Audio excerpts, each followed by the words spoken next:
It being 11:02, the House will now proceed to the consideration of private members' business as listed on today's order paper. Private members' business. Resuming consideration of second reading of Bill C-344, an act to amend the Department of Public Works and Government Services Act, Community Benefit, in the name of Mr. Sanga. The Honourable Member for Guelph has 6 minutes remaining in his speech. The Honourable Member for Guelph. Thank you, Mr. Speaker. It's been a while since I was on this speech, so we'll pick up where we left off. It's great to be able to stand and speak in support of Bill C-344, a bill that really looks at the connection between social benefit and economic benefit.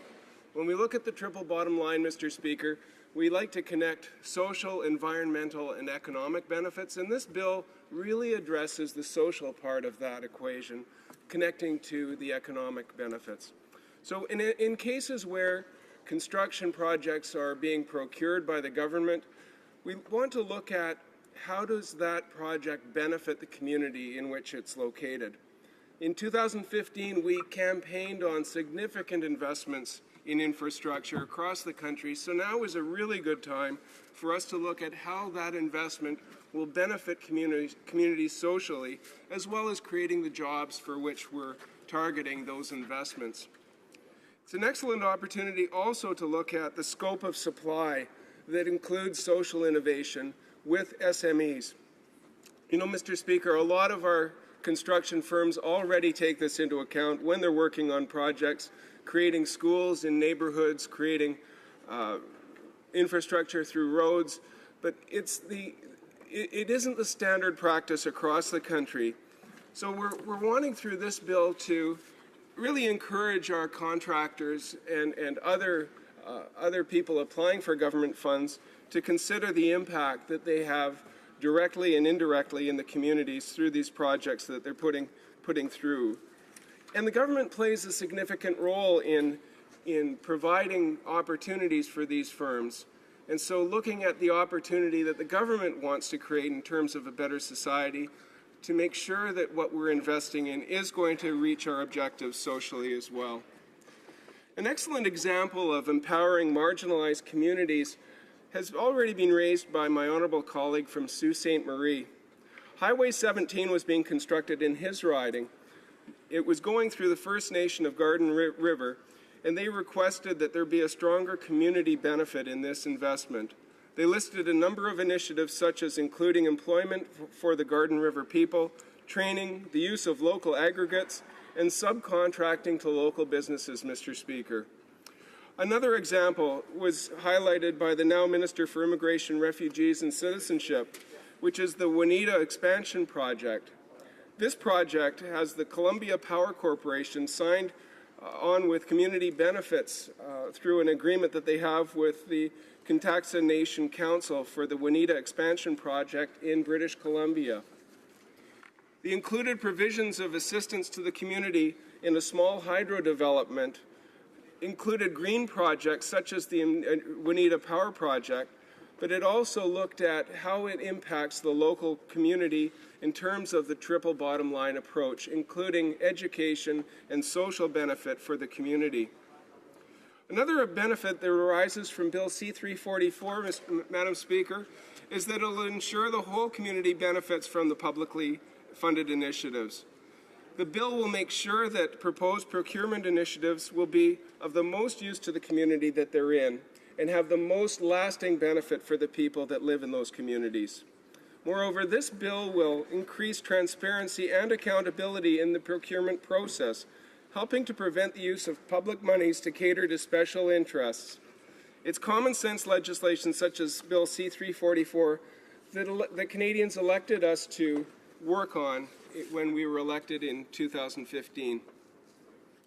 We had an example in my community in Guelph. It was a really cool highlight of how projects have multiple benefits within a community. The Parkwood Gardens Community Church applied for and received some funding after their community benefit assessment was done. It was determined that they provide an estimated $2.1 million to our community in charitable donations and volunteer hours, resulting from a $50,000 Canada 150 grant to improve the accessibility to the community space. So even smaller organizations like community churches that provide their space for the use of Brownies and Cubs and other community organizations show a huge impact on the community in terms of investment through in-kind, through volunteer time, and through other benefits to the community. So, Madam Speaker, I think we need to look at the process that the procurement provides and the opportunities for us to reflect the values of Canadians. Alongside transparency and accountability, procurement can also fulfill economic, social, and environmental goals. Procurement can engage municipalities and community groups to understand what projects have the greatest impact and benefit to communities. It can hire local businesses and community members in need of an opportunity to get into the workforce. Procurement projects can also encourage social innovation and even reconciliation with our Indigenous peoples. So this bill is a great opportunity for us to get the most out of our tax dollars and benefit our communities in ways that go well beyond economic benefit, Madam Speaker. So I'm pleased to present my support for this bill. Resuming debate, reprise de débat, the honourable member for Foothills. Thank you very much, Madam Speaker. I rise in the House today to speak to Bill C-344, an act to amend the Department of Public Works and Government Services Act. And I appreciate the intervention from my colleague, but I do want to raise some very substantial concerns regarding this bill. And to me, it seems that this bill follows in lockstep with the Liberals' trend here to make business in Canada much harder for small and medium-sized enterprises and also for our small rural communities to access government funding and assistance. And to me, that is simply not acceptable. An assessment of the benefits of a community would derive from a federal contract being awarded to an enterprise, and its credible intentions should not be harder to access, but simply easier. However, how this bill is written would impose further red tape and burdensome bureaucratic work, causing undue hardship on small and medium-sized enterprises and our small rural communities. This will certainly deter smaller enterprises who may not have the substantial staffing or the budget to know the right legal jargon for otherwise doing business with the Liberal government. Adding onerous layers of paperwork to the process will exclude many small and medium-sized businesses from being able to participate in this process. It will further promote an attitude where the Liberal government is emboldened to the large and powerful businesses and the enterprises, giving them a clear advantage to access government funding. This bill essentially helps the wealthiest 1% and supports the powerful corporations and puts a greater disadvantage to our small and medium enterprises, as well as our small towns, cities, and villages. To help our smaller enterprises be successful, we need less red tape, less bureaucracy, not more. There needs to be more support from the Liberal government to make it easier for smaller Canadian enterprises, businesses with fewer resources, fewer people and manpower, to be able to participate in the procurement process. This would in fact help our small businesses to expand and grow and to help them create jobs. Yet for the Liberals who continually profess to be trying to help the middle class and those working hard to join it, this bill is yet another example of how they are doing the exact opposite. This bill would actually take away an entrepreneur's opportunity to grow their business. In effect, once again, the Liberals are purposely hurting the very people they claim to be helping. Again, they are hurting hardworking Canadian small business owners to ensure that they are helping their wealthy friends. It does not make sense. When the government supports small and medium enterprises, the local businesses, the local people, this is how you benefit a community. It is the grassroots organizations who give back to their communities. It is the small and medium-sized businesses who support local charities, sponsor the community soccer team, ensure that there is labour and resources to help upgrade or renovate the community park. That leads me to my next point, Madam Speaker. What additionally concerns me are the arbitrary and undemocratic powers that this bill gives to the minister. This enactment amends the Department of Public Works and Government Services Act to provide the minister with the authority to require an assessment of the benefits a community derives from a constructions, maintenance, or repair report.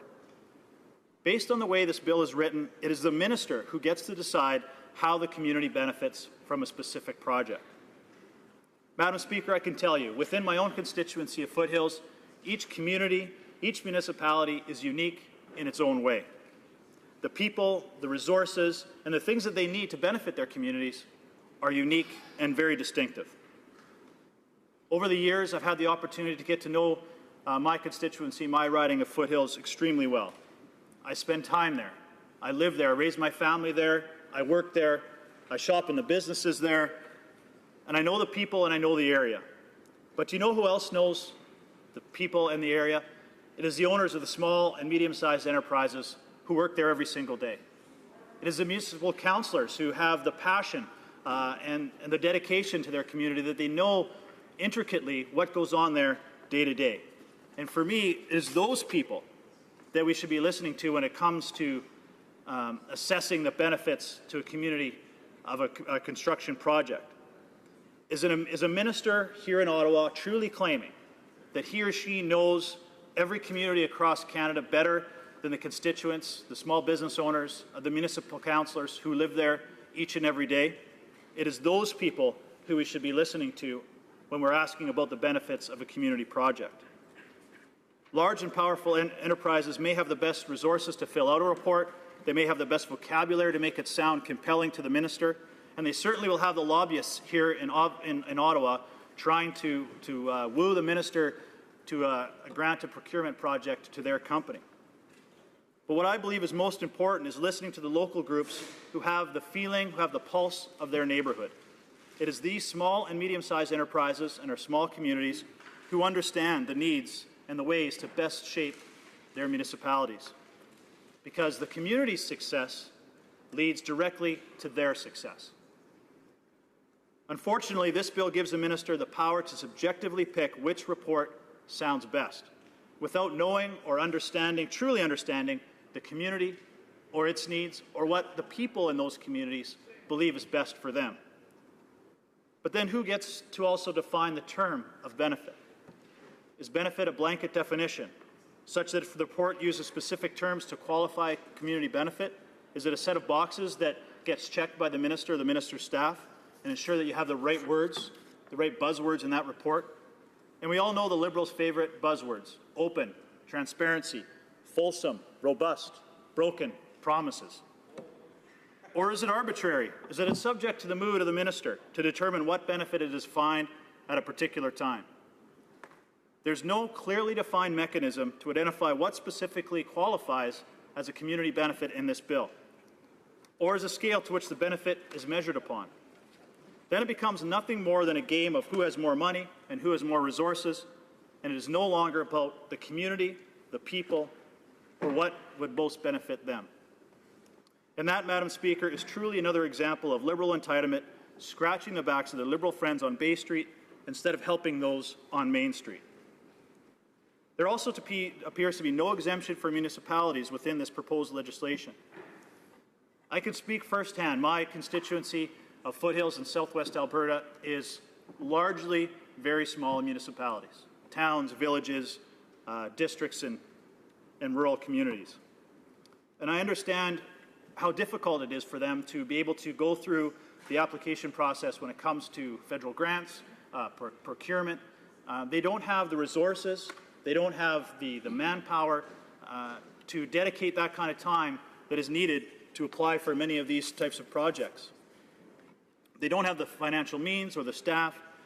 And what concerns me is this proposed legislation would add a second layer of bureaucracy to those application processes. Now, we've talked a lot about the impact it will have on small business, small and medium-sized enterprises, but we also have to take into consideration the impact it will have on our municipalities. Many of them are already frustrated about having to go through the various hoops to be able to apply for government grants, funding, and infrastructure projects. For them to go through that application process, hopefully get to the next stage, but then to have a minister here in Ottawa doing Ottawa knows best, saying, well, we actually want you to do an assessment of what the benefit is to your community. Now, if the municipality, in partnership with a small and medium-sized enterprise, had already applied for this procurement project, they already understand that it has a benefit to their community. Otherwise, they wouldn't have put all the resources, the time and effort into doing that application in the first place. So then for the government to come back to them and say, well, we actually want you to prove how this is going to benefit your community.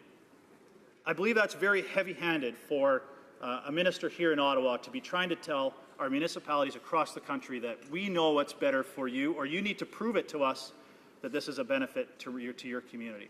They already find it difficult.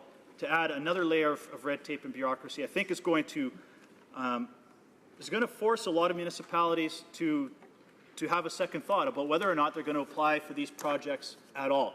And I don't think that's something that we want. We want to make it easier. We want to ensure that our small rural communities have every opportunity to apply for government projects as any larger municipality that would have certainly many more resources, many more lobbyists, many more man-hours to dedicate to those types of projects. I urge once again that it is imperative for the members in this House to bring forward ways to support and encourage our small and medium-sized enterprises and our rural communities, not make it more difficult and discourage them from participating in these types of projects. It should be done in a way that lets the community itself decide what is best for that community, not what the it's up to the constituents, not for a minister here in Ottawa. Thank you. Reprise de débat. Resuming debate. The Honourable Member for Sherbrooke. Thank you, Madam Speaker. I'm very happy to take the floor today to speak to Bill C-344 at second reading. There was a similar piece of legislation put forward by another member, so I don't want to repeat everything that's been said in previous debate, but I'd like to commend this initiative that is Bill C-344. It attempts in straightforward terms to give the Minister of Public Works and Procurement the power in awarding contracts to various entities and companies, whether it's for construction or buildings. The goal is to give the minister the power to require the contractor to ensure that there's some benefit to the community, and that's very important. I think it's promising too for the future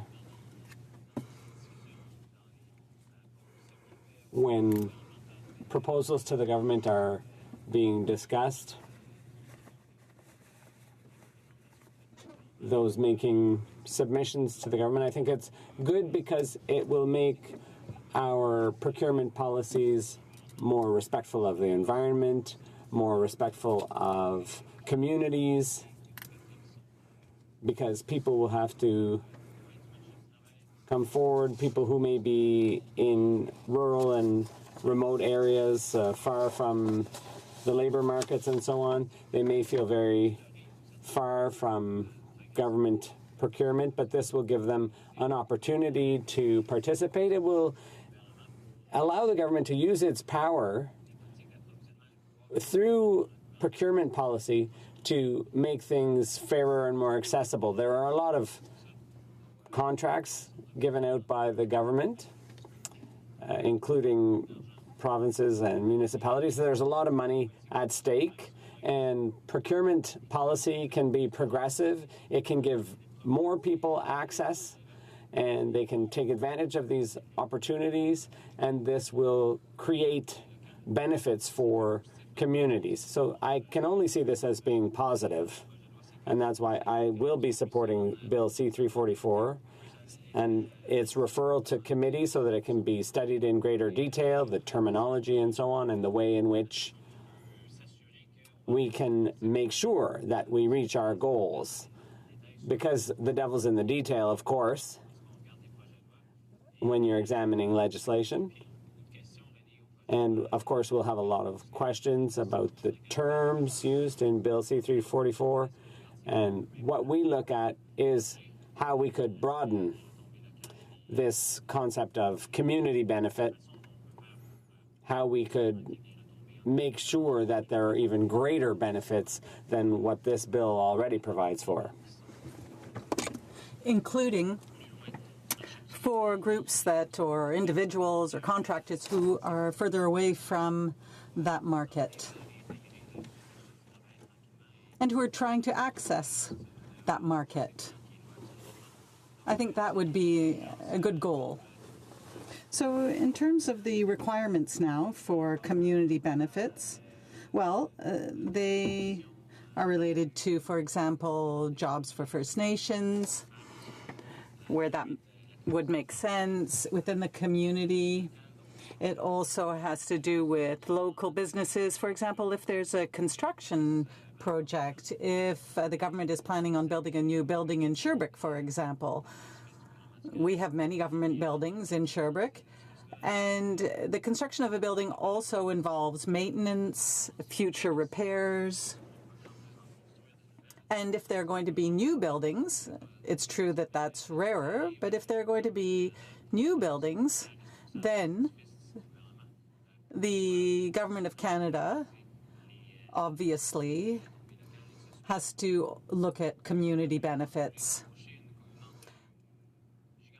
And rather than hiring a big maintenance firm that would be able to take care of all the buildings in the country, why wouldn't one, for example, hire a local maintenance firm that is equally capable of doing the work?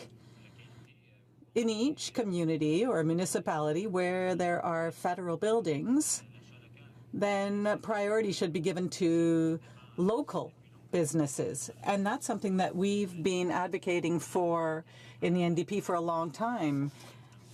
For example, when it comes to food services in prisons or services provided to federal buildings, we can choose local services.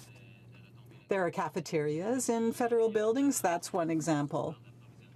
So there are many ways that procurement can use local services. It's something that can be very positive. And given the federal government's capacity, it's perfectly possible to do this and even to do more.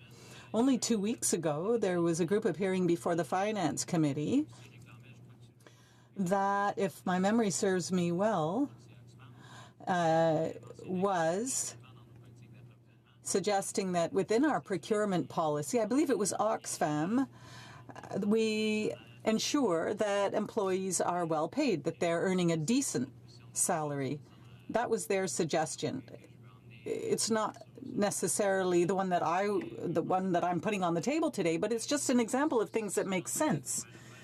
When a business is dealing with the federal government, the employees should be receiving a decent wage. In other words, a salary that allows someone to be able to earn their living. That's one example amongst many that the government could consider within its procurement policy. It would allow better community benefits, better local benefits, and it would allow communities to flourish. So procurement, for example, can also involve construction materials, can involve wood, it can involve steel. And therefore, it's an opportunity to ensure that government projects benefit the greatest number of people possible. There's also the environmental aspect. That's a very important part of procurement policy. My colleague behind me from Longueuil-Saint-Hubert often speaks of electric vehicles and the government's fleet. I think all Canadians would be surprised to learn how many vehicles the federal government owns and how many vehicles it's responsible for maintaining on a daily basis.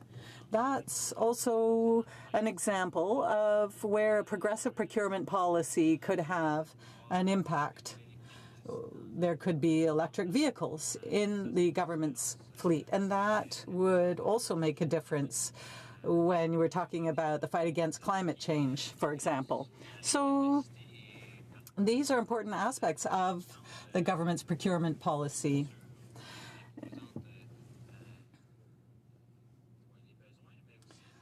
It's important to look at the needs and look at the various examples that exist. For example, just take the number of vehicles that exist. When the government sets greenhouse gas emissions targets, Well, that's one example of an area where an impact could be made. And there are other examples as well that I could raise. For example, the insulation of buildings and the insulation, for example, for air conditioners and air conditioning in buildings. In the pre-budget consultations, another witness raised other examples of benefits when it comes to insulating pipes in buildings for heating and for air conditioning. It only takes a quick study to see that this kind of insulation is deficient in federal buildings. And that's something that could be corrected. Our heating and air conditioning systems could be improved and could therefore reduce energy losses. There are many examples like that that I could raise that are directly linked to local benefits, community benefits. So perhaps in committee, when we have an opportunity to look at this bill in greater depth, we could see how we could make this procurement policy even better. For now, it's all very well to be able to ask contractors, give information, but there really isn't much more than that. So, Madam Speaker, we'll be seeing how we can improve the bill. Reprise de débat, the honourable member for Sherwood Park, Fort Saskatchewan. Thank you, Madam Speaker. It's a pleasure for me to discuss Bill C-344, which is a private member's bill coming from a member of the government. I commend the member for Brampton Centre for his work on this bill, although I have some concerns and I want to kind of work that out. But first, there's a bit of context maybe for how this bill works. So this bill is designed in the course of infrastructure projects to create a framework by which the minister would gather information on what constitutes the community benefit associated with the construction and the work around the project, and then take that process into consideration. And the contractor would provide certain information with respect to community benefit in the process. And this is one of those cases where I think we see what probably is a good intention of a member expressed through a bill. Of course, we can all agree in principle that we want to see, quote, however you define that, but communities benefiting. But as often happens with these sorts of things, the devil's in the details. You can say, well, we have a good intention here, but then we want to dig into the substance, the actual practical effects, and say, well, an intention isn't enough. What is the effect? Will communities actually benefit from building in another layer of bureaucratic assessments to this process? Or does this, in fact, have a negative impact on the communities that you are perhaps trying to help, because the added layer of assessment entails a cost that at the same time isn't justified by the benefit, and that there are other more effective ways of realizing the community benefit. Because certainly, as colleagues have pointed out, when you require these additional assessments, when you have concepts that are relatively nebulously defined, and when the minister is sort of given added discretionary capacity around this because of a concept of community benefit subjectively assessed by whoever the minister is. Madam Speaker, I think that creates some problems, some uncertainty, and some added costs around projects. It would be much clearer if specific objectives, as they are clearly laid out in the guidelines with respect to procurement, and those specific objectives can be assessed and realized rather than the current structure that is envisioned by the bill. In general, Madam Speaker, I think the philosophy of members of the government, and probably the NDP as well, is that they look at a good intention, creating more community benefit, a good intention, and then they say, well, we need to have the government do something. We need to add a government process. We need to add a bureaucratic mechanism, and we recognize there's some cost, but, well, we have good intentions, so we want to proceed in that direction. But then the problem comes is that many of those who are proposing these ideas miss the fact that there's actually a negative effect. There is a cost that comes with that action that isn't always taken into consideration. I remember watching an interview with Margaret Thatcher, and she said, they asked me to be more generous, and I said, with whose money?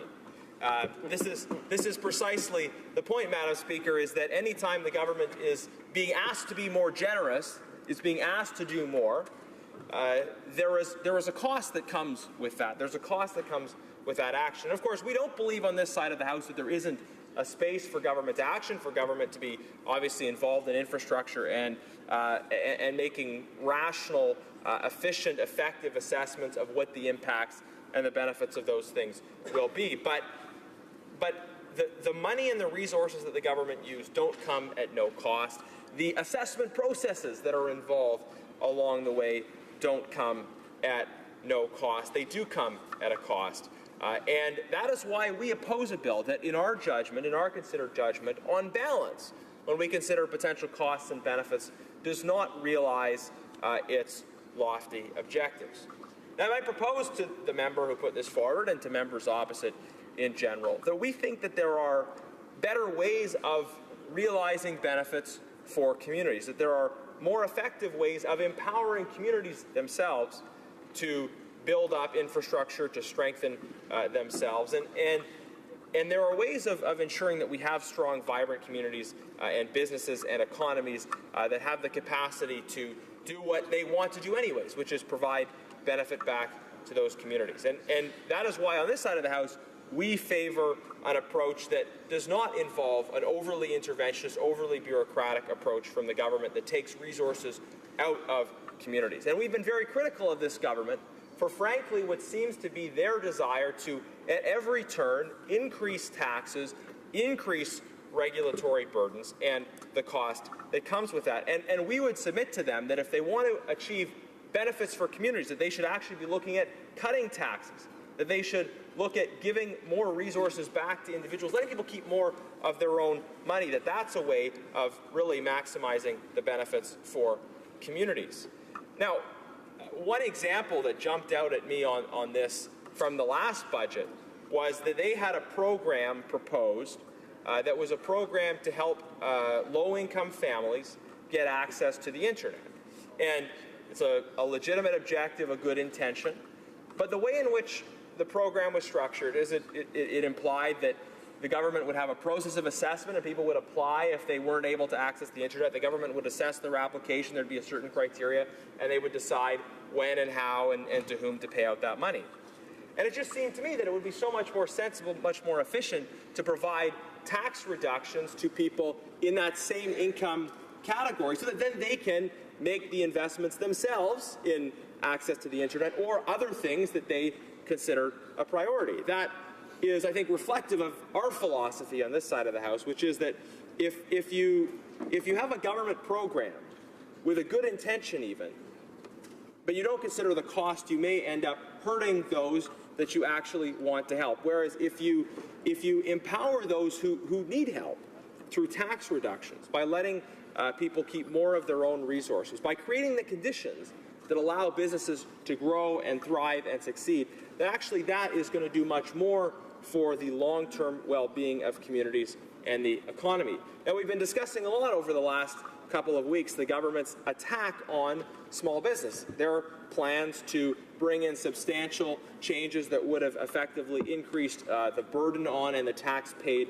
by small businesses. And it's important to underline in the context of our discussion about this private member's bill that many of these small businesses are, of their own accord, making investments, donations back into the community. They're supporting vital not-for-profit activities that go on. And when you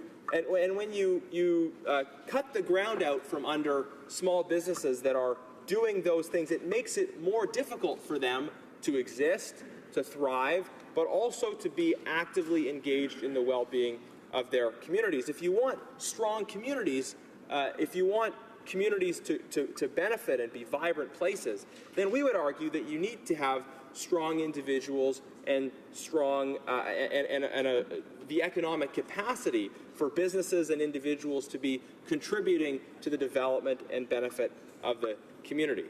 So, Madam Speaker, to sum up, on balance, while we applaud what is likely a good intention, which informs this particular private member's bill C-344, we encourage members, when it comes to consideration of this, and perhaps if it goes to committee, to dig deeper than the intention, to consider what will the practical costs and the negative effects be of the additional red tape, the costs that will be built into these various projects. Will it in fact reduce the capacity of the government to do more projects? Will it impose costs that will negatively affect communities more than they will benefit? And is it not better to rather than building in this nebulous discretionary concept of community benefit to be interpreted by the minister, why not use the existing process whereby, yes, we move forward with projects that are in the interests of communities, and we try and minimize the costs of those projects to ensure that everybody is prospering, that we can do more, that we're building the capacity of communities. And in the process, let's think about reducing taxes for individuals and for businesses so that they have the capacity to invest in and benefit the communities themselves. Thank you, Madam Speaker. Reprise au débat, resuming debate. The honourable member for Windsor West. Thank you, Madam Speaker, and I'm pleased to join the debate here today on Bill C-344, an act to amend the Department of Public Works and Government Services, a community benefit fund.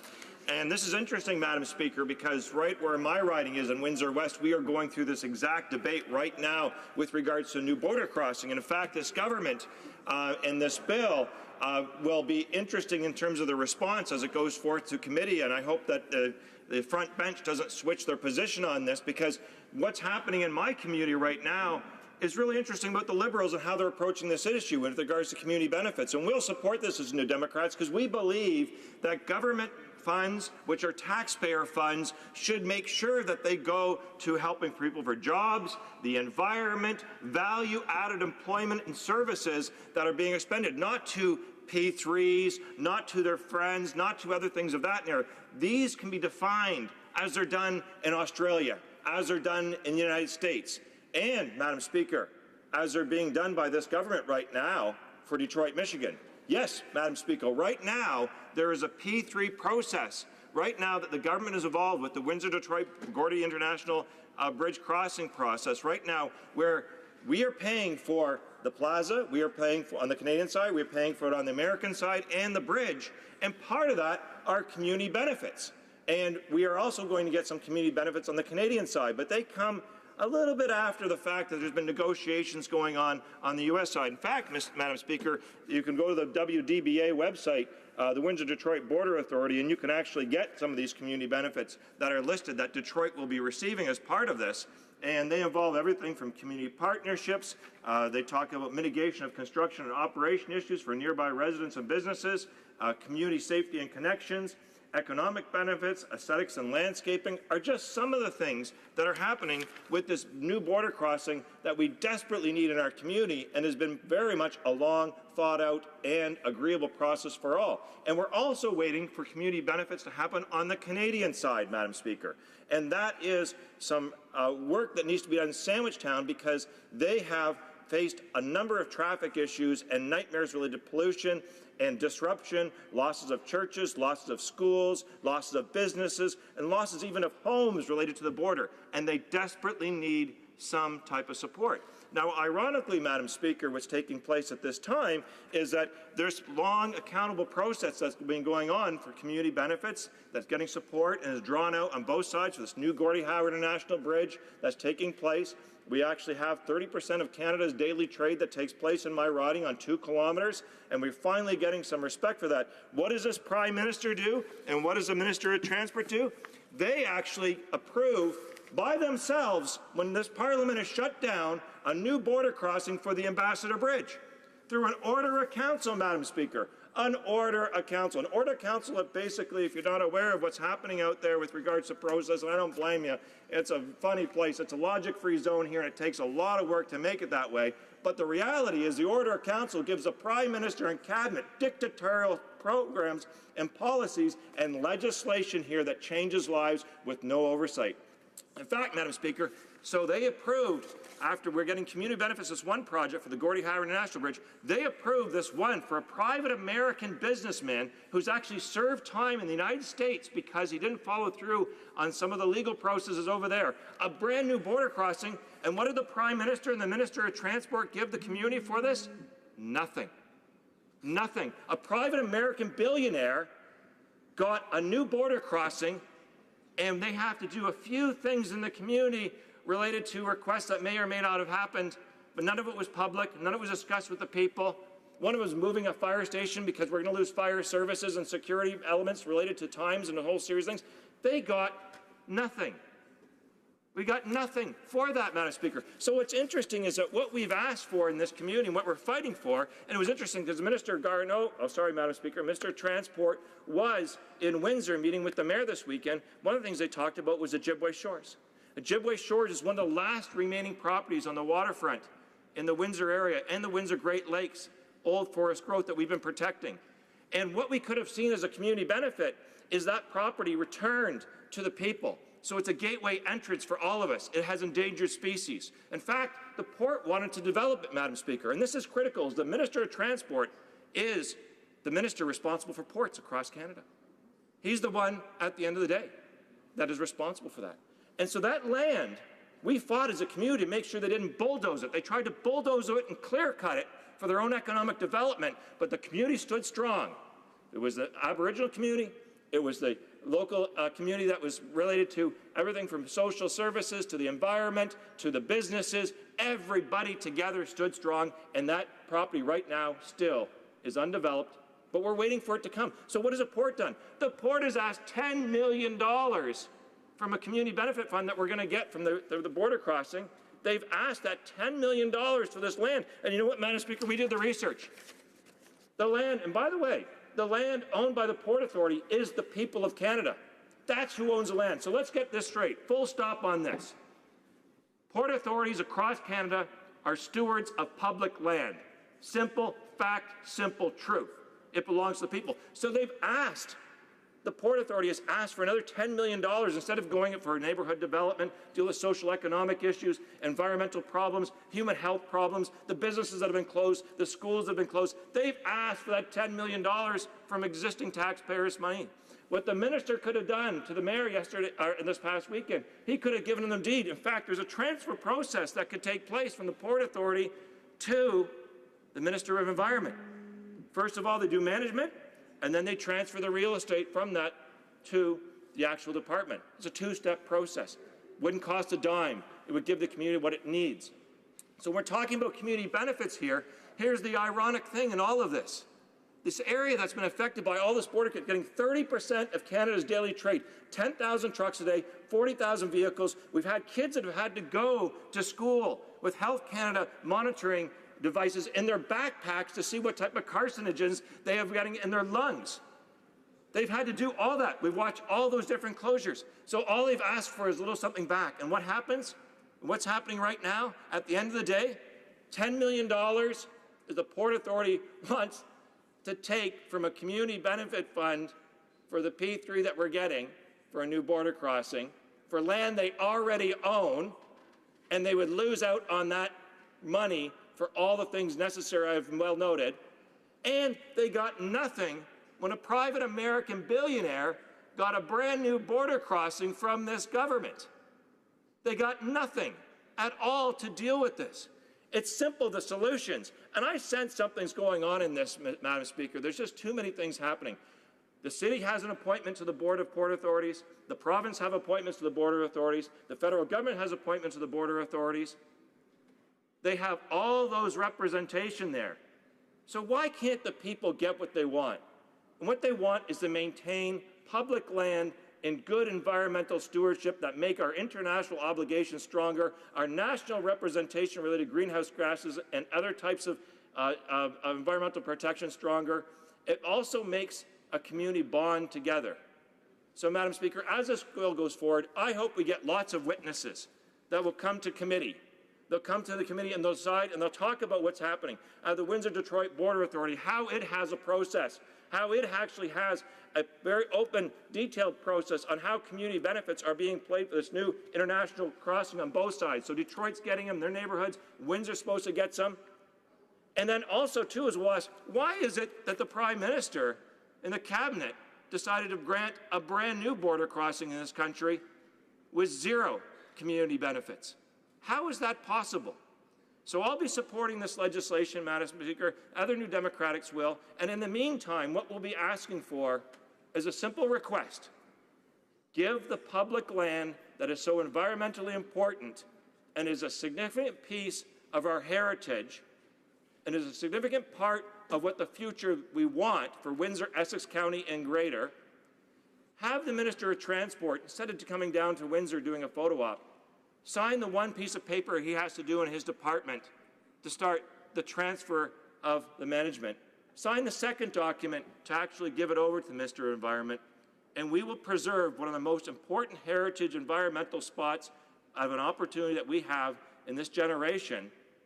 And second of all, Madam Speaker, what will the Prime Minister and Cabinet do to rectify the problem that they gave a private American billionaire a brand new border crossing with zero community benefits? Doesn't seem right. Seems upside down. We're going to turn it right side up. Thank you, Madam Speaker. Very good. Resuming debate, reprise de débat. The honourable member for Brampton Centre has a right of reply for 5 minutes. Madam Speaker, I would like to thank my colleagues for their extensive analysis and support for this bill. It's clear that this bill, C-344, will strengthen federal community investments delivered to constituents from coast to coast to coast. Community benefits agreements, CBAs, are a new approach to empowering local communities to partner with developers in order to counter local challenges. They have already been used with success at the provinces and the municipality level to address economic development and growth and environmental sustainability in neighborhoods across Canada. Bill C-344 will encourage consultations with the communities across Canada, thus strengthening federal infrastructure investment by showing how federal contractors will have knock-on effects in the communities where they are executed. Moreover, the idea of the community benefit agreement is supported by numerous business groups and organizations across Canada. These groups see in practical terms how CBAs speed the work in implementing infrastructure investments by ensuring that there is community buy-in. By implementing community benefit agreements in the federal jurisdiction, the Government of Canada will exercise leadership in improving communities across Canada. And, Madam Speaker, this leadership will be measured with the Minister of Public Service and Procurement having to table a report about the community effects of government investments. This process will allow the Public Service and Procurement Canada to ensure that Canadian public is getting the best value of their infrastructure dollar. Ultimately, CBA will ensure that the communities have consistent growth, meaningful employment, while fostering wealthier environment. Further, CBAs will provide communities with a sense of motivation, ownership, accomplishment, and quest for quality and dignity. Furthermore, the consultations in the community and reporting by the Minister in the House, CBA will make clear to everyone how future federal projects involving the construction, maintenance, or repair would result in community benefits for millions of the Canadians, coast to coast to coast. Madam Speaker, Bill C-344 will ensure communities across Canada can benefit from enhanced infrastructure development, setting the stage for local economies and communities to continue to prosper. Therefore, I urge the members of all the parties to support this bill C-334 so that the communities across Canada get their fair share of benefit. Thank you, Mr. Speaker. Madam Speaker. Okay. The question is as follows. Mr. Senga, seconded by Mr. Tan, moved that Bill C-344, an act to amend the Department of Public Works and Government Services Act, Community Benefit, be now read a second time and referred to the Standing Committee on Transport, Infrastructure and Communities. Is it the pleasure of the House to adopt the motion? On division? On division? The Honourable... No. Que tous ceux qui appuient la motion veulent bien dire... All those who support the motion, please say yay. All those opposed, please say nay. On l'a vu, les oui. In my opinion, the yeas have it. Conformément à l'article... No. Oh, there's not enough.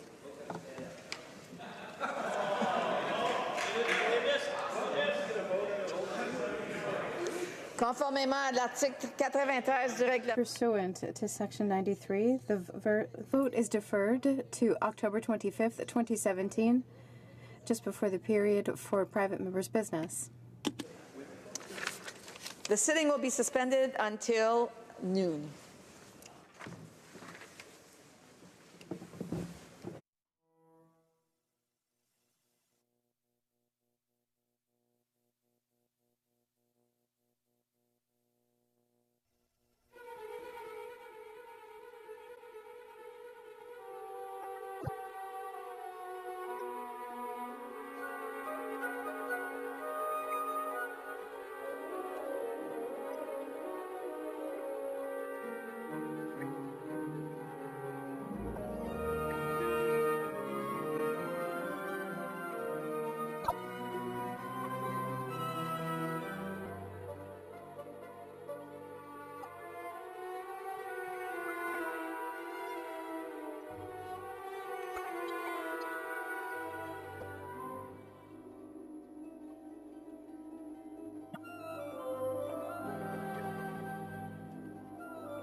Ordre amenant du gouvernement, travaux Government orders. Business of supply. on the subject of the Minister of Finance and Conflict of Interest Act in the name of Mr. Cullen. Monsieur Cullen, appuyé par Monsieur Caron. Mr. Cullen, seconded by Mr. Caron, moves that given the Minister of Finance, A, after being elected to Parliament in 2015, led Canadians to believe that he had placed his shares in Morneau Shepell into a blind trust while never having done so. In the Conflict of Interest Act, place his shares in a private numbered company instead of divesting them or placing them in a blind trust. C, on October 19, 2016, sponsored Bill C-27, an act to amend the Pension Benefit Standards Act, 1985, a bill that would reasonably be expected to profit Morneau Shepell and the Minister of Finance in light of his continued ownership of shares in Morneau Shepell through a company he controls. D, was and remains in charge of regulating the pension industry in which he has a personal economic interest, and E, has failed to live up to the ethical standards set forth by the Prime Minister in his mandate letter to the Minister. Minister of Finance to apologize to the House and to Canadians for breaking their trust, and the House call on the government to immediately close the loopholes in the Conflict of Interest Act as recommended by the Conflict of Interest and Ethics Commissioner in order to prevent a minister of the Crown from personally benefiting from their position or creating the perception thereof. L'honorable député de Skeena. The honourable member for Skeena-Bulkley Valley. Thank you, Madam Speaker. I'll start by suggesting the brilliant idea that I should split my time with my friend from Rimouski, Nejet, Temesquita, Lebasque. Best idea I may have had all week. This incredibly important motion that New Democrats are raising today is of the most serious nature, because this is what some have referred to as a motion of censure. This is not a task that we take lightly, and is born directly out of respect that we have for this place, out of an understanding of the role that cabinet ministers play and that important role that they play in the lives of Canadians. Yeah. And in order to play that role, they require the trust of Canadians and must conduct themselves in the highest ethical standard. The Prime Minister himself gave an explicit order to his cabinet that they would not follow just the letter of the law when it came to ethical behavior, that they would go beyond that to fully encompass the spirit of the law of conflict of interest. He also ordered his cabinet ministers to make fully public their personal assets, their controlling interests, to be above and beyond reproach, to quote the Prime Minister. Reproach. This has clearly not been the case. So let's start with the facts of the matter, because it's always important when setting out an argument to talk about what we know to be true. In 2015, after being elected to Parliament, the Finance Minister led Canadians to believe that he had placed his shares in Morneau Shepell. He told this to the CBC. He let that be known to his former company, Morneau Shepell. He indicated that to colleagues in the Liberal Party. And beyond that, for 2 years, when this mistruth was repeated publicly and social media by Liberals and others, he allowed that mistruth to exist. Fact. Second fact, that the ministry exploited a loophole within the Conflict of Interest Act that allows an individual to place their shares in a private numbered company instead of divesting them or placing them into a blind trust. That is now known as a fact that was only revealed by the media, digging in and finding out the reality and the truth. Third fact, on October 19th, 2016, sponsored a bill, the same finance minister under his name, Bill C-27, an act to amend the Pensions Benefit Standards Act, work in which Morneau Shepell, his former company, work in which the company in which he still had shares and derived benefit, received payment checks on a monthly basis, almost in excess of his yearly salary as a member of Parliament, introduced a bill that would directly benefit Morneau Shepell. That Morneau Shepell had done work in this field of pensions with great amount of benefit to Morneau Shepell. A bill, by the way, not parenthetically, I suppose, does great harm to the pension security of Canadians by passing the risk from a shared view between the employer and the employee, almost entirely to the employee. Sponsored this bill, a bill which his company, which he still had assets in, and he himself would have direct benefit from. Fact number 4, remains to this day in charge of regulating the pension industry, in which he has had a personal economic interest and remains with a personal economic interest. Now, the Prime Minister himself, as we note in our Opposition Day motion here, called upon the Finance Minister to live to a very high ethical standard, not just the explicit minimum. That the Prime Minister explicitly told Cabinet that they had to divulge to full public disclosure their personal assets. That was not done in either case. We call on two specific things, because we don't just seek here to point out the facts of the case, we also seek to make things better. The first thing, if the Finance Minister and this government is truly interested in attempting to restore the trust that has been lost between his office, between him and the business community and the larger Canadian public, then it would seem to me that an apology is in order. That maybe one of the hardest things in politics is to say, I'm wrong and I'm sorry. I was wrong to exploit this loophole. I apologize for having done it. I will make amends the following way. I was personally surprised, and I've heard this from many Canadians over the weekend, that the Finance Minister's tone last week was, how wonderful am I? Yeah. Look at me now divesting, maybe eventually we won't know, my interests in an industry in which I will continue to regulate. How wonderful am I that I allowed this lie to exist for 2 years in the public that I never corrected, that I will still not apologize for? And how wonderful am I that when the media ask for more information, I say I'm not accountable to you. I'm imagining the former version of the Prime Minister when he was a candidate, when he was talking about the need to restore faith in our institutions, in our government, after so many years under the Harper government. I shared that sentiment. I wonder what that version of the Prime Minister, as a candidate, would think of this version of the Prime Minister, who refused to let his Finance Minister ask questions at a press conference that were directed at his Finance Minister. How much for ministerial responsibility? How much for accountability and transparency?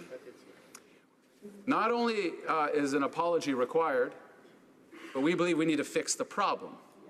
What was now been called the Morneau-Shapelle loophole that exists within the Ethics Code, which the Ethics Commissioner herself has talked about and recommended for many years now. That the notion that there can be this splitting of hairs between a direct and indirect control, while benefit is always maintained to the individual. Oh, well, if it's indirect control, it exists in a numbered company as the Finance Minister established, then that's okay. But if it's direct control and benefit, then that's a problem. It's the benefit that's the problem, and we want to close that Morneau-Shapelle loophole. The second is this notion of broad benefit, that maybe a cabinet minister, in this case a finance minister, introduces legislation, promotes a bill that benefits him or her in this case, but it has some ancillary benefit to somebody else, then that's okay too. It is not too much to ask, and Canadians are asking this, that when you get elected to public office, you serve the public. You don't serve yourself. That is not so much to ask, because it's 2017 after all.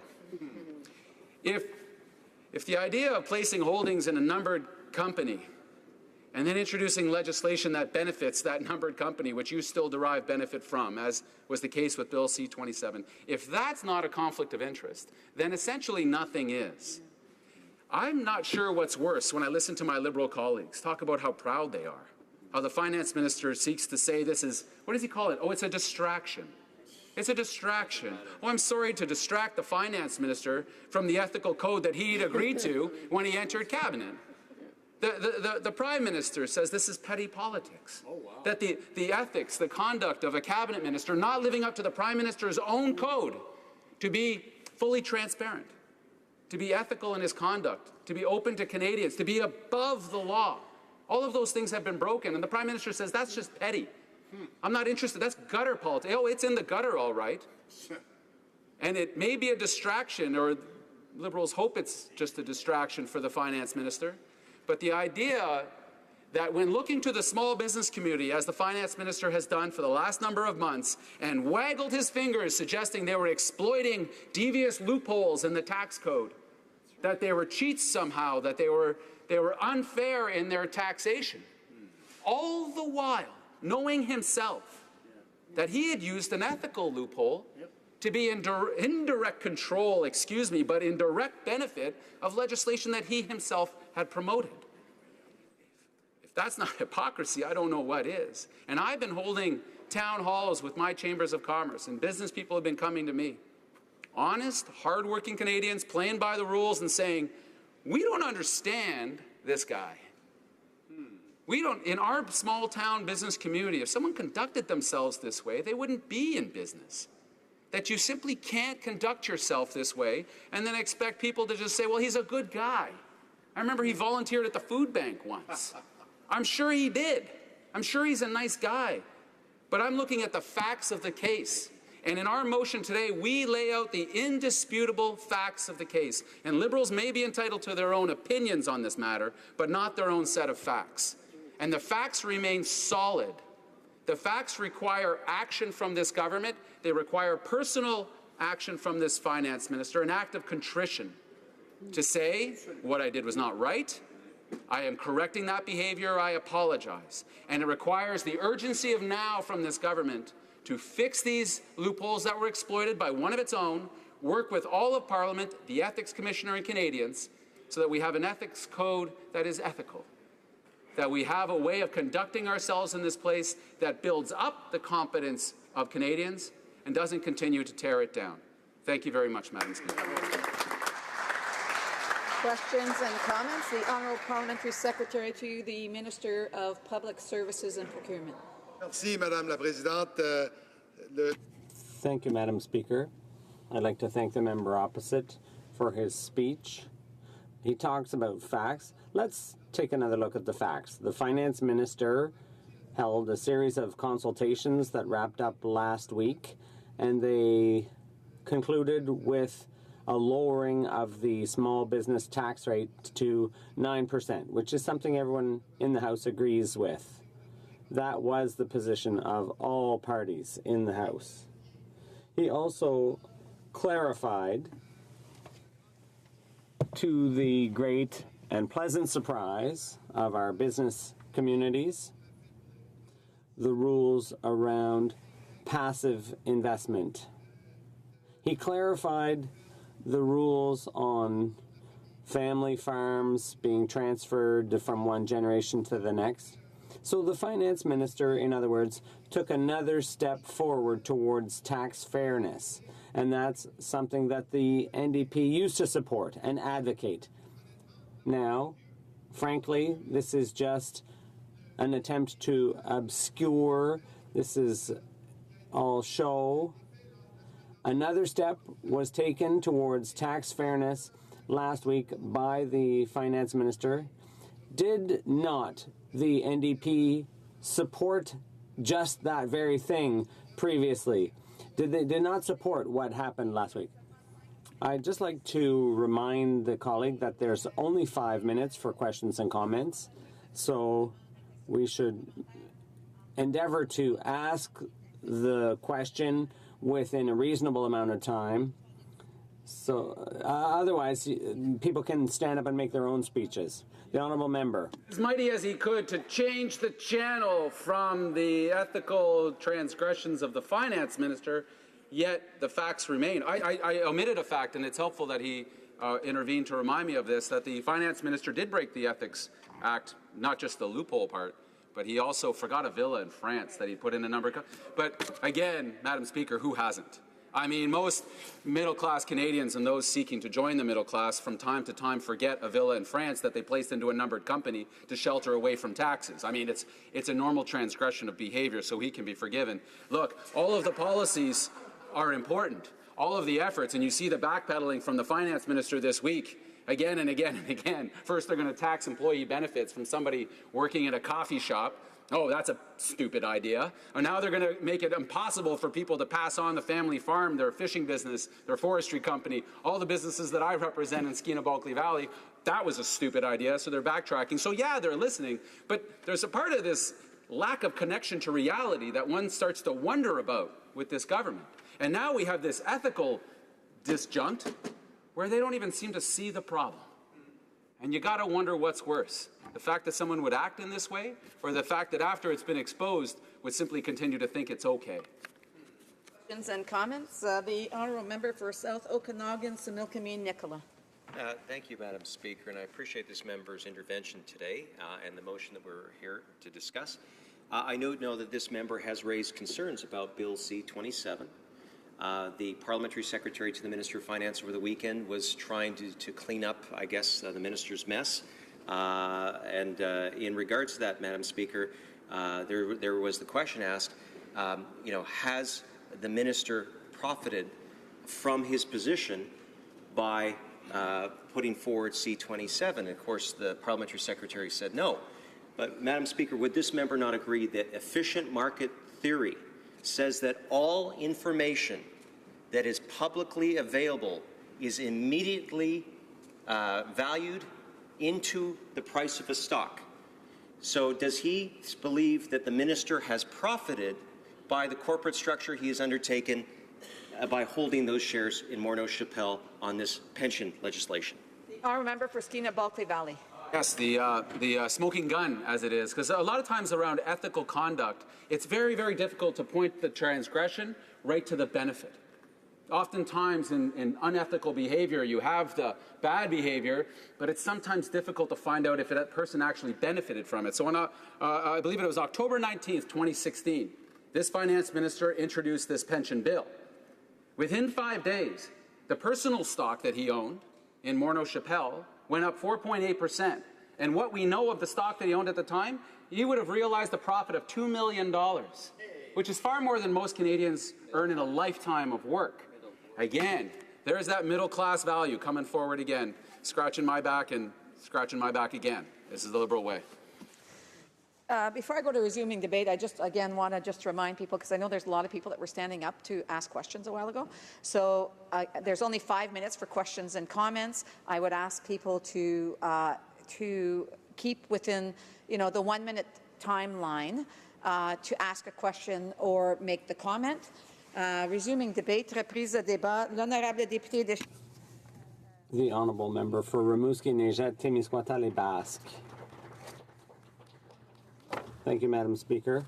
I'm very happy to have this opportunity to round out what my honourable colleague for Skeena Bulkley Valley already said. The motion we have here is a very important one because it goes to the heart of a fundamental issue that applies to everyone here in the House of Commons and something that we should all take very seriously. The question is, if you look at this motion and look at what the finance minister did, the question before the House is whether the finance minister should apologize for misleading Canadians and whether the Liberal government should immediately deal with the tax loopholes that are made possible under the ethical code, the loopholes that allowed the minister to do precisely what he did in this case. The question is clear, and my colleague said this in his speech. It is clear that the finance minister knew for 2 years that he probably should have put his assets in a blind trust. His colleagues, including the member for Spadina for York, actually believed that he had done just that and placed his assets in a blind trust. The media were told that his interests were placed in a blind trust. His company was even told by the finance minister that his interests had been placed in a blind trust. And we recently discovered that that wasn't true. So there aren't a whole bunch of ways of explaining this. The fact is, the finance minister misled Canadians. And why is that important? Well, it's important because the company that he has an interest in is a company that deals with pension funds, and we know that the bill, various bills, including C-27, have an impact and will adversely affect federal workers' pension funds. And this was legislation that the current finance minister had proposed. So the finance minister has done things that he advocated before. These are things that will influence his share prices. And there's no other way of describing this other than a conflict of interest. Madam Speaker, do they have such a weak sense of ethics that he thinks he can just go back and change what he said beforehand? Now, let's look at the past 15 years, and let's look at a previous Liberal government. In 2002, Arthur Gilton had to resign from cabinet after having awarded a $36,000 contract to a company that was held by his former friend. Defense minister in 2002, a Liberal defense minister, had to resign from cabinet because he had given a $36,000 contract to a company that was owned by an ex-girlfriend. The same year, the current agriculture minister, who was at the time Solicitor General, had to resign from cabinet because he gave a contract worth over $6 million to college that belonged to his brother. And now we are in a situation where the finance minister, despite the fact that he said he would put his interests in a blind trust, didn't do so, and stood to personally benefit from the decisions he actually made, will not even be by this government, by these members of parliament, in a conflict of interest. Let us remember that conflict of interest doesn't mean that he purposefully tried to benefit from his actions, that he placed himself in a situation where he could benefit from his actions, from his decisions. That's it. Now, he's trying to hide behind some smoke screen, some loophole. Parce qu'il dit, Madame la Présidente, que... Because, Madam Speaker, he said to the Ethics Commissioner what he was going to do and how he was going to protect himself by divesting himself of his shares. But what we learned is that the way he decided to do this was by setting up these numbered companies in which he would be the majority shareholder, the only shareholder, actually. And therefore, he would still own his Morneau Shepell shares. So now he's doing indirectly what he couldn't do directly.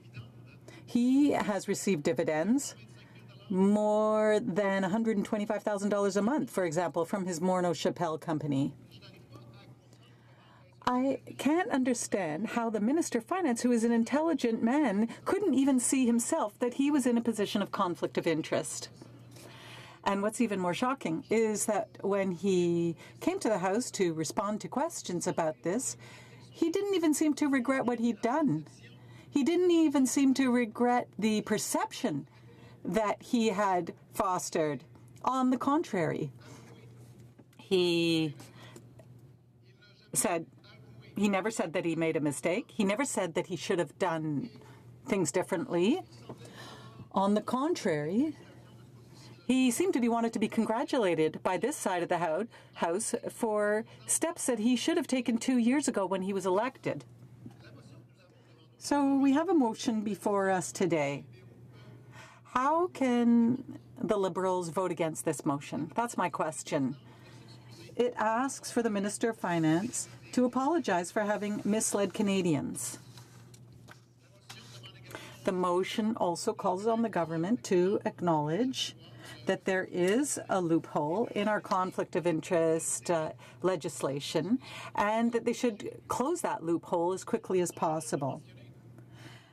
As my colleague said, when this government campaigned and was elected, it said that not only should the letter of the law be followed, but we should go even above and beyond the letter of the law and act in a way that will withstand rigorous scrutiny. So here they're going by the letter of the law that clearly allowed the Minister of Finance to act in a way that would allow him to maintain control over the company that he had shares in. So I would ask the members of the Liberal Party, I would ask the members of the government, the Liberal government, to act accordingly and to pass this motion and to say that they agree with the opposition that the Minister of Finance misled the media, misled his colleagues, misled his company, and is misleading Canadians, and that therefore he should apologize. Because this is an opposition that puts the blame on the fact that the minister did not come clean, and that he should act immediately to correct this situation, and that cabinet members of this government and future governments should no longer be tempted to be in a conflict of interest situation and not be perceived to be in a conflict of interest situation. This is an issue of credibility, an issue of respect for Canadians who send us on a regular basis to this House to represent their interests, and who therefore are entitled to their elected members not being in a position that would put them in a conflict of interest. What if the Minister of Defense, for example, had interests in a company dealing with companies abroad, and that company, for example, signed a contract? Well, the Minister of Defense would be in a conflict of interest situation. What if the Minister of Agriculture owned a dairy farm and decided to use his interest in that farm in taking supply management decisions, for example? Questions would be asked. Well, here we have the same situation. And so I'm asking Liberal members to do what Canadians expect of them, and that is that they call on the Minister of Finance to humbly apologize for having misled Canadians, and to, as quickly as possible, correct the situation and ensure that this loophole will no longer exist. Since 2013, the Ethics Commissioner has asked for these kinds of loopholes to be closed. Thank you. Questions and comments. The Honourable Parliamentary Secretary for Procurement Policy and Public Services. Thank you, and I would like to congratulate the member on his appointment as a leader in the House. I would say that once again, this party is trying to basically distract from the fact that we brought in further tax fairness proposals. Last week, we decreased the small business tax rate. Canada is going through a record economic growth rate. And so my question to my colleague is this. I heard his speech, but what I didn't hear was the support that he would give to the tax reforms. I didn't hear him ask for more tax fairness and to support tax fairness. And I would ask him to comment on the fairness in the tax system that we are proposing. The Honourable Member for Rimouski-Nejet, Témiscouata-Les Basques. Well, as my colleague said, Madam Speaker, this is an attempt to change the channel, actually. Here we have a motion about the Minister of Finance, about the fact that he is directly benefiting. My colleague has been in the Liberal Party for a long time. I mentioned two cases in 2002, two Liberal members who had to resign for behavior that wasn't even as bad as this current behavior. The current Minister of Agriculture had to resign because the Minister of Agriculture at the time had to resign. And Art Eggleton awarded a $36,000 contract to a company that his ex-girlfriend owned. He had to resign. Now we have a minister whose mandate letter says that if he has an opportunity to improve standards, he has to do that.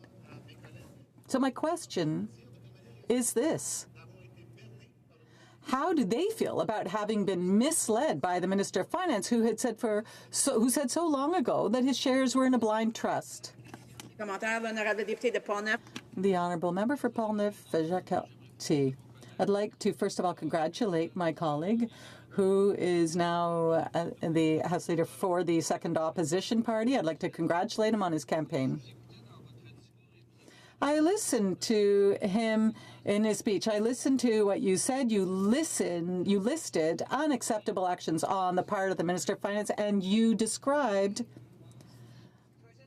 I just need to remind the member that he has to address the Speaker and not directly address his colleague. I apologize. Madam Speaker, I would like the member to tell me, what do you think this says about the Minister of Finance's attitude? How can the Prime Minister defend the undefensible on the part of the Minister of Finance? Because things were done in the past that were a lot less serious and that led to these people resigning. So my question is this: what do you think this attitude means on the part of the Minister of Finance, the Honourable Minister for Rimouski, Nejet, Témiscouata, Les Basques?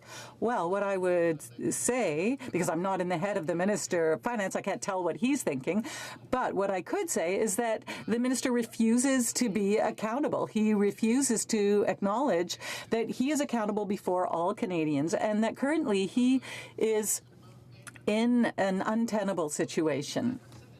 When the Ethics Commissioner gives him permission to go ahead, that doesn't necessarily mean that he should go ahead and do what he wants. It doesn't mean that he should go ahead and use a loophole. This government claims that it is transparent, that it is accountable to Canadians, but it still uses all kinds of means to avoid that accountability. And I'll be waiting all day for an answer to this question. Why is the behavior of this Minister of Finance not worse than a contract awarded 15 years ago to a company belonging to an ex-girlfriend of a minister? Why is it less serious than a contract awarded to a college that was run by a friend of the Solicitor General, for example? So I'd like to hear what the definition of accountability is going to be. Resuming debate. The Honourable Parliamentary Secretary to the Minister of Finance. I'm pleased to rise in this chamber to speak about the government's plan to support tax fairness for Canadians and about the government's effort to help the middle class and this minister's efforts to make Canada's economy one that grows and that's prosperous for every Canadian. As members of Parliament know, the government earlier this month ended its consultations on its proposals to resolve the issue of tax planning using private corporations. These were consultations that lasted a few months, during which we listened to Canadians throughout the country. Madam Speaker, I think it would be fair to say that the consultation undertaken by the federal government allowed us to hear a record number of Canadian men and women. The Department of Finance listened to or received more than 21,000 submissions. The Department of Finance met Canadians from St. John's to Vancouver during roundtables, open discussion roundtables. And I know that many members of Parliament listen to their constituents. As the new Parliamentary Secretary for the Minister of Finance, it's important for me to meet many Canadians, including small business owners, farmers, to discuss these proposals. Furthermore, Madam Speaker, I also spoke to Canadian men and women through various media in both official languages. On behalf of the Minister of Finance, I want to thank all those Canadians who participated in this discussion, and I want to thank them for their open and detailed conversation that helped our government strike the right balance in order to be able to respect its commitment to tax fairness. The Prime Minister, accompanied by the Minister of Finance and the Minister of Small Business and Tourism, announced last Monday the way in which our government was going to proceed in order to provide additional support to small businesses in Canada. This is an important announcement that follows up on a commitment that was at the very heart of our election platform. But first, I would like to remind my honourable colleagues in this House how we got to where we are today. First, and above all, I want to assure all members of Parliament that our government is determined to create a healthy economic climate that fosters a business and protects the ability of Canadian businesses to invest, to grow, and to create jobs. Over the past 2 years, more than 400,000 jobs have been created, and most of them have been full-time jobs. Thanks to strong economic growth and to the strategic investments that our government has made in Canadians, for Canadians, our budget situation is better than what we had forecast in March. In fact, For the fiscal year ending the 31st of March, we had a budget of deficit of $17.8 billion, which is $11.6 billion less than had been forecast in 2015. We are currently the G7 country with the fastest economic growth by far. In the second quarter of the current year, economic growth had an impressive rate of 4.5%. Over the past 4 quarters, our economy has had the fastest growth since 2006. This economic growth, this strong economic growth, is proof that the plan we've put in place 2 years ago is working. We laid the foundations for this economic growth the moment we took office. The first thing we did, as you know, Mr. Speaker, when we started our mandate 2 years ago, was to raise taxes on the 1% so that we could cut taxes for the vast majority of Canadians, for in fact 9 million Canadians. That middle-class tax cut has been benefiting 9 million Canadians, and we're proud of that. Single individuals who benefit from this tax cut are saving an average of $330 each year, and couples who benefit are saving an average of $540 each year. Our government's also made child benefits more generous and more progressive, better targeted to those who need them the most. With the new Canada Child Benefit, we've lifted hundreds of thousands of children out of poverty. Since July 2016, 9 out of 10 Canadian families with children are receiving more in child benefits than they did under the previous system. We also expanded the Canada Pension Plan to ensure that Canadians are better off financially in their retirement. The strengthened CPP will provide more money to Canadians when they retire so that they can worry less about their savings and focus more on enjoying time with their families. Strengthening the CPP will increase the maximum benefit by about 50% over time, giving retired Canadians a more dignified retirement. And now we're moving on to the next step in our plan to growing the economy and achieving better tax fairness for middle-class Canadians. Mr. Speaker, we will be the first to point to small business as being one of the reasons this economy is in the enviable position that it is in. Our government committed to ensuring that businesses could prosper in Canada. Under that commitment, I'm pleased to tell members of this House that the Prime Minister announced that our government intended on decreasing the small business tax rate in 2019 while bringing forward proposals to fix a tax system which is inherently unfair for the middle class. The government intends on decreasing the small business tax rate to 10% as of the 1st of January 2018 and then to 9% on the 1st of January 2019. This decrease in the tax rate for small businesses is an acknowledgement of how important these small businesses are in the lives of Canadians and in the economy of our country. Small businesses are at the very heart of the Canadian economy. They represent 98% of all businesses, and they represent more than 70% of all private sector jobs. The low tax rates for businesses in Canada means that people want to invest in businesses. These investments, whether they be in equipment or hiring extra staff, will make businesses more productive and more competitive. These investments will stimulate economic growth and contribute to creating jobs, will invest in our communities and increasing salaries. While our government is decreasing the small business tax rate, it has to ensure that this helps Canadians rather than providing unfair advantages to a small number of wealthy individuals. We inherited a tax system that encourages the wealthiest to incorporate in order to gain a tax advantage. That leads to a situation, Mr. Speaker, where an individual earning hundreds of thousands of dollars per year can benefit from a lower tax rate than, say, a middle-class worker who's earning less money. That is not fair, and that is why our government committed to correcting that situation. The government brought forward an approach that will better target tax strategies that a relatively small number of wealthy individuals use to take further advantage of existing tax rules. In order to do that, we have been considering the comments on the part of Canadians that we heard during consultations so that we could make these changes to this kind of tax planning. Business owners, professionals, farmers and fishers during the consultation, and will act on what we've heard to avoid unintended consequences. Dans tous les cas, les changements du gouvernement vont permettre... In all cases, changes will support small businesses and communities and support the country's economy. They will maintain a low tax rate for small businesses and support their owners in order for them to actively invest in their growth, create jobs. Order. There is the Honourable Member for Skeena Bulkley Valley. Speaker. I know this is a difficult thing to weigh in on. Yet today, just in terms of staying on topic, my friend's not even making an attempt.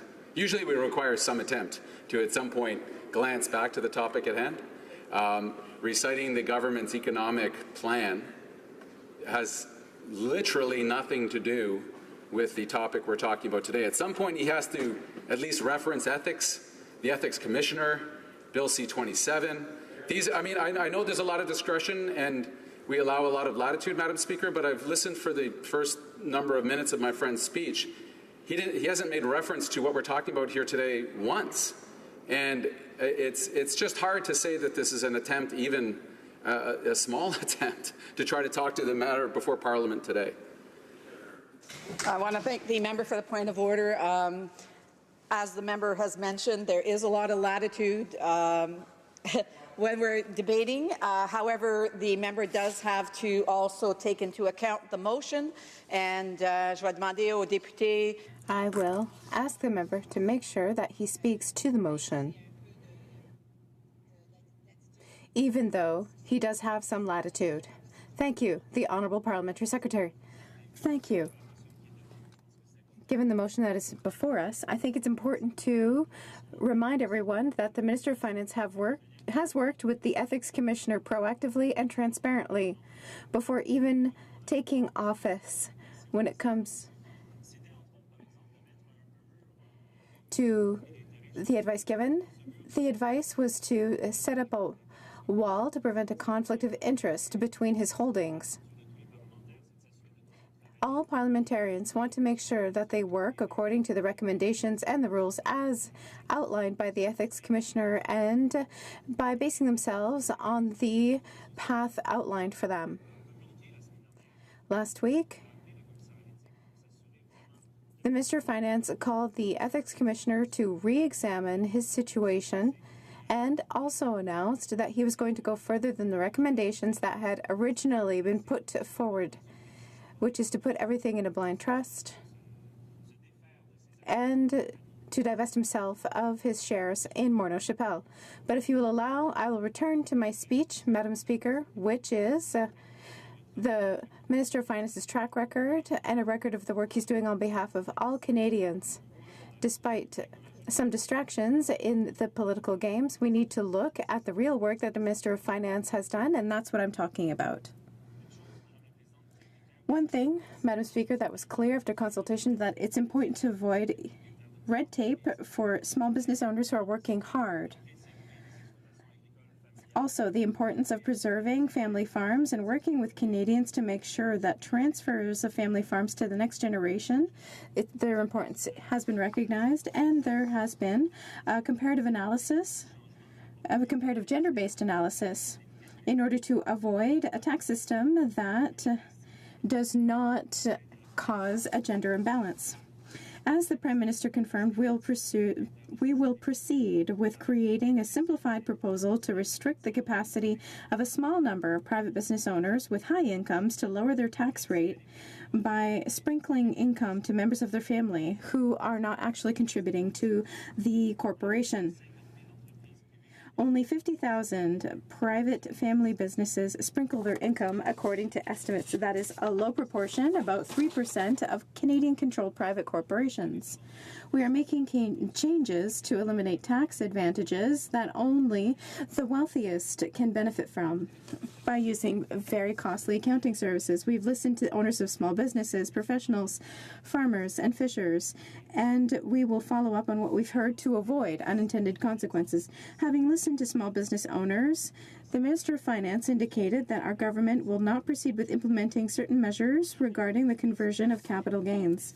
During the consultation period, many business owners, including several farmers and fishers, informed the government that these measures could have many unintended consequences, especially when it comes to taxation at the time of inheritance and problems that could occur when a business is transferred from one generation to the next. Our government will work with family businesses, including farms and fisheries, to ensure the successful transfer of businesses to the next generation. We continue to examine all the observations that the government has received.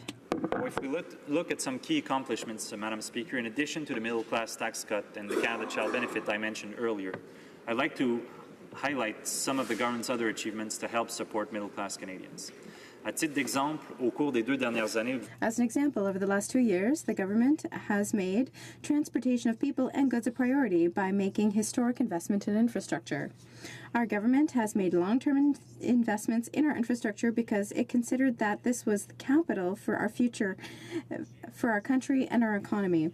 That is why $11.9 billion over 5 years was invested in public transportation, green infrastructure, and social infrastructure. In the fall economic update for 2016, $81.2 billion additional dollars were earmarked for essential infrastructure over 11 years. These are funds that will support public transportation, green and social infrastructure, transportation that supports businesses, rural communities, and Nordic communities, as well as smart cities. These will improve the ways that Canadians live, travel, and work, and it will also benefit our economy. Nicola. Yeah, thank you, Madam Speaker. On a point of order on relevance, the member clearly understood the previous concern. He is contemptuous of this place if he does not speak to the motion, Madam Speaker.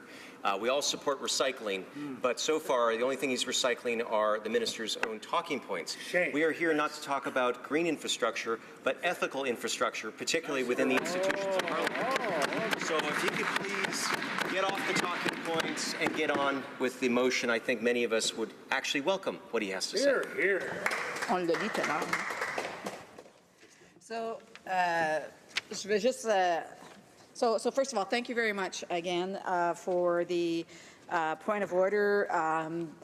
As I mentioned before, there is some latitude when there is some debate, but I would actually remind the parliamentary secretary again to maybe look at the words of the motion, talk about the ethics, and bring it back to that motion. I would also encourage members to, they'll also have an opportunity to ask questions and comments and to bring that subject around again. So the Honourable Secrétaire Parlementaire. The Honourable Parliamentary Secretary. And the member, this time in English, what I've said in French, that the finance minister from the very beginning, before he entered office, before he took office, met with the ethics commissioner, which is expected from all parliamentarians, all parliamentary secretaries, ministers, MPs, to sit down with the ethics commissioner, with her staff, to make sure that based on any MP's given situation, we respect the path she sets for us as parliamentarians and the guidelines and recommendations she puts forward. One of that recommendation for the finance minister was to put up a conflict of interest wall, which would be made public, which he did. He's always followed the recommendations of the ethics commissioner, has always worked with her, and will continue to do so, going even above and beyond. Now I'm talking about the substance of the motion, if they will let me continue, Madam Speaker, without heckling. Now, the finance minister has also mentioned last week that he'd go above and beyond what she's recommended, divesting all of his shares in Morneau Chapelle and placing all of his assets in a blind trust. But I think as parliamentarians, we have to also look at the work that the ethics commissioner is doing and the recommendations she puts for us as we move forward to make sure that the integrity of Parliament is at all times respected. And the finance minister on that front has always been forthcoming in working with the ethics commissioner and will continue to do so. Then I'll conclude like this, Madam Speaker. Thank you. Questions and comments? Questions et commentaires? L'honorable député de Sherbrooke. The Honourable Member for Sherbrooke. Thank you, Madam Speaker. I am disappointed to hear my colleague recite the measures taken by his government, whereas we have a motion that is very clear. I get the impression he has not read it.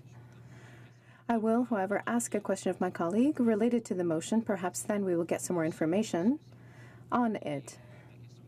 My question has to do with the fact that many of his colleagues have mentioned that they were misled by the minister. For example, colleagues in Toronto said that they were sure that the minister had put his assets in a blind trust. And the day before, we found out that that was not the case. I would ask my colleague if he also was misled by the Minister of Finance. What was his understanding of the situation before the Minister of Finance indicated that he had not put his assets in a blind trust? When did my colleague find out that he had been misled? Perhaps he could shed some light on the way that his caucus found out that what everyone thought. The Honourable Parliamentary Secretary to the Minister of Finance. Thank you, Madam Speaker. My understanding was always that the Minister of Finance, as is expected of every parliamentarian, to work with the Ethics Commissioner to make sure that the rules that govern us all in this House are respected, which is what he did as soon as he was elected and took office. My understanding is that when it came to the recommendations put forward by the Commissioner, I understood that they had been respected, as any other parliamentarian would respect the guidance of the Ethics Commissioner when the situation is reviewed and recommendations are emitted.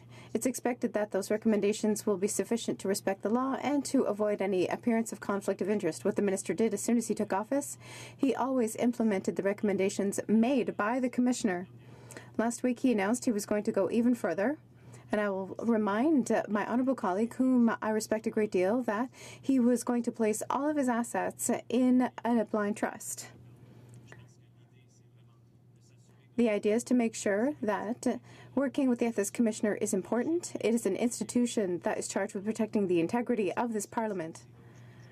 As far as I'm concerned, I've always known that the Minister is a man of great integrity, dedicated to public service for the last 2 years, and that's what I reminded everyone with my speech, because he has obtained remarkable results for the Canadian economy.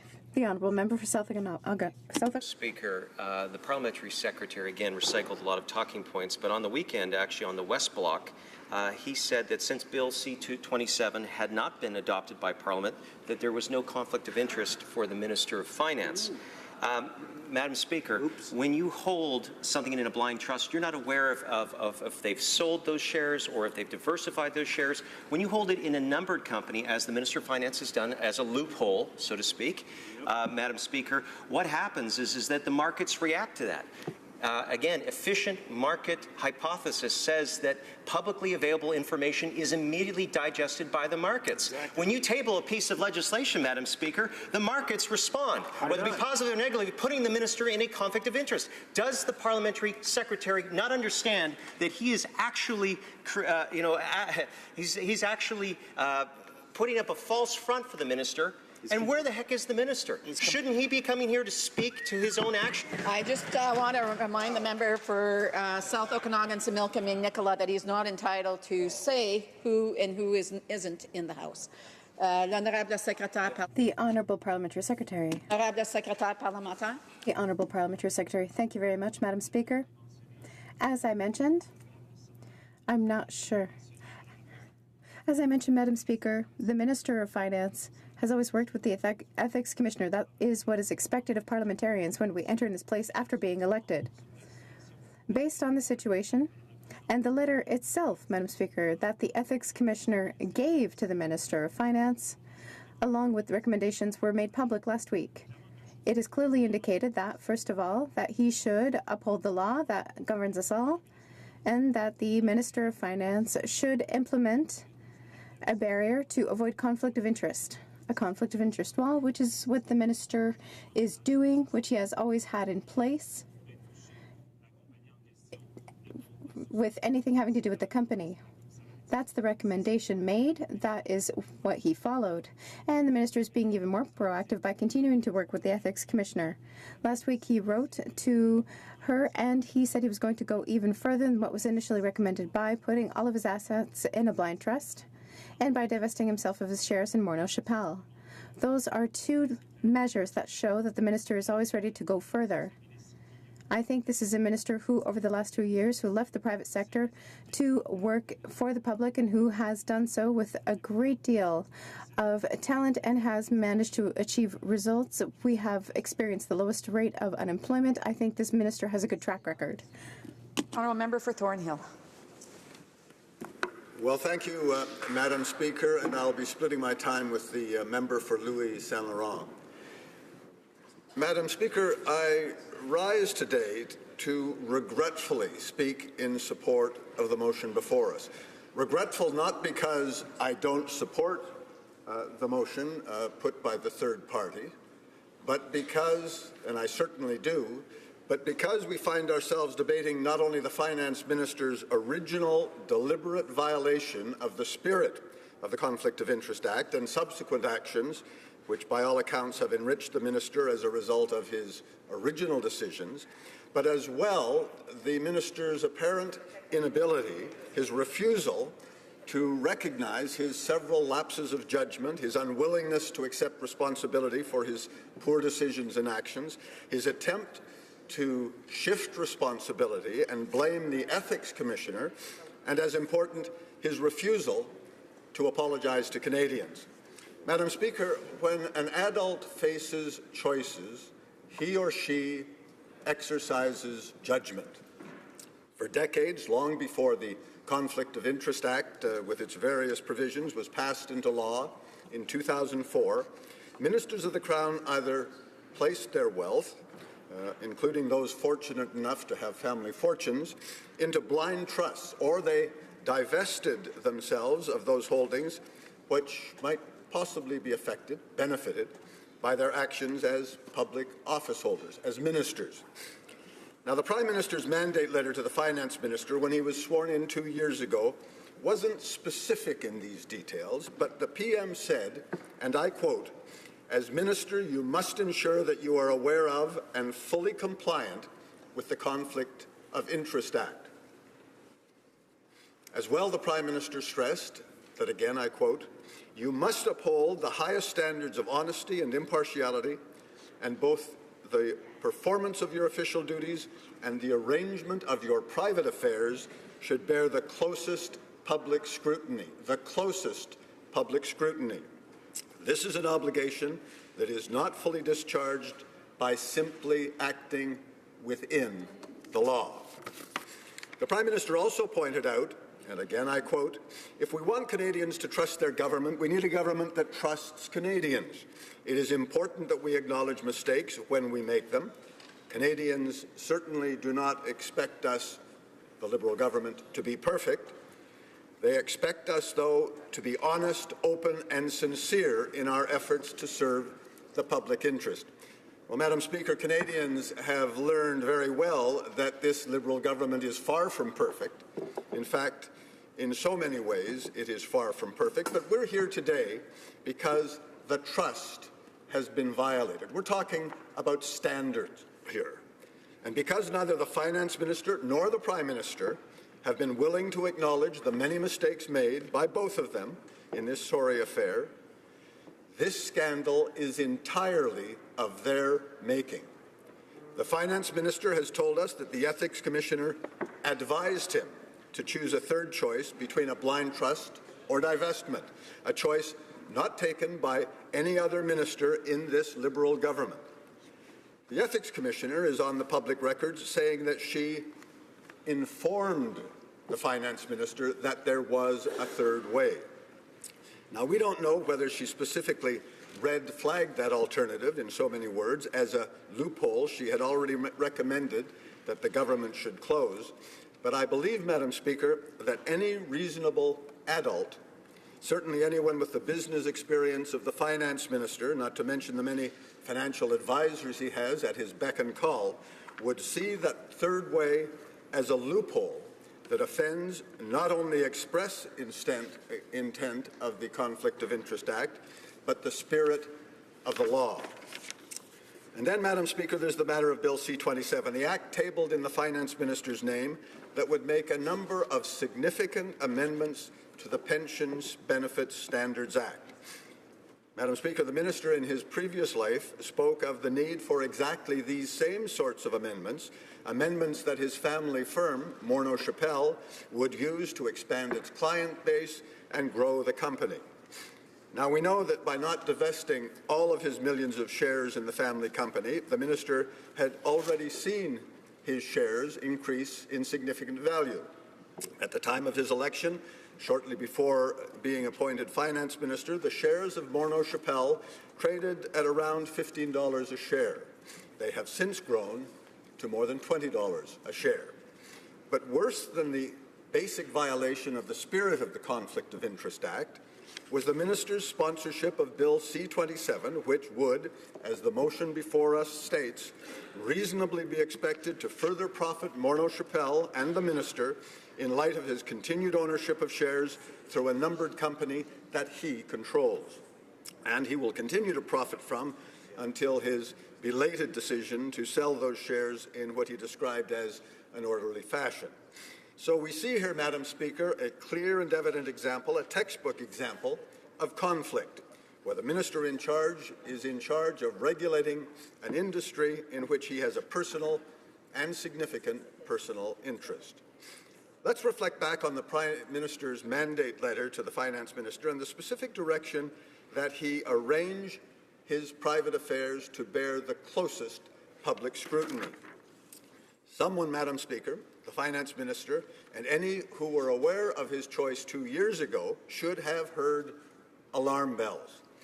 Which brings me, Madam Speaker, to a question that the Finance Minister and the Prime Minister have refused to answer in this House or anywhere else. When did the Finance Minister inform the Prime Minister? When did the Prime Minister learn that the Finance Minister had neither put his holdings into a blind trust or divested all of his shares 2 years ago? Last week, the latest revelations from investigative journalists, from the Ethics Commissioner herself in media interviews, and finally from the Finance Minister himself, confirmed that he had been informed by the Commissioner of a technical gap in the Conflict of Interest Act, a capital L loophole, if you will, that no other member of this Liberal cabinet, that no other member of previous governments, to my knowledge, exploited.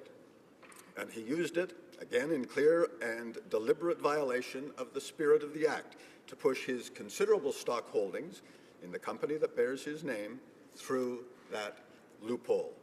This in stark contrast to the months of hollow so-called consultations on tax reform proposals dropped on Canadians in the middle of the summer, aimed at alleged loopholes, too long exploited, it was said, by hard-working middle-class small businesses. In effect, characterizing Canada's hard-scrabble, hard-working middle-class small business owners tax cheats.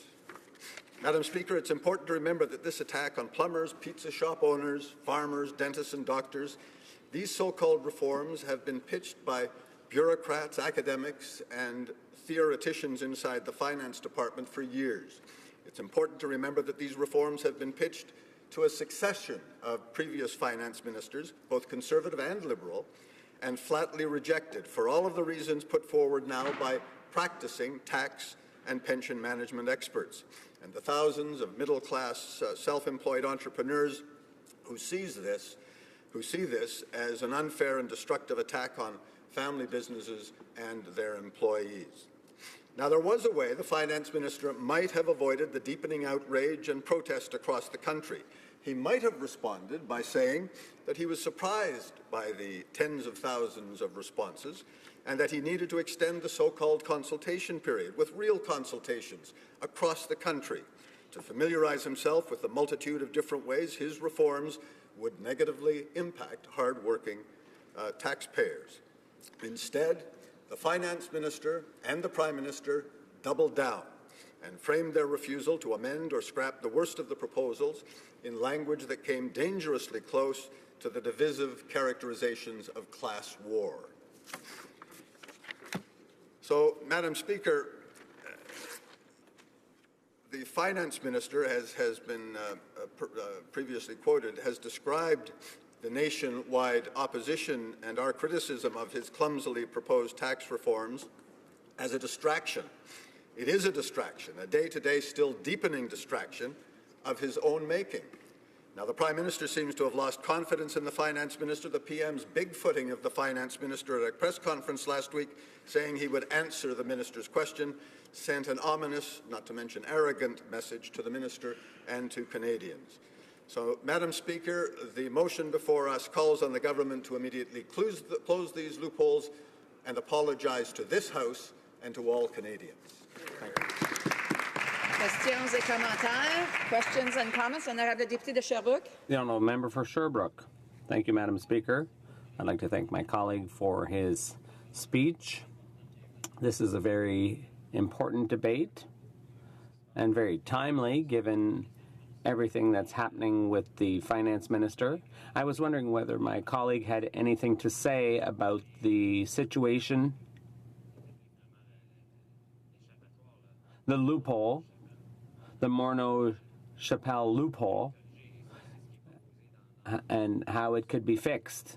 That's what the motion provides for today. What does he think of? I know that his government, when they were in office, the commissioner recommended closing that loophole, and I was just wondering if he had any comment about the fact that that wasn't done. And my question was whether, given his experience in politics and the various ministers he's seen come and go here, I know he was a journalist in the past, so before he was even in Parliament, has he ever seen a situation like this? And if so, what was the result? My NDP colleague was talking about ministers who resigned in similar situations, so I was just wondering, I'd like to know his views on that. The Honourable Member for Thornhill. Well, thank you, Madam Speaker, and I thank my honourable colleague for a couple of very important and relevant to this debate questions. It is true that in 2013, the Ethics Commissioner did make a number of recommendations in her annual report, quite a few recommendations about improvements that might be made to the Conflict of Interest Act, which was at that time about 9 years old. The reason that it wasn't acted upon was that there was no clear and pressing need to block attempts such as we've seen by the current finance minister to exploit some of those imperfections in the original act. To my knowledge, going back decades, there has never been an instance where a minister of governments, Liberal or Conservative, have tried to avoid either placing their wealth, their holdings, into blind trusts, or to divesting those interests. And I would agree with the previous speaker's suggestion that this is, in fact, in some ways more serious than some of the previous instances where we've seen ministers which had to be disciplined in a variety of ways for impropriety. Questions and comments? L'honorable secrétaire parlementaire. The Honourable Parliamentary Secretary to the Minister of Public Services and Procurement. Thank you very much, Madam Speaker, and I'd like to thank my colleague for his speech. We have to do and bear in mind as we go through this debate is the economic performance for Canada, for Canadians, that we have seen. I just want to remind members they'll have an opportunity to respond on this side, so please allow the Parliamentary Secretary to speak without being heckled. The Honourable Member for the Honourable Parliamentary Secretary. After 10 years of anemic growth, we now have growth that leads the G7, over 4% in the last quarter. We've created over 400,000 jobs, most of them full-time jobs, since we came to office. And last week, the Minister of Finance, and I think something that represents something of a consensus in this House, lowered small business taxes to 9%, which puts us among the lowest in the Western world. Madam Speaker, I would ask the honourable member, is all of this conjured and contrived debate today not just an effort to obscure the economic facts and the very real good news that Canadians are enjoying? The Honourable Member for Thornhill has 40 seconds to respond. Well, thank you, and I'll very quickly speak to this. My honourable friend and his counterparts on the benches opposite may consider this a contrived debate, but the public voice defending liberalism in this country, the Toronto Star, in its lead editorial, the Toronto Star, remember, elected by its founder to speak only support for the Liberal Party, said, as the finance minister attempts to justify the ethical morass of his personal finances, he is showing himself again to be tone-deaf, out of touch, the exact frailties that have jeopardized his government's vital push for tax reform. Thank you, ma'am. Thank you. And I did not mean to interrupt the member while he was responding. However, I was in the process of getting up to remind the member, pour rappeler à la députée de Beauport, Côte-de-Beaupré. To remind the member for Beauport, Côte-de-Beaupré, and the member for Longueuil, Saint-Hubert, that if they wish to have a private discussion in a loud voice, they should perhaps leave the House to do so, because that's not very respectful towards those who have the floor. Resuming debate, the honourable member for Louis Saint Laurent. Thank you very much, Madam Speaker. I'm very honoured to take the floor after my distinguished colleague from Thornhill, who was a journalist too, and he authored many a great piece, and that shows his great wisdom. I'd like to announce that we're very pleased to support this motion, even though it comes from the NDP, because it's not a partisan motion. It's about ethics. When it comes to ethics, there's nothing more fragile for a person's reputation as a politician than ethics. About ethics, we talk about a very fragile issue. And so this is why we have to take it seriously. And first of all, I want to pay all my respect to the Minister of Finance, not for what he has done, but to run in politics. Because this guy, we can say, is a knight on Bay Street, but on the other hand, when you are so high, you must have the higher standard of ethics. And unfortunately, it is not the case for the last 2 years. Madame la Présidente, lorsque... Madam Speaker, when the member, the finance minister, got involved in politics, that was a good thing, because he is a man of great experience, and when a person like that gets involved in public life, we all gain. But the ethical standard is a high one, and unfortunately the finance minister has fallen short of that standard. Morneau Chapelle is a company that his father founded, and the minister did well with it. But that's a company that deals with federal legislation, and the finance minister is the one who actually crafts that legislation. That is a classic conflict of interest between his former functions in the family business and his current functions as finance minister. He should have taken every single potential conflict of interest issue seriously, and he didn't. Finance bilan for the last 2 years, and it's not good. I heard the parliamentary secretary a few minutes ago talk about the economic situation of Canada. Let me remind you, Madam Speaker, that this government has been elected under the oath of a small deficit of $10 billion and zero deficit in 2019. The reality, Madam Speaker, that this government, this minister, tabled a budget 3 times the deficit than expected, and they have no idea when Canada will get back in zero deficit. This is a shame, Madam Speaker. We have to get back in the worst years of the Trudeau's government, father, not the son, the Trudeau's government, this is the government who invented the deficit when we were not in war or in huge crisis. And yes, the son is taking, unfortunately, the footpath of his father. Donc, Madame la Présidente, des déficits... So, Madam Speaker, larger deficits than forecast, no schedule for a return to balance, and this government boasts about making the wealthiest 1% of Canadians pay more. Really? But the finance minister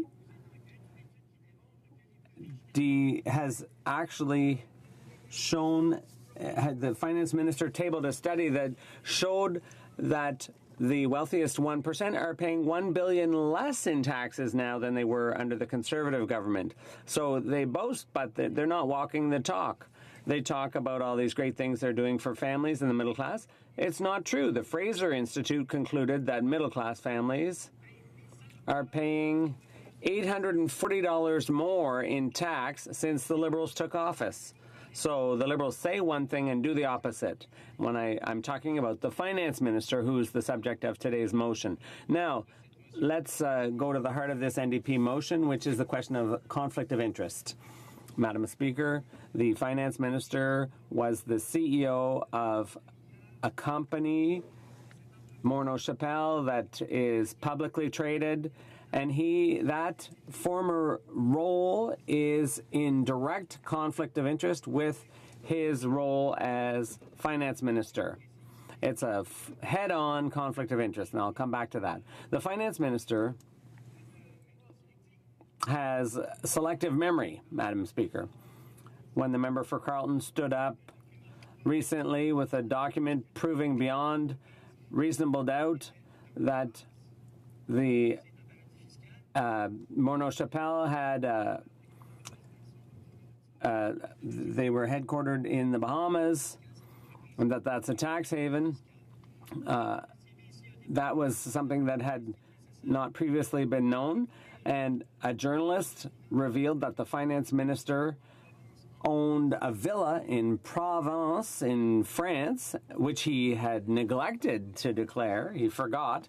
That's another example of the minister's selective memory. The Globe and Mail also revealed that the finance minister had not declared his assets to the ethics commissioner and had not put all those assets in a blind trust. Once again, Madam Speaker, that wasn't done properly. What you see with this minister, Madam Speaker, and this is the reality is that things are only disclosed when the minister is cornered, when he's caught red-handed. That's what happened with the headquarters in Barbados or the Bahamas. That's what happened with the villa in Provence. That's what happened with the blind trust. And last week, the finance minister... More the question. You have the chance to speak to the Prime Minister. I'm there to answer to all of your questions. That's the Prime Minister himself. Oh, thank goodness for that. Le bon Dieu n'a pas fait mieux, Madame la Présidente. The good Lord couldn't have done any better himself, Madam Speaker. And just look at how the Prime Minister was treating his right-hand man, the finance minister. The fact is, Madam Speaker, that we're talking about the finance minister, not the prime minister. But as we all know, the finance minister is the right-hand man in cabinet, the prime minister's right-hand man. And it was quite something to see how the prime minister treated him publicly. And they tried to explain that there was a loophole in the regulations that allowed the minister not to report certain things. But that's so sad to see a man who's so upstanding, so honest. It's a pity to see him falling back on such flimsy excuses. This is a position that requires the greatest confidence. It's a position, finance minister, that commands respect. This was the CEO of a business that was very successful, publicly traded, something that Canadians could be proud of. But it's so sad to see the finance minister falling down on the job, and that's why this motion has been proposed today. The finance minister led a full-on attack on small and medium-sized business. Let's not forget that. Most SMEs, they were suggesting that SMEs were trying to avoid paying their taxes, and that's unacceptable. It's unthinkable to sully the reputation of small business in that manner. But the finance minister did everything he could to get millions out of the pockets of small business people. But they should have been trying to help people in need rather than going after small business people. Our leader showed great leadership with the member for Carleton at his side. They visited all the chambers of commerce from coast to coast. But the finance minister finally realized that there was such opposition to his proposals that he backed down. But they're still going after the little guy. After the weekend, we learned that the Canadian Diabetes Association, they came to see us and said this doesn't make any sense at all. The government wants to hike taxes on diabetics. The finance minister said, yeah, no, maybe that doesn't make sense. We'll take a second look. That's troublesome. I hope it's troublesome. It's unacceptable, Madam Speaker. This government, only when they're cornered do they back down and think twice. That's the fact, Madam Speaker. I have great respect and esteem for the finance minister, but in spite of that, we'll be voting in favor of this motion because when you're the finance minister, when you inherit a very successful family business, you have to be very ethical. You have to be very upstanding. You have to make sure there's no conflict of interest. But unfortunately, over the past 2 years, this Liberal government has fallen from one conflict of interest into another. The Honourable Member for Longueuil Saint-Hubert. Thank you, Madam Speaker, and I'd like to thank my colleague for his remarks. I'd like to talk about more than just this club sandwich this has become, what this government has been doing. There is actually an unhealthy benefit in the Minister of Finance without necessarily having put his assets in a blind trust. How unhealthy it has been for him to bring forward Bill C-27. I'd like my colleague to speak to that. The Honourable Member for Louise Saint-Laurent. Thank you, Madam Speaker, and I'd like to thank my colleague, whom I'd like to congratulate on. What happens is that when you're a Minister of Finance, you have to be above the highest standard. You have to be better than anyone else. This Minister of Finance had the duty to set aside his business, to put his assets in a blind trust. What did he do? No, what he did was craft Bill C-27 that directly affects pensions and that perfectly aligned with what his business was involved in. Madam Speaker, unfortunately, he wasn't able to step back and put an appropriate distance between what he's doing today and his past experience. The Honourable Member, Parliamentary Secretary to Public Services and Procurement. Thank you. Madam Speaker, I'd like to thank my colleague. What my colleague could have done was underscore the economic achievements of the government. He spoke about a frontal attack on SMEs. Madam Speaker, the SMEs got a tax cut. We brought the tax down to 9%. We will be bringing the tax down to 9%. That's the lowest. Now, after extensive consultations, we were able to clarify proposals that will move us towards more tax fairness. Now, there was one promise from the government of the past 10 years that said it was going to balance the budget. They weren't even able to keep that promise. So, Madam Speaker, I don't think we need to take advice necessarily from that party. Now, the Minister of Finance went above and beyond his duty. He took and announced steps last week. And I would say that, in fact, what the opposition wants to do is simply simply distract from the good things this government is doing. Well, we left a surplus of $2.6 billion, Madam Speaker. So, must I remind you, Madam Speaker, that the government said that it would decrease the tax to 9%, and in the first budget, this government repealed the decrease in taxes that we were bringing forward. The government made a promise. It broke that promise.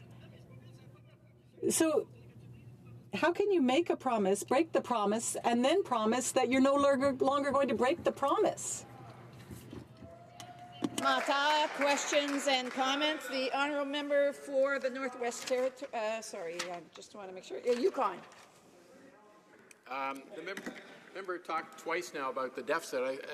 It must be a little embarrassing for him, considering the huge amounts that Brian Mulroney added to the deficit. And when Mr. Harper came into power with a balanced budget, even before the financial crisis, he was adding to the national debt, and for every year of his reign except for 1 year. So it must be a bit embarrassing for the member, who I have great respect for, to talk about his party's contribution to the national debt. Brief response from the member for Louis Saint Laurent. Question, because it gave me the chance to express to everybody here in the House and around the world that our country, behind the strong leadership of Prime Minister Stephen Harper, was the first country of G7 to get back after the most impressive crisis that we had to address in the last century. Yes, I'm proud to be a Conservative, Madam Speaker. Resuming debate, reprise de débat. The honourable member for Saskatoon West.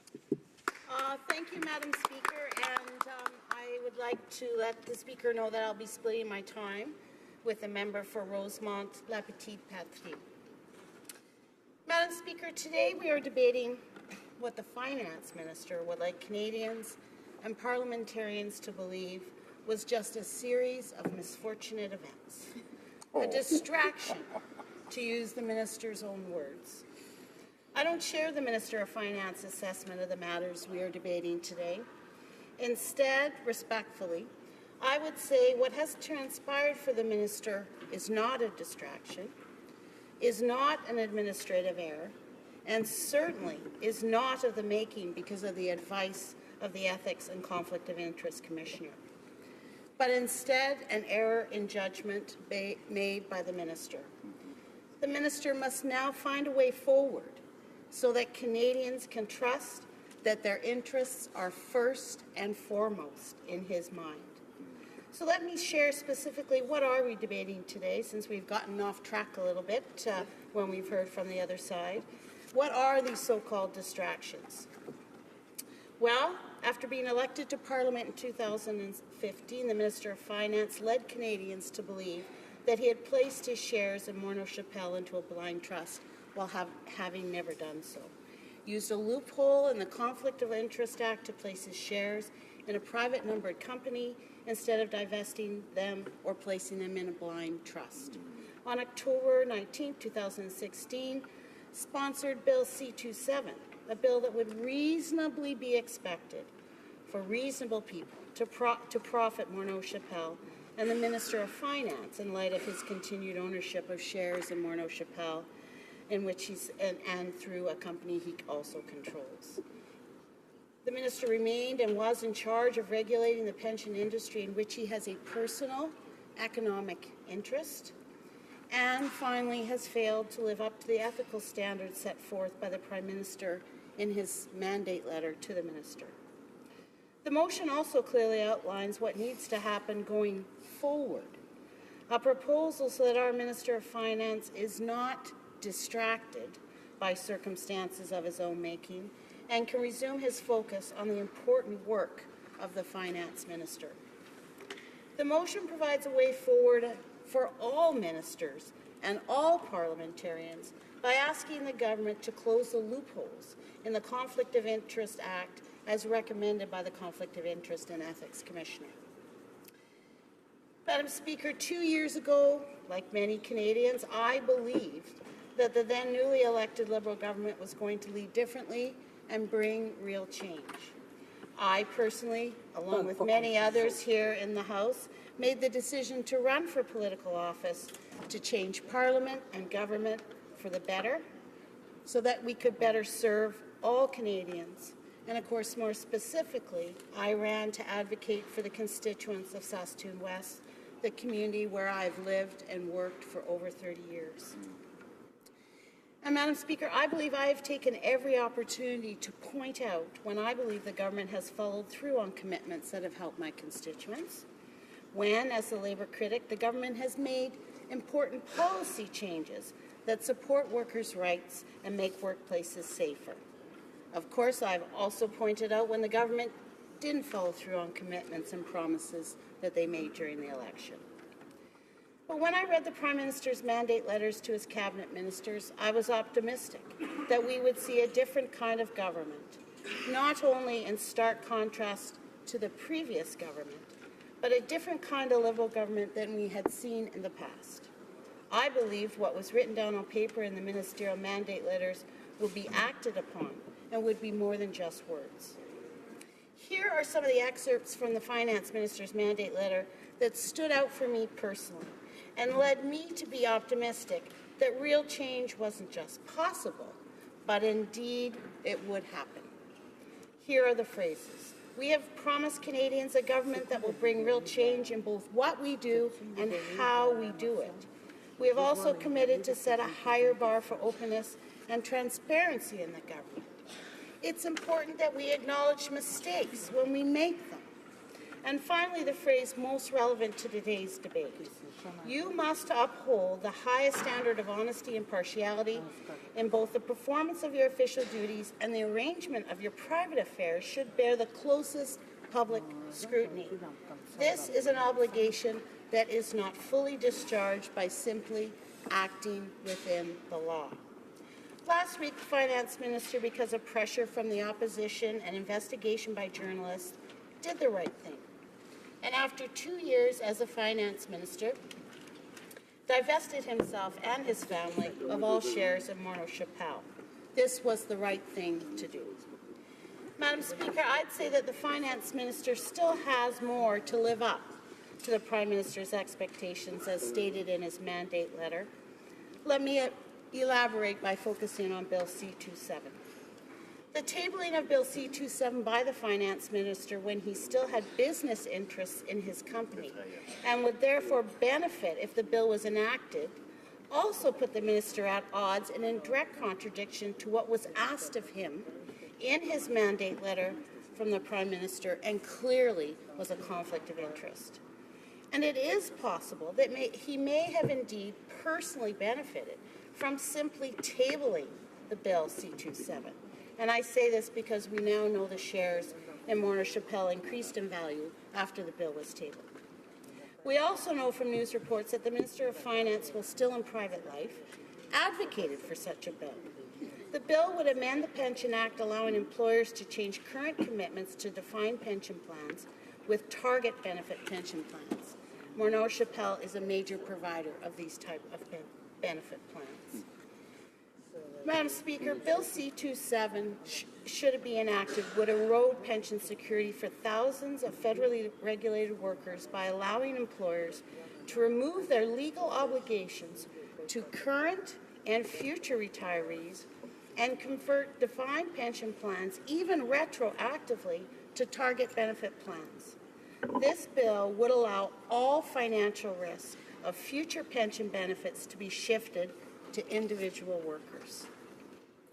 So, Madam Speaker, beyond the fact that the Minister of Finance would have benefited financially from the bill, beyond the fact that he presented a bill that would make changes in regulations that he advocated for in his private life as a business owner, Bill C-27 was introduced without any consultation with Canadians, with pensioners or unions, and it broke a specific election promise made by the Prime Minister. When the previous Conservative government proposed a similar legislation, it was met with such opposition by retirees and other stakeholders, the effort was abandoned. So I asked the Minister, why did he introduce the legislation?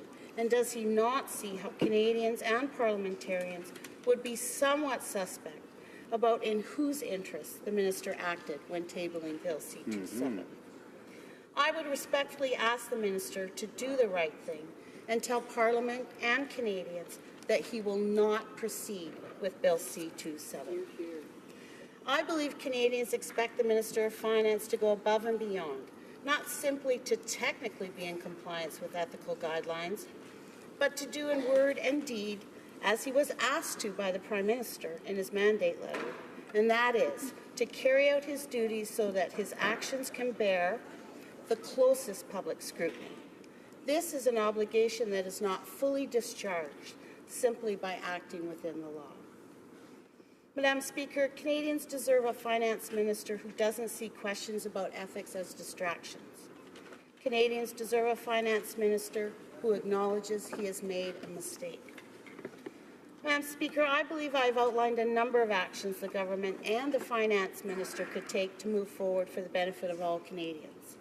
Eliminating loopholes in the Conflict of Interest Act, protecting federally regulated defined pension plans, and also following through on commitments made by the government during the election. Madam Speaker, there's always an opportunity to do the right thing. I urge the Minister of Finance and the government to do the right thing as soon as possible. Thank you very much. Questions and comments? The Honourable Parliamentary Secretary to the Government House Leader. Yes, thank you, Madam Speaker. You know, whether it's the Minister of Finance, and I suspect all members of this House have, in fact, been doing the right thing. We have an independent office, an office that is of the Parliament, the Commissioner of Ethics. We all have an obligation to report to the Commissioner and follow the advice and the recommendations that have come out from the Commissioner, and that's exactly what the Minister of Finance has done.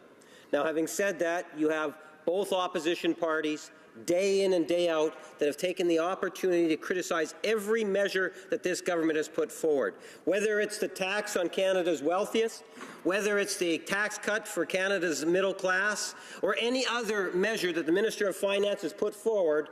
They have, in fact, opposed, Madam Speaker. My question is why does she believe that the Canadians as a whole should have more faith in what the opposition has to say about the Minister of Finance when, in fact, we have an independent commissioner that has the responsibility to ensure that there is, in fact, no conflict, and the Minister of Finance has been following the advice of the commissioner? The Honourable Member for Saskatoon West. Thank you, Madam Speaker, and I want to thank my colleague for his comments, and it's nice to hear the government side coming back to the issue at hand today. First of all, I think what I mentioned in my speech is that the mandate letter that the Minister of Finance received, which I would assume would be from the Prime Minister, you would follow as the Minister of Finance, and it asked the Minister of Finance to go above and beyond. It asked the Minister of Finance that his activities and his duties that he carries out and his actions, that they stand up to the closest public scrutiny. And then the next sentence to me in the mandate letter is extremely important. And that is, the Prime Minister asked the Minister of Finance, and he said, this is an obligation that is not fully discharged by simply acting within the law. And so my comment is the Finance Minister has not followed what the Prime Minister asked him, and I think Canadians deserve better. Thank you. Questions and comments? The Honourable Member for Sherwood Park, Fort Saskatchewan. Thank you, Madam Speaker. I think the reality about these mandate letters is that they weren't actually written for the Finance Minister or for the ministers in general, that these were mandate letters for public consumption. They said things that the government wanted the public to think were the instructions to ministers, when in fact the permissive attitude taken by the Prime Minister, by the Cabinet, towards the Finance Minister makes very clear that the Prime Minister, the government, doesn't at all take seriously the ethical injunctions which were put in those documents for public consumption. We have a case, Madam Speaker, I think it's a very clear case, where the Finance Minister continued to own shares and significantly profit from something that was happening outside of his office, while he was regulating the company that he continued to own shares in. That's an obvious conflict of interest. He shouldn't need to ask the Ethics Commissioner to know that that's completely unacceptable, unethical. So can this member maybe clarify her thoughts on really the reality that the government doesn't take these mandate letters, these ethical instructions to their ministers at all seriously? The Honourable Member for Saskatoon West. Thank you, Madam Speaker, and I want to thank my colleague for his question. And I think during my remarks, I said that how I thought the mandate letters were more than just words on a page, and I've heard my colleague refer to the fact that maybe they were created and put on the website, but that there weren't a lot of intentions behind actually following what was in those mandate letters. I chose not to be, or tried not to be cynical for a very long time, but the circumstances that have come up around the Finance Minister do lead me to believe that those mandate letters were not taken seriously were not read. There was no expectation that they would actually form the ministers. I mean, the work plans are included within those mandate letters as well, and I think people look to them. I refer to them. I refer constituents to look at them to find out what's important for the government going forward. So I, like my colleague, am quite disappointed that that, in fact, doesn't appear to be the case. Reprise au débat. Resuming debate. L'honorable député de Rosemont-la-Petite-Patrie. The honourable member for Rosemont-la-Petite-Patrie. Thank you for your enthusiasm. Thank you, Madam Speaker. I am pleased to rise in this place to speak to the NDP motion. I would have preferred not to have to discuss the subject at all, however. This subject came up on its own because of the misconduct of the Minister of Finance.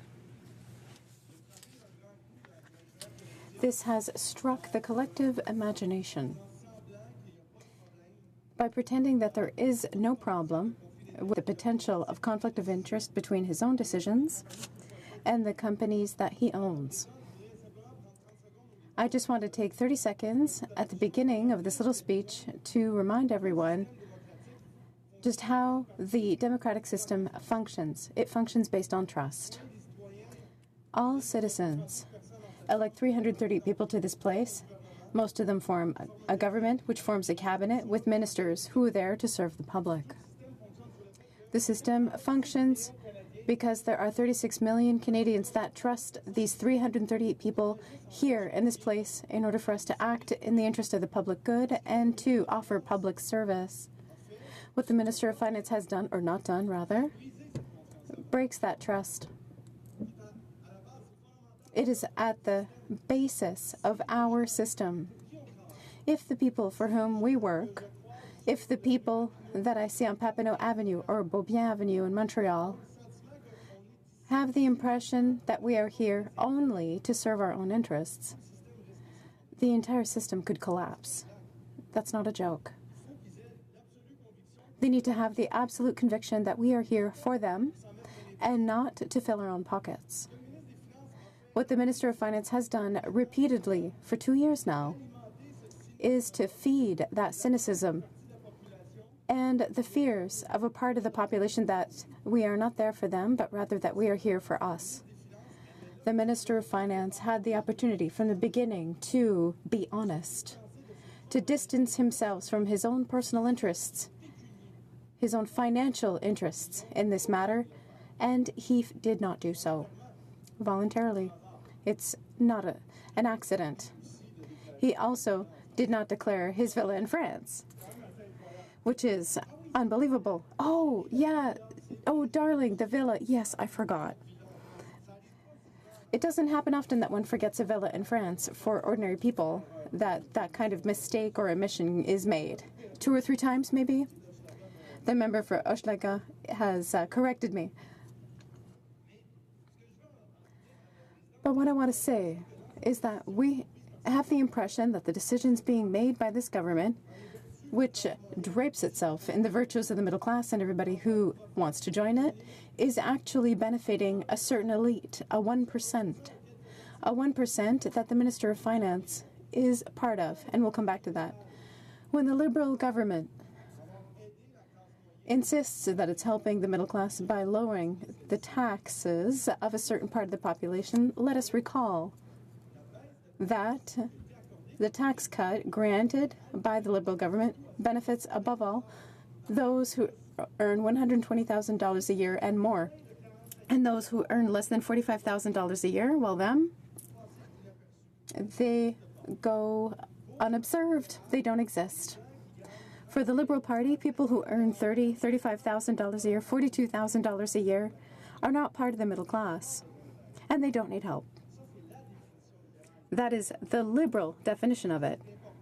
It's important to recall that in the whole stratagem of changing personal income tax rates, people who earn more than $120,000 a year are the ones who benefited the most. It's unbelievable. And there was a promise to end tax loopholes, which benefited CEOs of big businesses on tax benefits that cost us $800 million a year. That was a Liberal promise. broken, torn up. We're not going to deal with CEOs. We're not going to deal with the wealthiest or the 1% because those are our Bay Street friends. We're not going to do that. Instead, we're going to hit the smallest people hardest once again. Along those same lines, the tax cut is a farce because it's not helping the people who need it most, people who have lower incomes. We continue to maintain a loophole that benefits CEOs.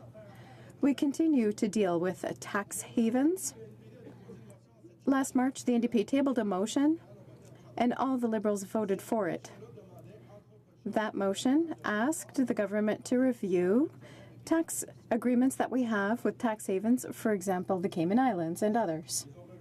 And they reviewed them. They looked at the list and said, well, I think we're missing some. We could add one more. Us poor naive NDPers thought that the Liberal vote meant that we were going to reduce the number of countries with whom we were dealing with. But no, it went up. We added the Cook Islands. The Cook Islands, a British protectorate, which has a tax rate of 0% on corporations. 0%. And so by putting money over there, there's no taxes paid. And say that that money invested has already been looked at by another tax system and I don't have to pay taxes in Canada. $5 to $8 billion a year. I will please my conservative friends, $5 to $8 billion that we are losing to tax havens. Statistics Canada is the one that established that. And so it's probably much higher than that because we can't really know for sure. I will continue along those same lines. The Liberals never attack people who benefit from the system and don't pay their fair share. Personal tax rates, CEOs, tax havens, but what are they doing instead? They table a bill, C-27, which is going to attack the pension plans of workers of our country that were negotiated in good faith with their employer. Pension plans that guarantee a certain amount of money once they have reached their old age. Those are defined benefit pension plans. That means that once you retire, you'll be able to count on a certain amount every month, which allows a certain amount of predictability for expenditures, for rent. Can one travel? How are we going to help our grandkids go to university? I don't know.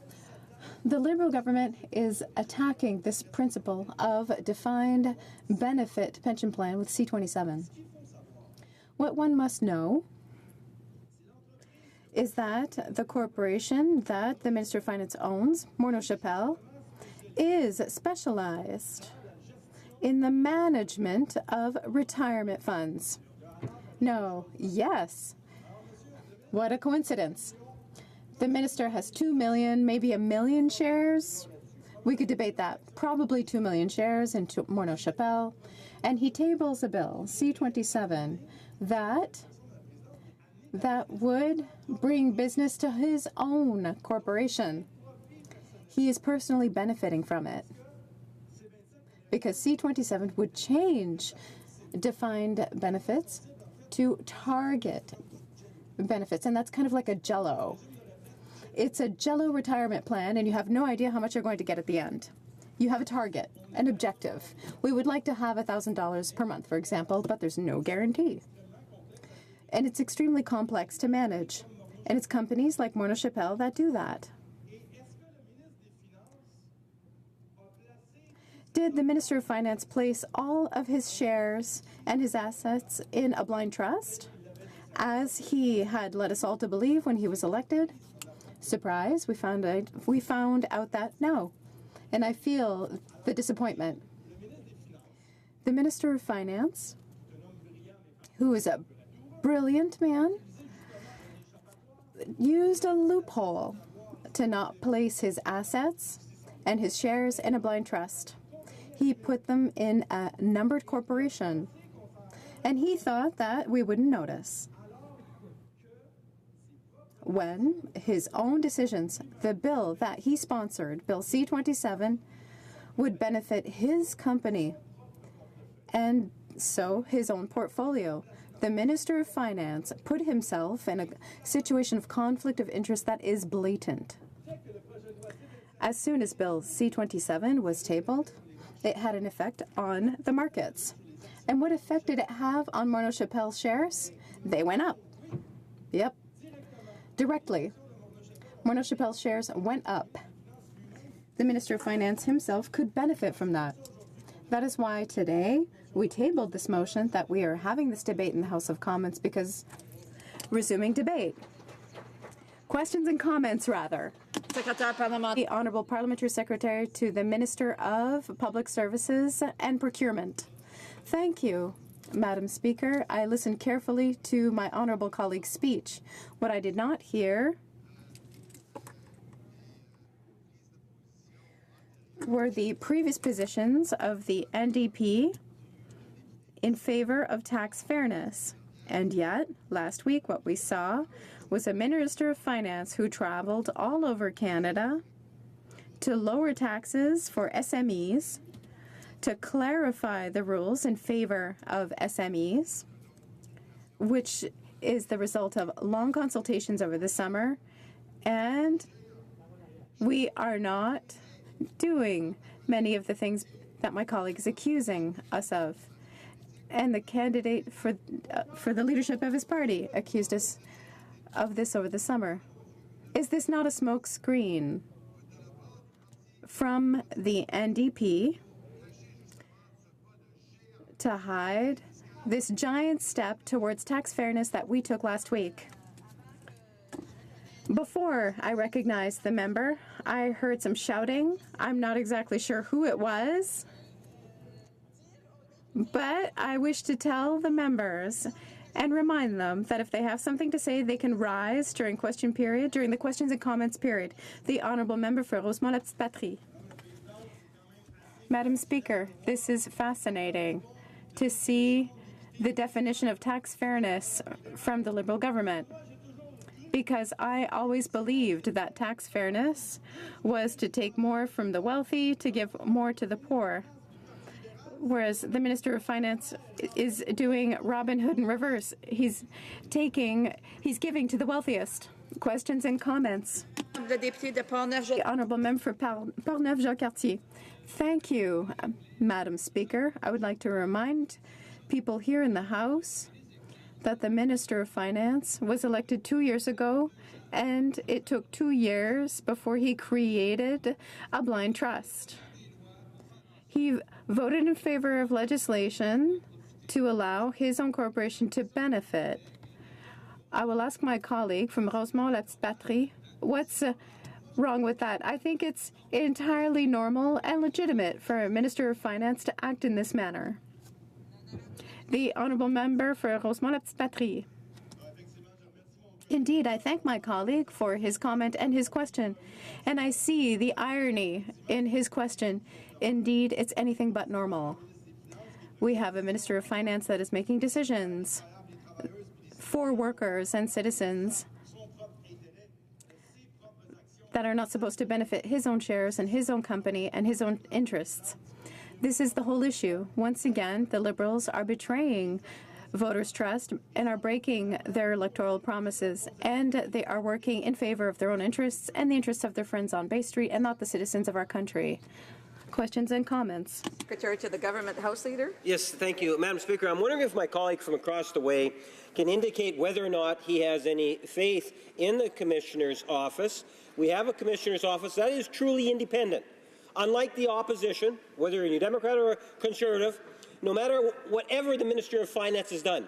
I've highlighted the tax breaks, so many things, so many fine jobs that have been accomplished. The opposition constantly, every moment they get, to criticize the Minister of Finance. Why should Canadians believe the opposition when we have the Ethics Commissioner saying that nothing has been done wrong, that the Minister of Finance is in fact following it?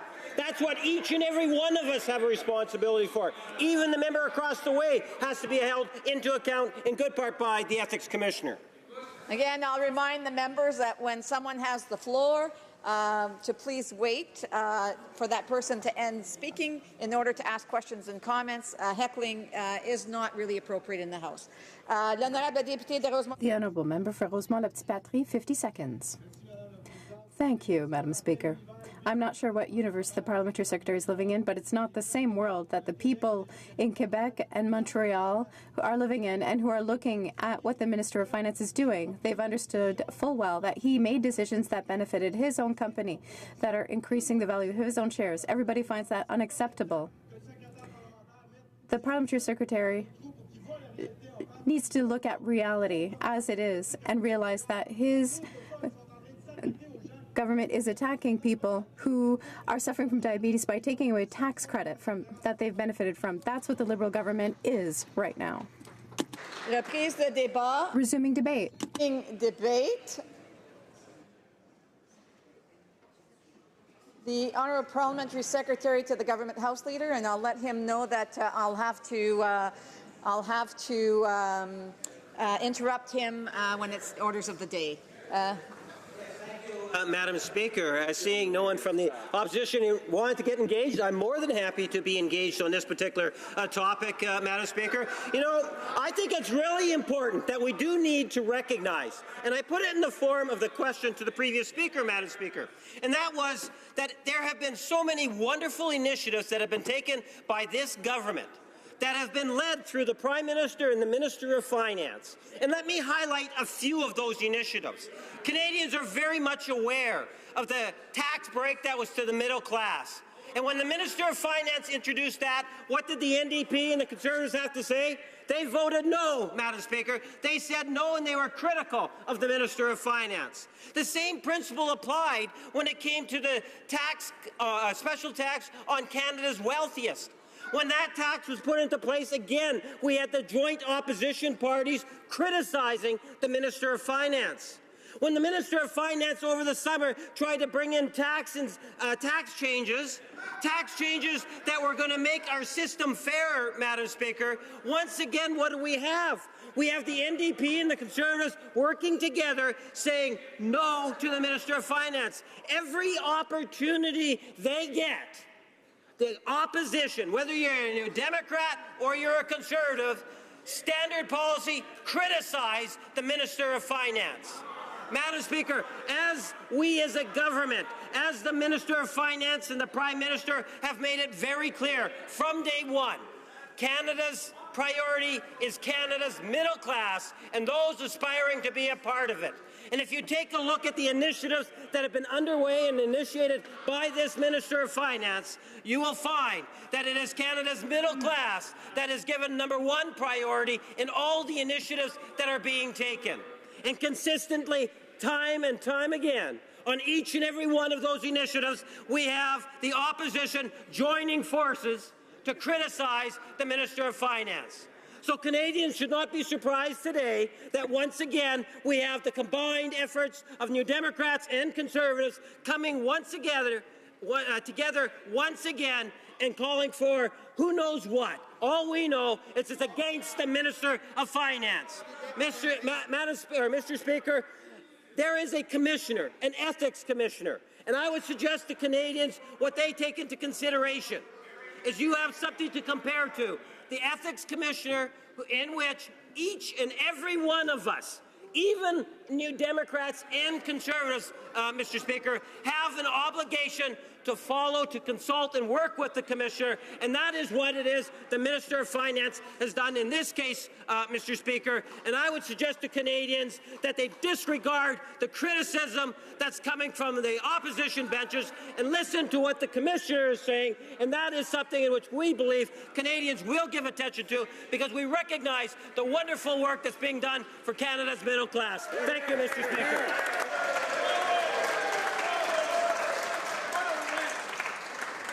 Order. Nice to see the House in a good mood for now.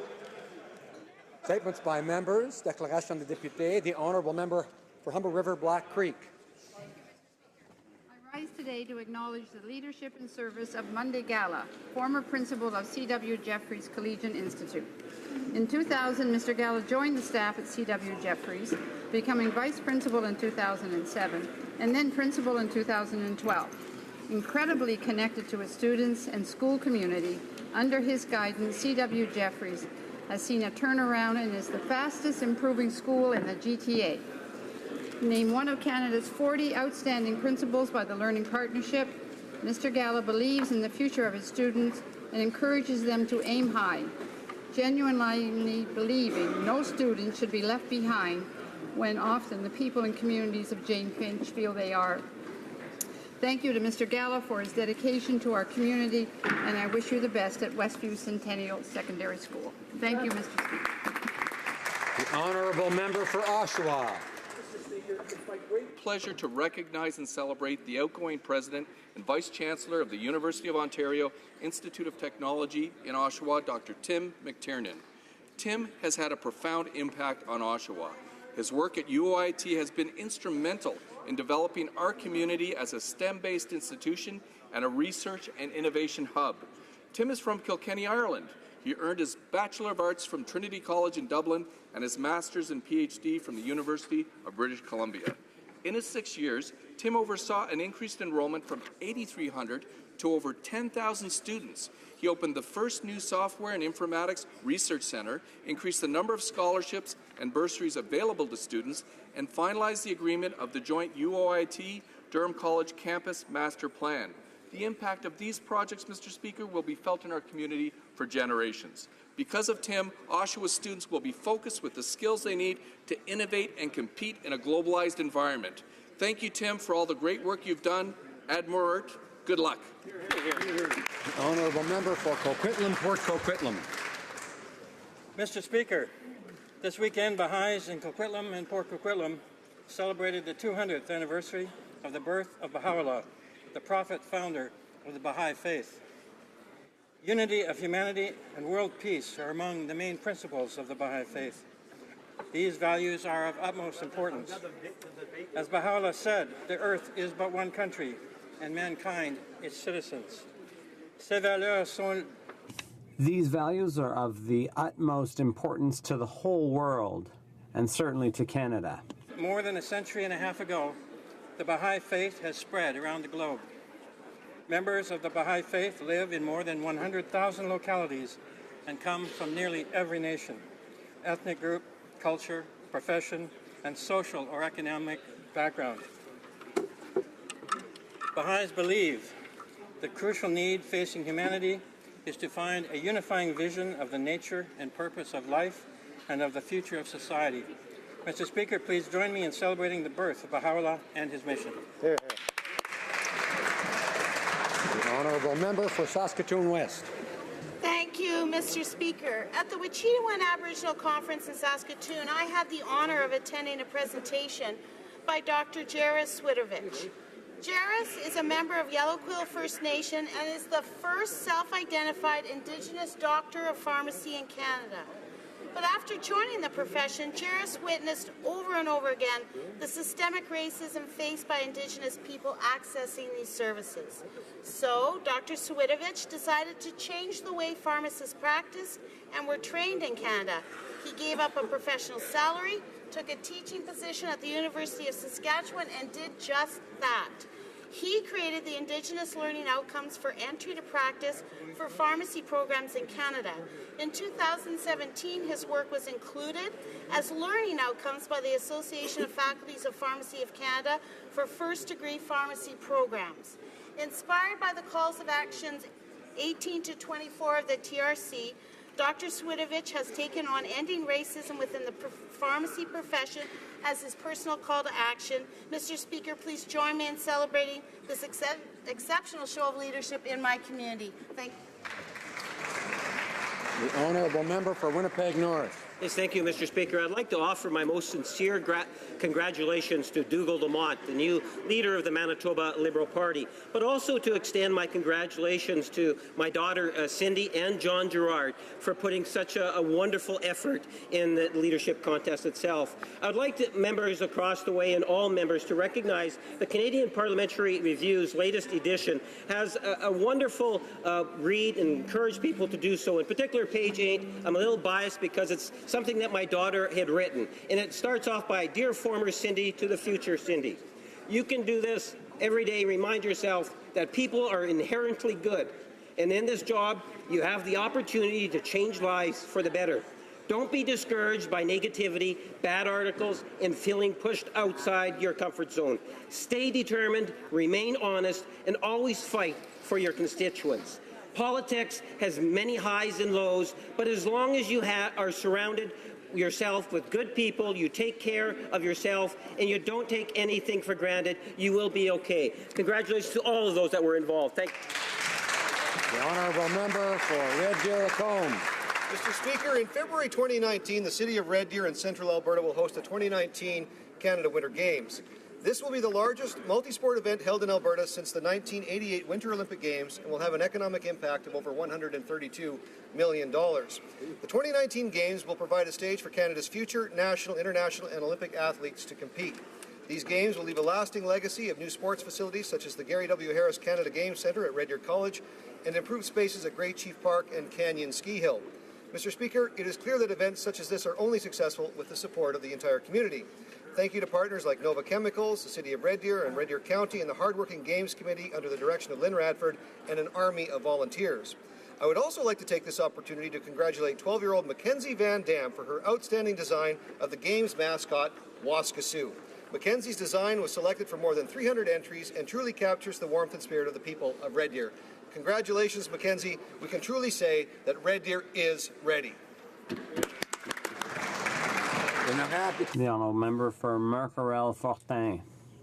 Mr. Speaker, it being Women's History Month, I rise to pay tribute here in the House to an inspiring woman in my riding of Mercarel-Fortin, Ms. Liette Massé, President of Meals on Wheels in St. Rose. For over 20 years, Ms. Massé has left her mark on the Laval community with her involvement in the Soup Kitchen and the St. Vincent de Paul.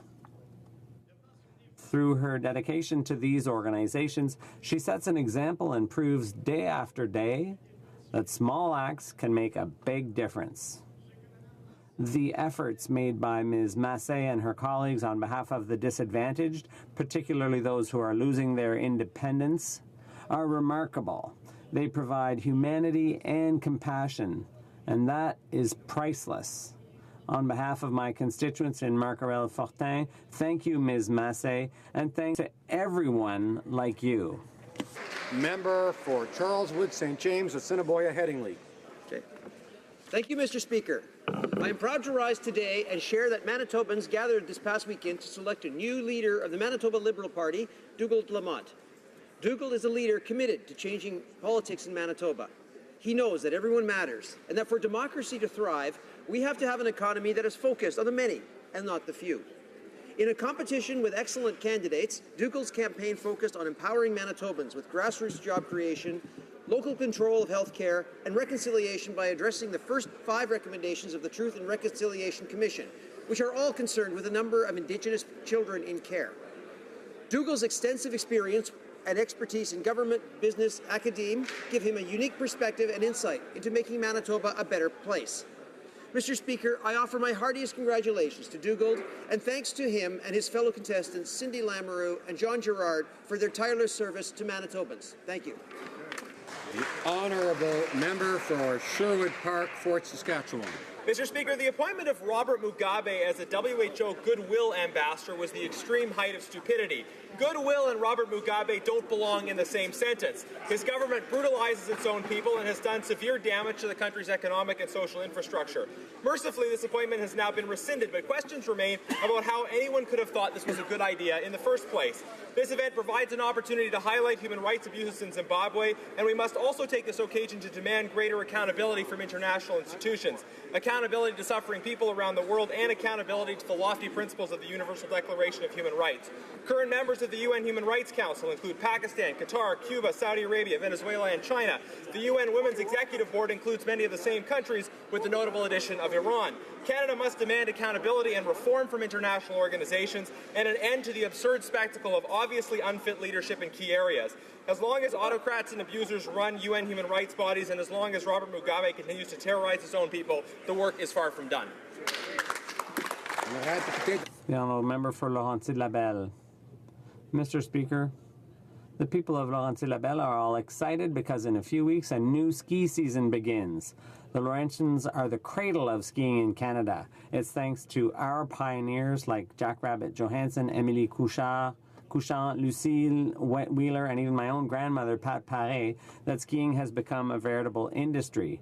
Downhill skiing, snowboarding, telemark, and cross-country are all made possible by the thousands of women and men who get involved all across my riding, and it's them I pay tribute to today. To all those who work to make our region a choice ski destination every winter, instructors, coaches, customer service reps, administrative staff, kitchen staff, ski patrols, hill groomers, maintenance staff, mechanics and technicians, lifties and parking lot attendants, rental staff, accommodation staff.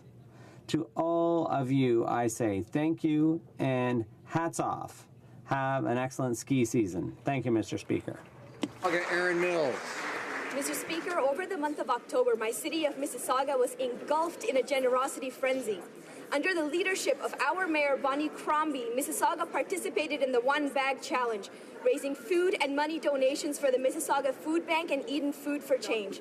Thanks to the tireless efforts of Mayor Crombie and incredible partnerships with local community groups, businesses, and individuals, the One Bag Challenge exceeded its goals, raising £265,611 and $225,409, enough to distribute food for over 880,000 families.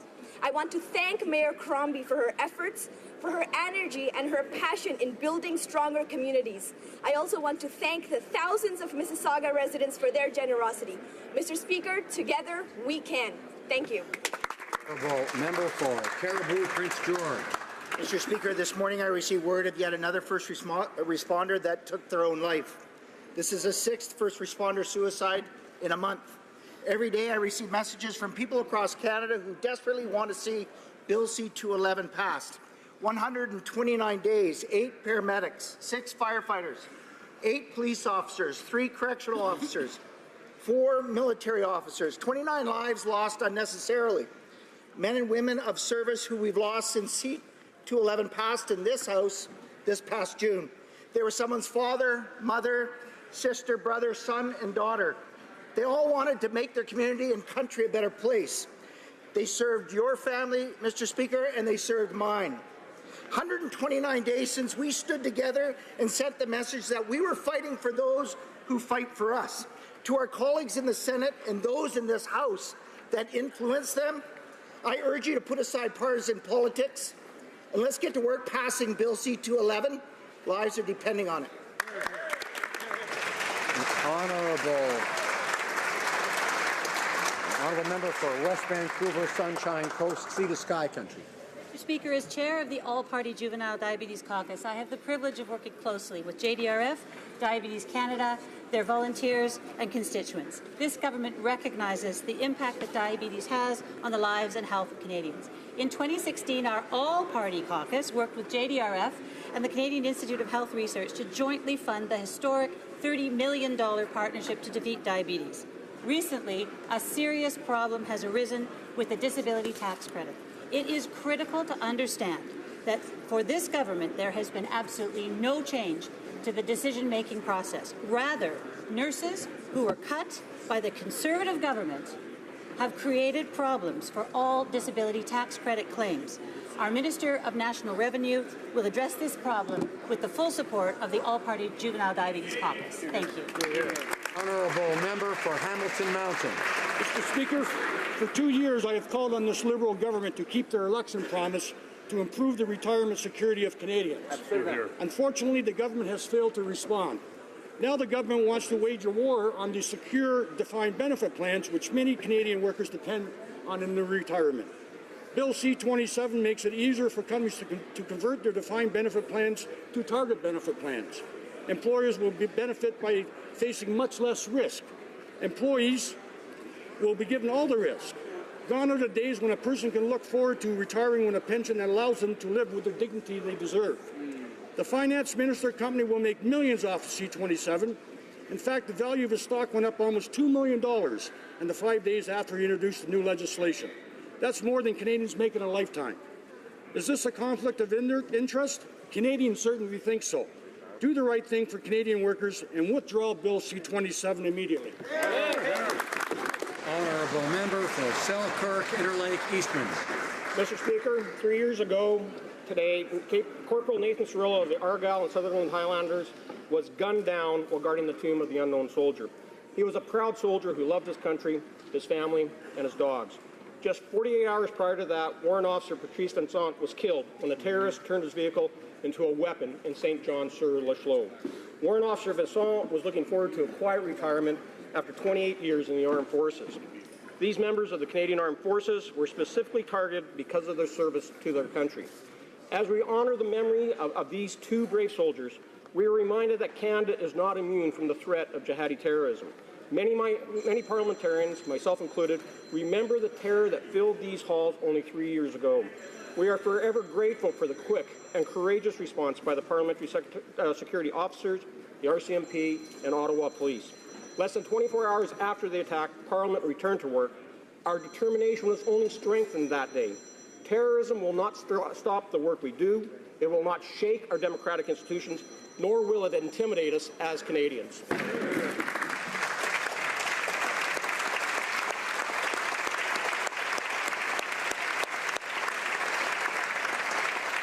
The Honourable Member for Charlottetown.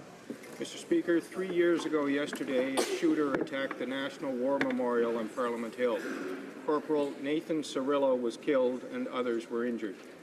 On this sad anniversary, all Canadians join Corporal Cirillo's friends and family, along with his fellow members of the Argyll and Sutherland Highlanders Regiment of Hamilton, to remember him with pain and with pride. Nous nous souvenons. We also remember the courage of all the first responders who swung into action, and once again, we thank them. Mr. Speaker, this act of terror targeted the seat of our democracy and the monument to those who sacrificed their lives to protect it.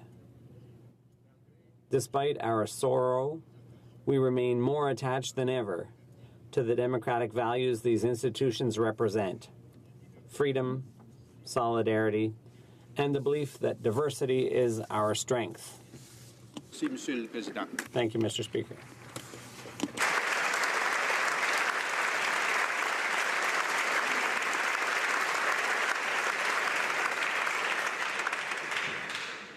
I now invite the House to rise and observe a moment of silence for the anniversary of the deaths of Warrant Officer Patrice Vincent and Corporal Nathan Cirillo in October 2014.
Thank you. Oral questions, questions orales. The Honourable Member for Carleton.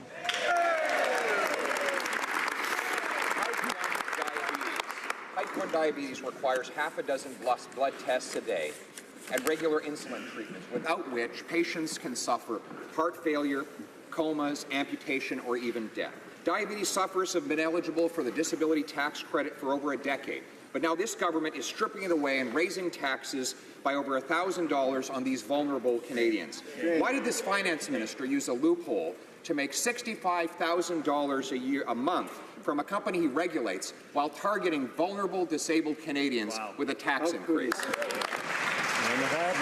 The Honourable Minister of National Revenue. Committed to ensuring that all Canadians have access to the credits and benefits to which they are entitled. I understand the concern of the diabetes groups. The father of my children passed away from diabetes complications. The CRA is hiring nurses to access DTC application in the first step of the process. I have asked the agency to improve its data collection for the DTC in order to better understand the portrait of claims and the decision-making process of the agency. The honourable member for Carleton. The Minister of Finance introduced a bill allowing his family business to make millions of dollars setting up targeted benefit pension plans. As a $20 million shareholder in that company, the finance minister stood to profit from his own bill. He used public powers for his private profit. Did the finance minister have the permission of the ethics commissioner to introduce a law that would profit his own company? Honourable Minister of Finance. Mr. Speaker, I know the members opposite are going to continue to focus on my personal finances.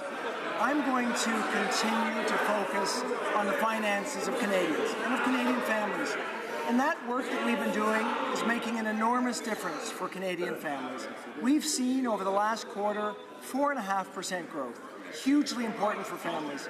More importantly, what we've seen is over the last year, 400,000 new jobs. Canadians care about an economy that works for them and their families. We're going to stay focused on that. The honourable member for Carleton. Order. Mr. Speaker, the reality is that this minister keeps blaming the ethics commissioner for his own actions. But wait, this minister committed to that same commissioner in writing to abstain from matters related to Morneau Shepell.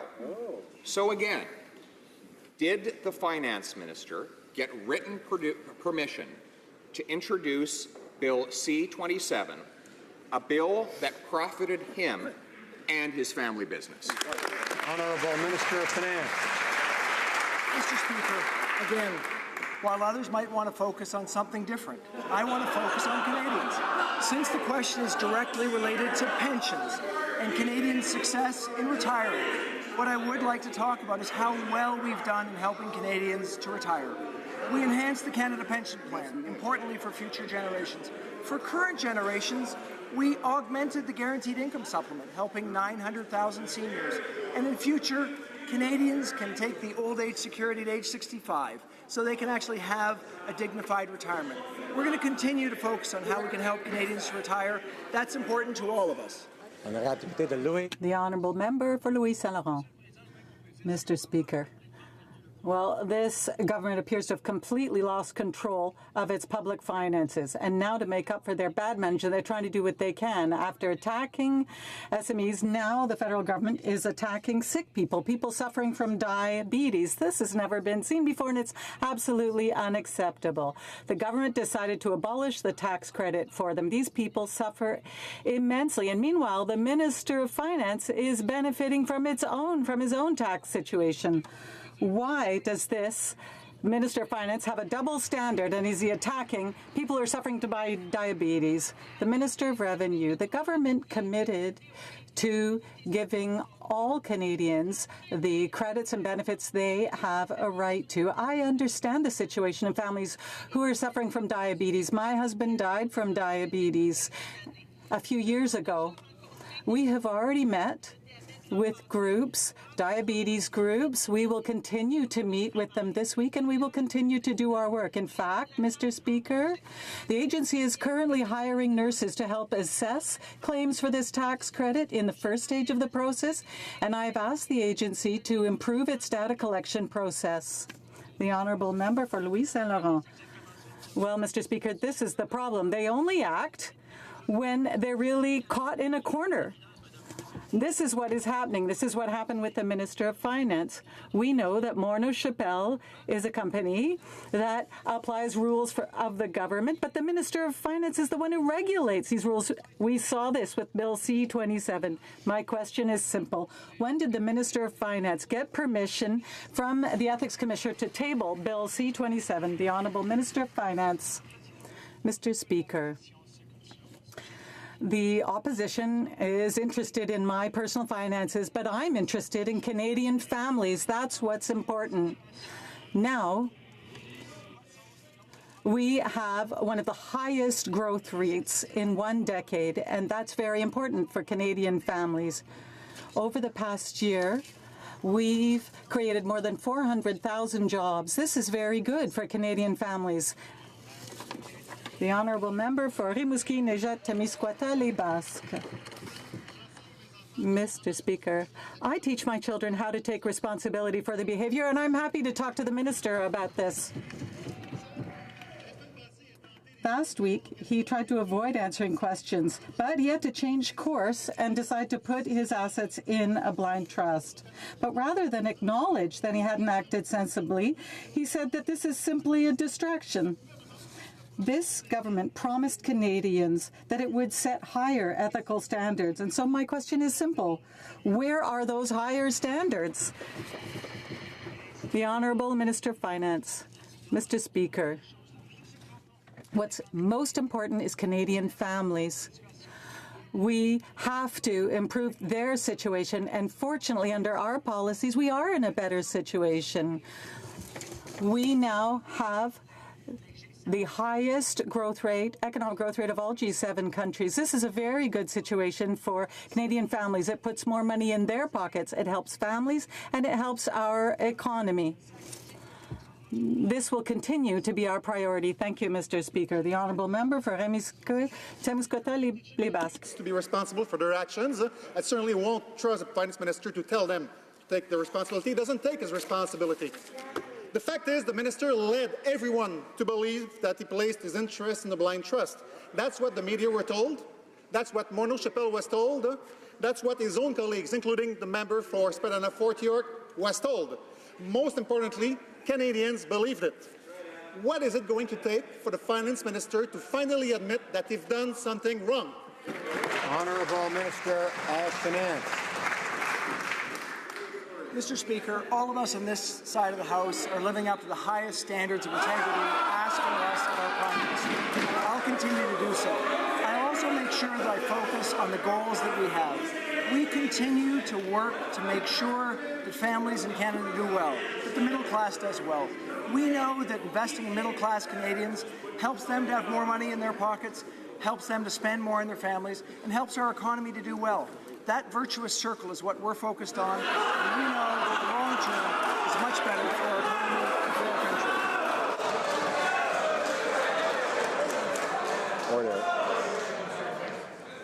Order.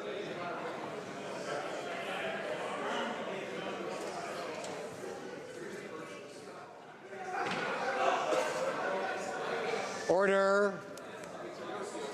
The honourable member for Carleton will come to order.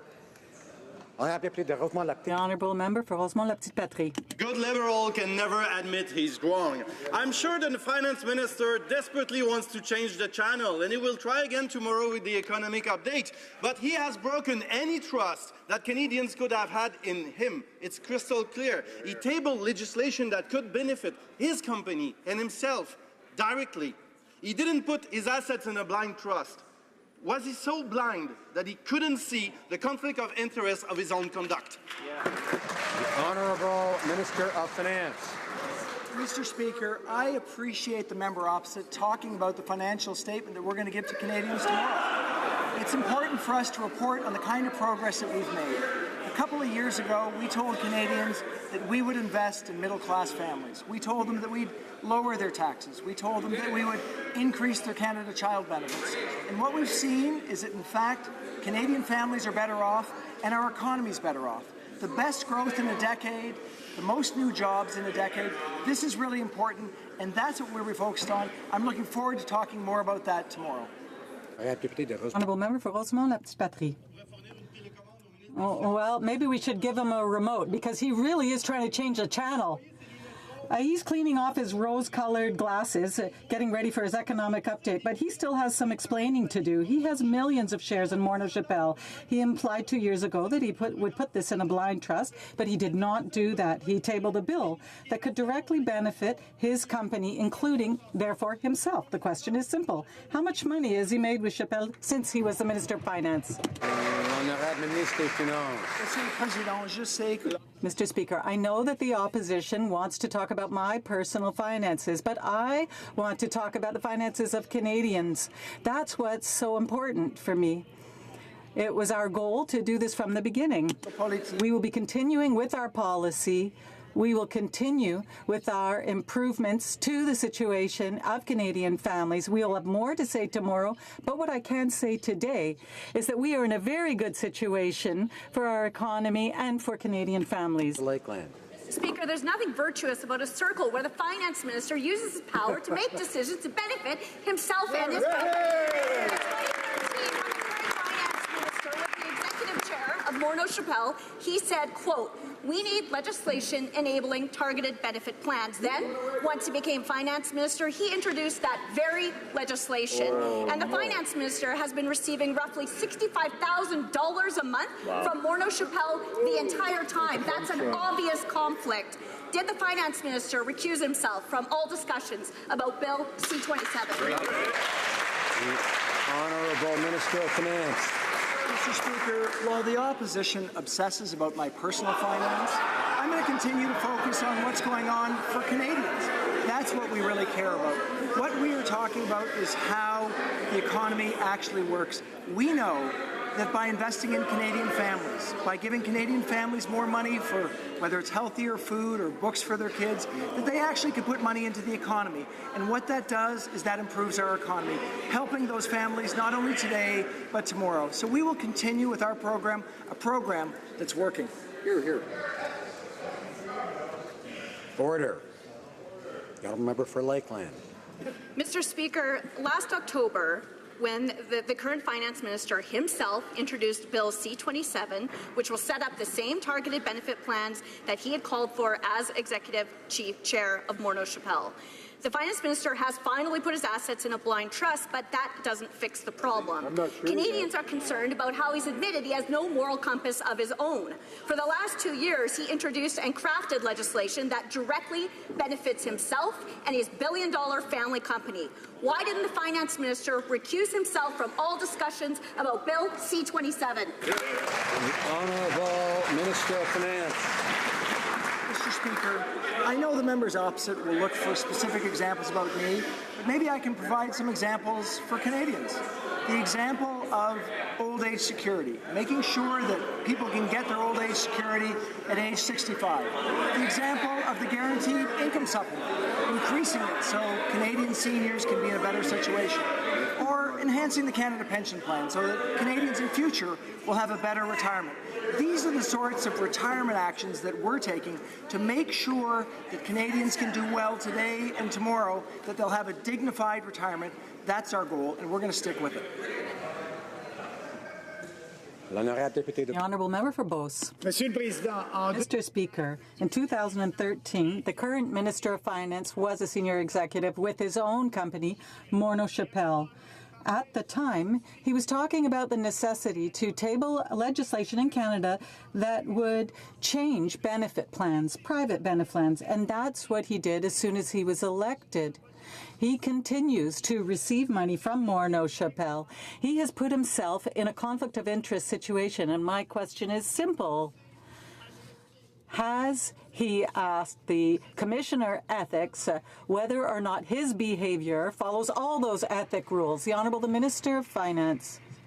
Mr. Speaker, the opposition continues to talk about my personal finance, but I am going to continue to talk about retirement for Canadians. For example, that is an important issue. As I said, it's very important for them to be in a better situation, to have better GIS and better old age security. So it's very important that they be able to retire at age 65 with old age security. We have improved the retirement programs for Canadians. We think that's very important. We take retirement very seriously for Canadians. The Honourable Member for Beauce. Mr. Speaker, we have questions about the conflict of interest of the Minister of Finance. He has tabled a bill that he will benefit from. He told Canadians he would put his assets in a blind trust. He did not do that. there is loads of conflict of interest here. Did the Minister of Finance recuse himself from all discussions, especially those discussions involving Bill C-27? Yes or no? The Honourable Minister of Finance. Mr. Speaker, I know that it is very important in this House to not be in a conflict of interest situation. That's what I have done. And in the future, what will be most important for us will be to focus on how we can improve the situations of Canadian families throughout the country. That is our goal. Fortunately, we are in a very good situation after 2 hours of being in government. We have a high economic growth rate, more jobs for Canadians. So this is a much better situation for Canadian families, and that will continue to be our goal. Chilliwack Hope. As a Bay Street executive, the finance minister lobbied for pension legislation that would directly benefit his company. As Minister of Finance, he introduced the very same legislation, and his Morneau Shepell shares jumped in value. The minister promised the Ethics Commissioner he would never involve himself in any matters involving Morneau Shepell. Did the minister receive written approval from the Ethics Commissioner to allow him to break that promise and use his position in government to introduce legislation that would directly benefit him and his company? Honourable Minister of Finance. Mr. Speaker, I've been focused on trying to improve the retirement system in Canada for a long time. I came into office looking on how we can continue to do that good work. Unfortunately, the previous government raised the retirement age for people getting old age security. Unfortunately, the people opposite did not support our goal of enhancing the Canada Pension Plan. Well, I'm so proud, Mr. Speaker, that we've come into office and actually worked on how we can improve the retirement outcomes for Canadians by making sure that we have a situation where people can retire at age 65, where those who need it have an increased guaranteed income supplement. The Honourable Member for Chilliwack Hope.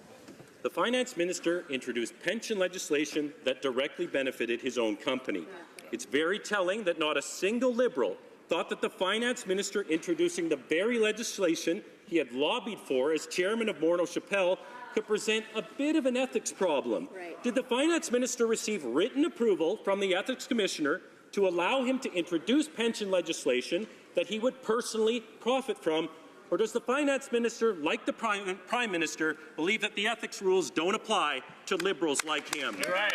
The Honourable Minister of Finance. Mr. Speaker, I will continue to work up to the highest standards of integrity in this House. And what I know that we can do to meet up to Canadians' expectations is to do that while doing things that are actually going to improve the economy, but also improve their family situation. That's what we continue to focus on. The good news for Canadians is the people they voted for put in place programs that have actually made a real difference for them and their families. More money, which means they can spend more, which has helped our economy to grow. The good news tomorrow will be able to show Canadians how well that's gone and our program for the future. The Honourable Member for Hamilton Mountain. Mr. Speaker, it's simple. The finance minister still owns 1 million shares in Morneau Shepell, a company that will directly profit by the passing of his Bill C-27. This is a major conflict of interest. Also, the government could have prevented the devastating effects of the Sears bankruptcy by simply changing Canada's bankruptcy and insolvency laws. But in true fashion, they continue to protect their rich corporate friends instead of protecting the pensions and benefits of middle-class Canadians. When will the finance minister stop his attack on workers' pension, abandon C-27, and protect workers? Honourable Minister of Economic Development. Mr. Speaker, we've risen on this situation several times in the House and expressed our deep concern for the Sears workers, their families, and the many communities that have been impacted. That is why, as a government, we're working with Sears representatives to see them through this difficult time and provide assistance. Service Canada, for example, has been meeting with representatives of Sears Canada and have held over 80 sessions have been delivered and to engage with them, Mr. Speaker. With respect to the CCAA process, Mr. Speaker, that's before the courts the matter is, and we're monitoring the situation and will continue to work with the workers and their families. Honourable Member for Timmins, James Bay. Mr. Speaker, in Timmins, North Bay, Sudbury, Thunder Bay, The pension savings of Sears workers are on the line as the hedge fund creditors move in. And this kind of pension theft is not only legal in Canada, they get paid bonuses for doing it. Now, our finance minister said he's set up a virtuous circle. It works like this. He's making a fortune off Morneau Chappelle shares, and they're in charge of the Sears pension fund. And him getting caught and having to sell those shares isn't virtue enough. Exactly right. So will he work with us to change the law to protect pensions in corporate bankruptcy, or will he continue to do the bidding of his friends at Morneau Chappelle? Honourable Minister of Economic Development. Mr. Speaker, our government has been very clear when it comes to securing pensions that this is a priority for us. We want to work with the workers. We want to work with the companies. We want to make sure that we have a process in place that gets the best possible outcome. With respect to Sears, Mr. Speaker, I understand that the current Sears Canada pension funds are held in trust and must be used solely for the benefit of pensioners. We're monitoring the situation as before the courts under the CCAA process, and will continue to work with the workers, their families, and the many communities that have been impacted, Mr. Speaker. Honourable Member for Barrie Innisfil. Mr. Speaker, the finance minister talks about a virtuous circle. Maybe he should focus on a virtuous line that has seen his share in Morneau Chappelle stock rise by 31% since he became the finance minister. And for the past 2 years, he's also been in charge of treaty negotiations with Barbados, where Morneau Chappelle has a subsidiary. It's simple, Mr. Speaker. The sweeter the Barbados deal is, the better it is for him. Did the finance minister follow the law and recuse himself from all discussions regarding the tax treaty with Barbados? The Honourable Minister of Finance. Mr. Speaker, maybe I can draw a distinction between different sort of economic approaches. So the members opposite had an idea for a decade that we could have trickle-down economics and maybe just wait for the benefits. Yeah. We have a different idea. We have an idea that we're actually going to help people. And what we're going to do is actually give more money to middle-class Canadians. And that, Mr. Speaker, is what's going to allow them to spend more money on their family and actually improve our economy in the short and the long term. We're going to continue with our program, a program which is working, and we know that's what Canadians expect of us. The Honourable Member for Beauport-Côte-de-Beaupré, D'Orléans-Charlevoix.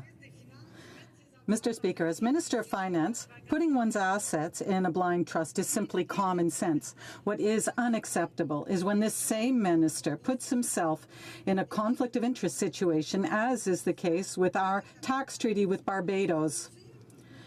Can you, once and for all, answer the question on everyone's lips? Did the minister recuse himself during discussions involving Barbados or any other issue that could be seen as a conflict of interest? The Honourable Minister of Finance. Mr. Speaker, I know that it is very important to have a tax system that works well, and that is our approach. We are continuing to improve our tax system so that that system is fair for all and that it works as it should.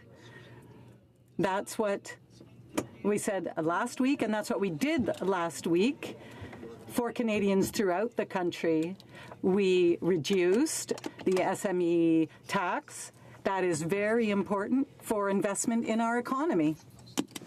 Mr. Speaker, it certainly would be nice to have a villa in the south of France, but it does get chilly in the south of France, so to escape the harsh Canadian climate, you would need a warmer destination like, oh, say, Barbados. The Minister of Finance knows all about the benefits of Barbados. Nice climate, beautiful beaches, and of course, a place to avoid paying taxes. My question for the Finance Minister is simple. Did he recuse himself from discussions around the Canada-Barbados tax treaty? The Honourable Minister of Finance.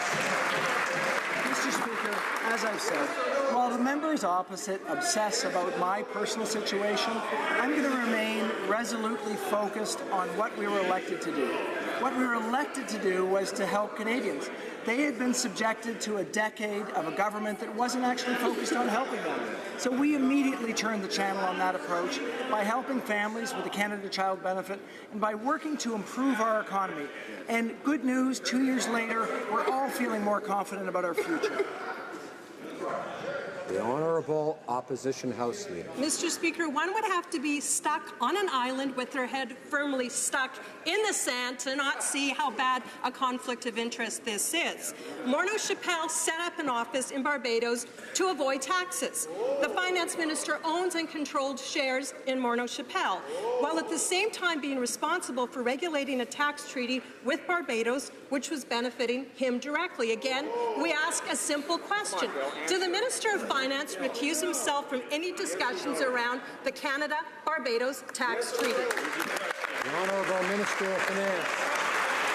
Mr. Speaker, as often as the members opposite want to focus on my personal situation, I'm going to come back to them and tell them how well the economy is doing for Canadians. Because we know that that's what we're here to do. We know that the actions we've taken, the middle-class tax cut, the Canada Child Benefit, we know they've helped families. What we're going to be able to report on tomorrow is excellent news for Canadians. They made a great choice. They chose a team that helped families, which is helping the economy, and which is going to help their families and their future generation to do better. The Honourable Member for Abitibi-Témiscamingue. Mr. Speaker, CBC reported today that the conviction rate for charges of sexual assault is much lower in the military justice system than the civilian system. Furthermore, the victims don't benefit from the same rights or legal protections. More often than not, the accused get a slap on the wrist before continuing to work in the same place as their victim. The consequences are administrative, not criminal. It's not the same as being in court. Do the Liberals understand the impact on victims within the armed forces, and will they offer them better support? Defense. Mr. Speaker, inappropriate sexual behavior of any kind is completely unacceptable and will not be tolerated in the Canadian Armed Forces. Our investigators now have better training. We will provide more support to victims. Furthermore, career action is being taken against perpetrators, and extensive training has been provided to prosecutors on sexual misconduct prosecutions. Mr. Speaker, we will not stop until sexual misconduct is stomped out of the Canadian Armed Forces. Thank you. Honourable Member for London Fanshawe. Mr. Speaker, today the CBC reported that the conviction rate for prosecutions for sexual assault in the military is well below the prosecution rate for the general population, and we know how low that bar is. More often than not, alleged offenders are simply found guilty of the lesser charge of disgraceful conduct. And in addition, victims fear reprisal or ostracism when they testify in military court. So the question is, will the Prime Minister, if he is really a committed feminist and believes in equality, take concrete actions to help these survivors? Honourable Minister of National Defence. Mr. Speaker, as I stated, inappropriate sexual behavior of any kind is completely unacceptable and will not be tolerated. Every person who willingly serves their country, despite the many dangers and sacrifice of military service, deserves a professional environment in which they are treated with respect and dignity. There is still work to be done, and we remain committed to ensuring that the military's culture reflects the dignity for all. Thank you, Mr. Speaker. Honourable Member for York Centre. Mr. Speaker, Canadians have been horrified by reports of the abhorrent treatment of Rohingya Muslims in Myanmar. Hundreds of thousands have been forced to flee their homes into neighbouring Bangladesh. Their villages have been burned to the ground, and there are terrifying reports of brutal killing of civilians. These are crimes against humanity. Our government has repeatedly spoken out against the ethnic cleansing being perpetrated against the Rohingya by the security forces in Myanmar. I would like to ask the Minister of Foreign Affairs what further steps the government is taking to address this terrible violence. The Honourable Minister. I'd like to thank the member for York Centre for his question and his very hard work on this issue. I know we all agree that the ethnic cleansing and the crimes against humanity being perpetrated against the Rohingya must stop. Today, the Prime Minister announced the Honourable Bob Rae appointed as his special envoy to Myanmar. I think that we can also all agree that this great Canadian is going to help ensure that our country continues to lead globally on this pressing issue. The time to act and seek accountability for the Rohingya is now. Honourable Deputy de Lévis-Lotbinière. The Honourable Member for Lévis-Lotbinière. Mr. Speaker, the Minister of Finance holds shares in Morneau Shepell, which places him in a conflict of interest with his current role. We also know that he holds shares in many other holding companies. Mr. Speaker, When will the Minister of Finance meet with the Conflict of Interest Commissioner as promised? And will he finally disclose the rest of his investments to the House so that Canadians may know whether the Minister is still in a conflict of interest? The Honourable Minister of Finance. Mr. Speaker, while the opposition is focusing on the subject of my finances, I'm concentrating on the subject of the finances of Canadians. That is very important. We will continue with our program to improve the situation of Canadian families. What I can say is that it works. We have the highest rate of growth for a decade.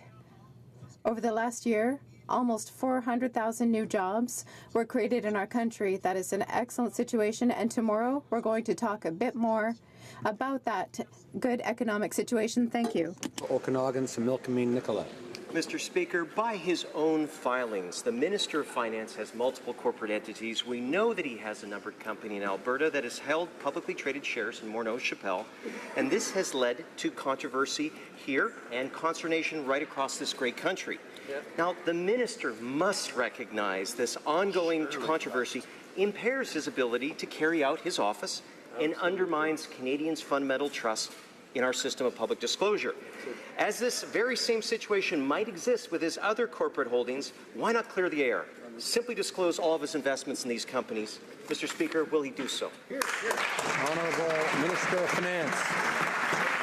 Mr. Speaker, I will continue to live up to the highest standards of integrity. I know that that's important for Canadians to have confidence. I know what's most important for Canadians to have confidence is for them to see that they're in a good economic situation, for them to see that they have the ability to invest in themselves and their families for today and for tomorrow. So the programs we've put in place, which have helped families, the Canada Child Benefit, a reduction in taxes for middle-class families, they are working. Our economy is doing well. We have more jobs. That's the kind of confidence that we need to keep focused on for the future. Honourable Member for St. Albert, Edmonton. Mr. Speaker, the Minister of Finance can't be trusted. For 2 years, he misled Canadians into believing that he had placed millions of dollars of shares in Morneau Shepell into a blind trust. He didn't. Instead, he made millions off a company that he regulates as finance minister. So, in light of that record of deception, why should Canadians believe the minister when he says he's not hiding other conflicts of interest in 8 numbered companies that he owns? Good question. Honourable Minister of Finance. Mr. Speaker, as I've said, while the members opposite may obsess over my personal situation, I think what Canadians expect us to do is to continue to focus on their situation. And the really good news is that our work on behalf of Canadians is having the kind of impact that Canadians expected it to have, that we expected it to have. So the kind of growth we're seeing, growth that we didn't see in the years before we came into office, is really making a big difference for Canadian families with new jobs, more money for them to invest in their family, and a better future for all of us. Honourable Member for St. Albert, Edmonton. Mr. Speaker, the Minister of Finance hid $20 million of Morneau Shepell shares until he got caught. He hid from Canadians his private offshore company in France until he got caught. And now the minister is trying to hide his investments in 8 numbered companies. If the minister really has nothing to hide, then why won't he disclose his investments? Honourable Minister of Finance. Mr. Speaker, I will continue to live up to the highest standards that the Prime Minister expects of me and the Canadians expect of me. I know that confidence is important. I know that for Canadians, the confidence they get from being in a good economic situation is critically important. So the good news is that we're going to be able to announce tomorrow a very positive economic update. We have a situation where we've worked for a couple of years. We know there's much more work to be done, but that interim report card is going to be so important for Canadians to have confidence in their future and the future of their family. The Honourable Member for Edmonton Strathcona. Mr. Speaker, since May this year, the European Union has been granting visa-free access for Ukrainians to the EU. Yet Canada continues to reject large numbers of visa requests by Ukrainians. The reasons for the high rejection rate are unclear, since the government has lauded its trade agreement with Ukraine. Granting visa-free access would promote trade between our nations and expand opportunities for supporting democratic reform in Ukraine. Will this government immediately take measures to implement visa-free access to Canada for Ukrainians? Honourable Minister of Immigration. Our government values our relationship with Ukraine. I want to inform the honourable member that the visa policy decisions are based on a holistic assessment of risks and benefits. Our evaluation concludes that Ukraine, just like any other countries, must secure travel documents, manage their borders effectively, and cooperate well with internationally on migration and security matters. We're working closely with Ukraine. I've met the Ukrainian ambassador, and I continue to proactively engage them in terms of what it would require to move ahead on the visa issue. The Honourable Member for Sherbrooke. Mr. Speaker, the problems caused by the Phoenix payroll system continue to haunt hundreds of employees and even their families. In Sherbrooke, a brother and sister who are students have lived with the consequences of Phoenix every day since the passing of their father, who was a public servant. For more than a year, Mr. Fortin's children and their notary are struggling with problems caused by Phoenix, which are preventing them from finalizing the succession and dealing with their grief. It is completely unacceptable that families who find themselves in this type of situation because of the federal government and its incompetence. How much more time do Mr. Fortin's children have to wait before being able to finalize their father's succession and finally being able to move on? I call upon the compassion of the Minister. Honourable Minister of Public Services and Procurement. Mr. Speaker, our thoughts are with that family and our priorities to reduce these types of problems as quickly as possible. These problems cause real difficulties for many public servants and their families. They should not have to be dealing with such a situation. Mr. Speaker, we will leave nothing to chance. Key Ridge. Mr. Speaker, this Liberal government thinks that small business owners, retail employees, and now people living with type 1 diabetes aren't paying their fair share of taxes, while the finance minister uses complex corporate structures to dodge conflict of interest disclosures and presumably to reduce his own taxes. Do the Liberals really think that people living with type 1 diabetes who have been certified by a physician for the disability tax credit aren't paying their fair share? Honourable Minister of National Revenue. Mr. Speaker, our government has committed to allowing all Canadians to access to the credits and benefits they are entitled to. I would remind everyone that I understand very well what groups can experience when they are dealing with an illness like diabetes. The father of my two sons died of diabetes some years ago. I can also tell you that the agency is hiring nurses to evaluate credit applications during processing, and I've also asked the agency to improve data collection regarding credits in order to better understand applications and the decision-making process at the agency. The Honourable Member for Bellechasse, Les Etchemins-Lévis. Mr. Speaker, as they are sinking into conflict of interest, we know that the Minister of Finance was going to tax the employee discounts of employees everywhere and is now attacking people in need who suffer from diabetes. Over several months, thousands of people with diabetes were denied a $1,500 benefit they received. Previously, when the minister was asked about this decision, does the Minister of Finance want to improve things for the middle class or just tax it into annihilation? I will remind you that the government has committed to allowing all Canadians to access the credits and benefits they are entitled to. I'll remind my colleague on the other side that is their government that cut services to the Canada Revenue Agency, and currently the agency is hiring nurses in order to evaluate applications for this credit during the first step of the process. Honourable Member for Niagara West. Yes, and it's your government that's cutting services to most vulnerable people with disabilities. Shameful. Liberals are denying the access to the disability tax credit. The Honourable Member is an experienced member and knows he must direct his comments to the Chair, and I'd ask him to do so. Sure. Okay. Through you to the Minister. Liberals are denying access to the disability tax credit to those with diabetes under the age of 18. First, they attacked farmers and small business owners, and then, of course, employees with youth discounts, and now they're targeting those with diabetes. When Jim Flaherty was Finance Minister, these children would never have been cut off from disability credits. Conservatives care about young Canadians. Why do Liberals see diabetic children and their families as tax targets? The Honourable Minister of National Revenue. I will remind my colleagues on the other side that the law has not changed whatsoever. There's no interpretation of the law that has been applied. It is the Conservatives who cut services in the CRA, and we are currently hiring nurses to evaluate credit applications during the first step of the process. Alors. Order. The Honourable Member for Beauport needs to calm down. The Honourable Member for Saint-Léonard Saint-Michel.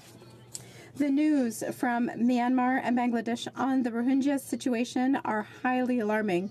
The media has reported horrific testimony of murder and rape of women and girls. Thousands of children who are sometimes alone after having witnessed the unspeakable are trying to survive in the chaos where epidemics are a real threat. Can the Minister of International Development and the Francophonie update this House on recent humanitarian measures taken by the government to help the Rohingya?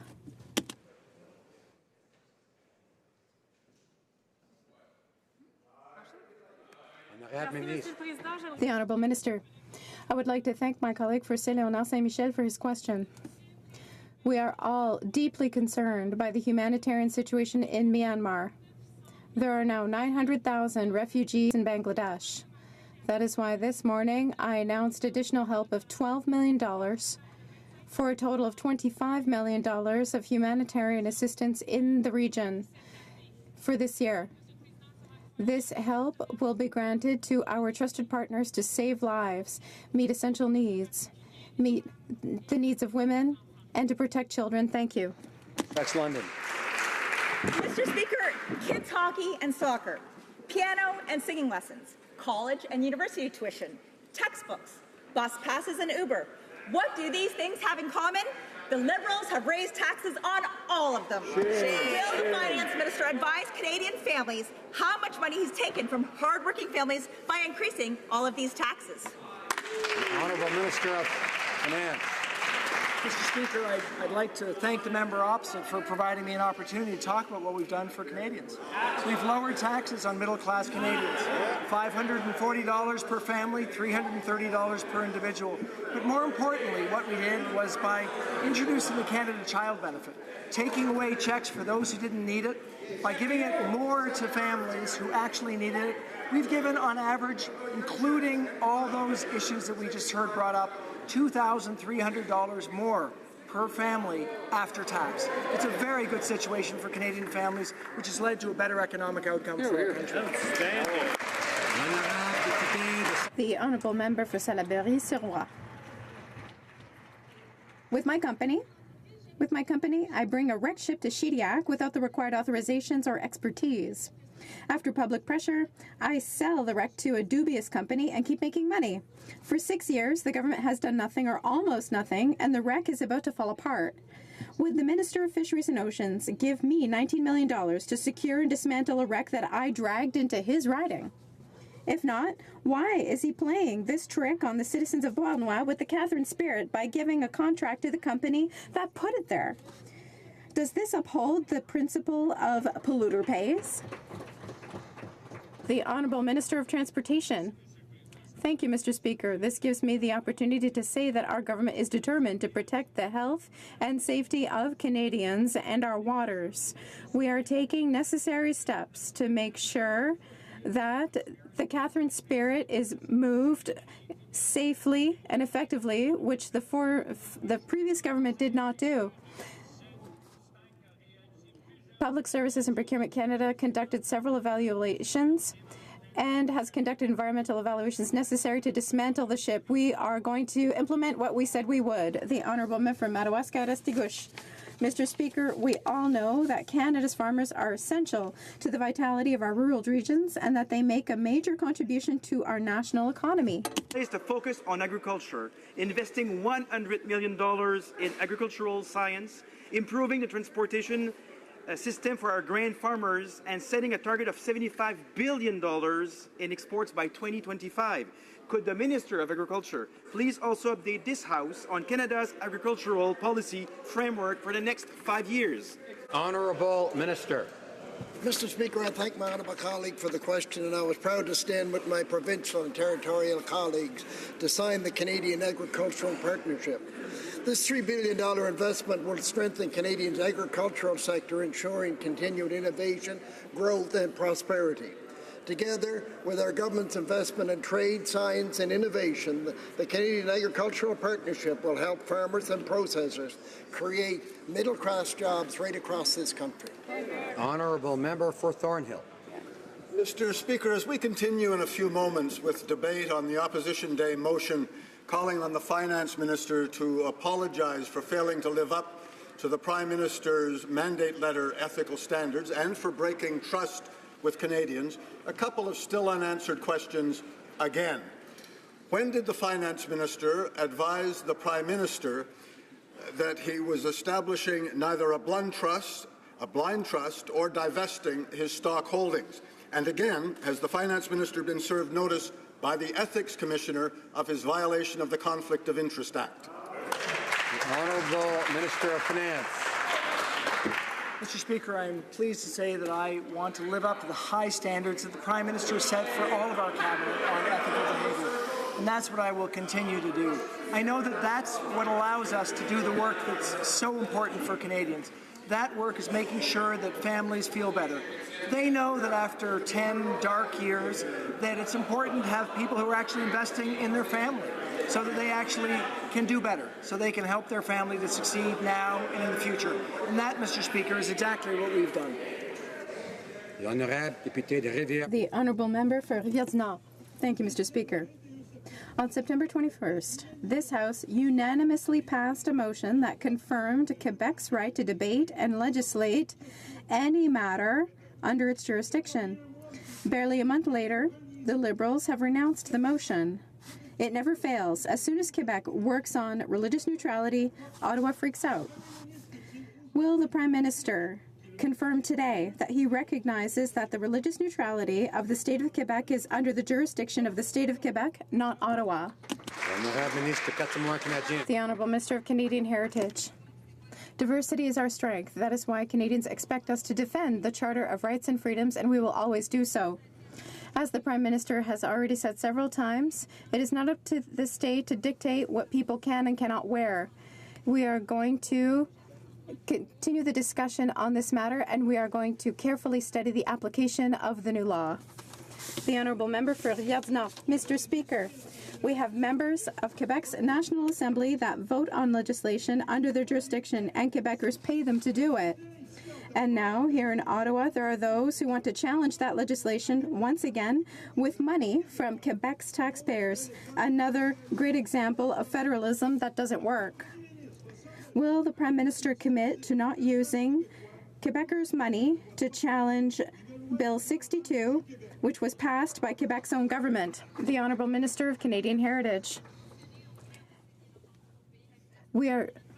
We know that diversity is our strength, and that is why we respect the Charter of Rights and Freedoms, and we will make sure that we continue to defend it.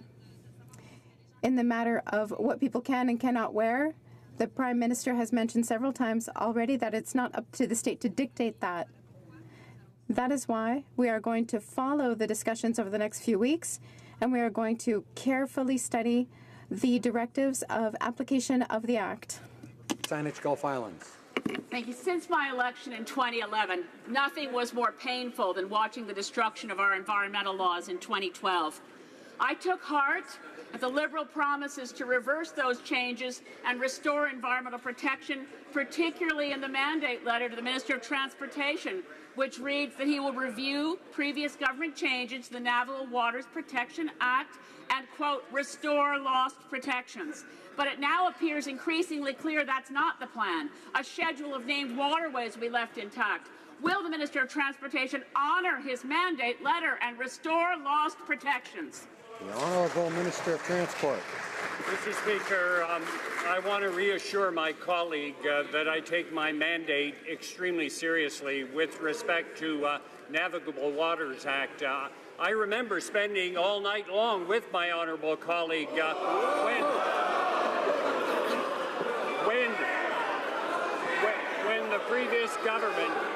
when the previous government when the previous government gutted the Navigation Protection Act, Mr. Speaker, we will go beyond recovering many of the things that were lost in the last act. We're going to ensure greater transparency, and we're going to make sure. I would encourage members to be careful in their wording. The honourable member for Saanich Gulf Islands is rising on a point of order. I would like to thank the Honourable Minister of Transportation and ask for some maturity from some members in this place. 24 hours of non-stop voting was a principled stand and should not be the source of schoolyard bullying.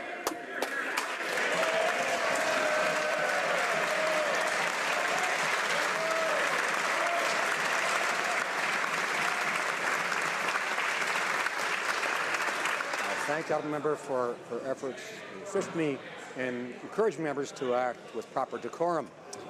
Tabling of documents.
To carry on their conversations in the lobbies or elsewhere, and I had asked members to assist me by saying shh.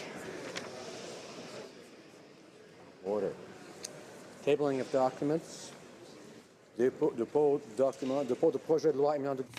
Introduction of government bills, statements by ministers, reports from interparliamentary delegations, presenting reports from committees. The honourable member for Yukon.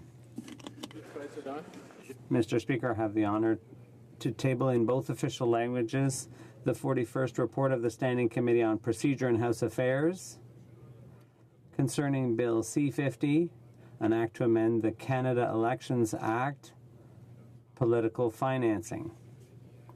The committee studied the bill and has decided to report back to the House with amendments. The honourable member for Moose Jaw Lake Centre Lanigan. The 10th report of the Standing Committee on Government Operations and Estimates in relation to Bill C-24, an act to amend the Salaries Act and to make a consequential amendment to the Financial Administration Act. Introduction of private members' bills. Mr. Brassard, seconded by Mr. McColman, moves for leave to introduce a bill entitled An Act to Amend the Department of Veterans Affairs Act, Fairness Principles. This motion is deemed adopted. The honourable member for Barrie Innisfil. Thank you, Mr. Speaker. I rise this afternoon to introduce an act to amend the Department of Veterans Act. This bill will introduce fairness principles to the duties of the Minister of Veterans Affairs. These principles come from veterans across Canada, veterans I had the pleasure to serve with in my role as opposition critic for Veterans Affairs. Les principes que j'espère avoir. The principles I hope to see passed into law are dignity, respect, and fairness for our Canadian veterans and their families. They deserve our respect and our support and fair treatment. Principles from the basis of the Armed Forces Covenant passed in 2011 by the UK Parliament. The Armed Forces Covenant is a pledge that together we acknowledge and understand that those who serve or who have served in the armed forces and their families should be treated with fairness and respect in the communities, the economy, and society they serve with their lives. With this bill, I hope to have these principles added to the Department of Veterans Affairs Act to guide the current and future governments in the treatment of Canadian Armed Forces members, veterans, and their families. I hope that with this act, all veterans will receive the obligation owed to them by the Government of Canada and all Canadians. I look forward to speaking further on this bill. Thank you, Mr. Speaker. Mr. Brassard, seconded by Mr. McColman, moves that the bill be now read a first time and be printed. This motion is deemed adopted. First reading of this bill, première lecture de ce projet de loi. It will be read a second time at the next sitting of the House. Mr. Albus, seconded by Mr. Blaney, moves for leave to introduce a bill entitled An Act to Amend the Bank Act, use of word bank, banker, or banking. This motion is deemed adopted. The Honourable Member for Central Okanagan, Similkameen Nicola. Thank you, Mr. Speaker, and it's a pleasure to rise in this place on behalf of the constituents of Central Okanagan, Similkameen Nicola, to table a private member's bill based on consultations I've done with my own constituents, as well as heard right across this great country. Mr. Speaker, credit unions and Caisse Populaires are key drivers of our economies, particularly in rural areas where there's not a lot of access to other financial institutions. Mr. Speaker, there's been a lot of questions raised by a compliance order placed by the Office of the Superintendent of Financial Institutions that basically are contrary to the traditional use of the words banking, banker, or whatnot, Mr. Speaker. This bill seeks to address that and to make it completely certain, so that when someone walks into a credit union, that they can say, do you do online banking? That they would be able to say yes. Mr. Speaker, this private member's bill works upon trying to build that certainty that allows our credit unions the traditional usage of those terms, making sure that they are following clearly according to law the long-standing practice. Mr. Speaker, I hope we can gather all party support, and certainly have received a lot of positive feedback from members of this place and also on the all-party parliamentary credit union caucus. Thank you. Mr. Albus, seconded by Mr. Blaney, moves the bill be now read a first time and be printed. This motion is deemed adopted. Première lecture de ce projet de loi. First reading of this bill. The bill be read a second time at the next sitting of the House. First reading of Senate public bills. Motions. Presenting petitions, présentation de pétitions. Oh no, motions. Honorable député de Saskatoon. The Honourable Member for Saskatoon West. Requesting unanimous consent for the House to adopt the following motion. That this House calls upon the Speaker, as one of those responsible for the Parliamentary Protective Service, to ask the Director of the PPS to immediately cancel all planned disciplinary actions against guards who have been staging a reasonable and measured protest against their difficult working conditions. And furthermore, that this House wishes to thank all our security staff for the honourable and professional way they have been doing their jobs under such circumstances. Does the honourable member have unanimous consent of the House propose the motion? No, there is no unanimous consent. Presenting petitions, présentation de pétitions, je rappelle aux députés. I'd like to remind members that when presenting a petition, it is not the time to make arguments or debate. You must simply present the petition. The Honourable Member for Edmonton Strathcona. Very much, Mr. Speaker. Mr. Speaker, I am tabling a petition from the residents of Ottawa, London, Scarborough, St. Catharines, Sault Ste. Marie, and Halifax. They're calling on this government, who is obliged under international law to work for the total elimination of nuclear weapons, and they therefore call on this government to sign and ratify the agreement to ban nuclear weapons. The Honourable Member for Toronto Danforth. Thank you, Mr. Speaker. I am presenting a petition on behalf of one of my constituents in respect of access to clean water. I know that my constituents care very deeply about ensuring that all Canadians have access to clean water. And I'd like to thank Stephanie Mills for her advocacy and work on having this petition. Thank you.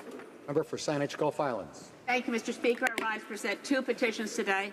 The first is to the issue of the importance of educators, particularly in pursuing environmental education towards healthy, sustainable, and flourishing communities. The second petition, Mr. Speaker, is to an issue that is increasingly urgent, which is the plight of the southern resident killer whale population of the Salish Sea. The petitioners ask for the government to take action to protect critical habitat, increase vessel distances away from the whales, and to create other safety measures, including reduced speeds. The honourable member for Beauport, Côte-de-Beaupré, Charlevoix. Mr. Speaker, I'd like to table a petition that was given to me by people in my riding about the Falun Gong. Manitoulin Kapuskasing. Thank you very much, Mr. Speaker. As you will remember, I have tabled many petitions on behalf of the Algoma passenger train and residents of Algoma, Manitoulin, Kapuskasing. These petitioners are from Deborah and Wawa, and other MPs will be happy to know that it's all there's members from their communities as well, from Richmond, Manotick, Albin, Nepean, Canada, Ottawa, Stittsville, Sault Ste. Marie, and Goulet River. Mr. Speaker, as you know, the Algoma passenger train subsidy was removed, and in 2014, the residents and businesses and other passengers have had substantial hardship since the train hasn't been running. They're asking the Minister of Transport to ensure that the mission of Transport Canada, and I quote, to serve the public interest through promotion of a safe and secure, efficient, environmentally responsible transportation system in Canada is fulfilled. I want to thank the petitioners for their ongoing commitment on their efforts. Thank you. The honourable member for Saskatoon West. Speaker,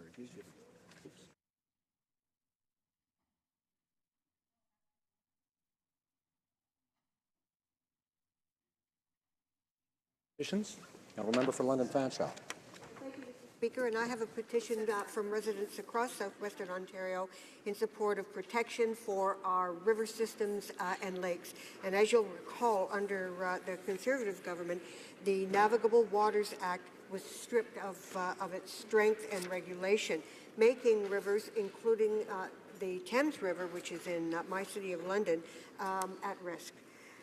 Therefore, petitioners want this Liberal government, which promised to reinstate the environmental protections and those protections that look out for rivers and lakes, and ask that they support my bill, C-355, that commits to prioritizing protection of all rivers and lakes, including the Thames, by amending the Navigational Protection Act.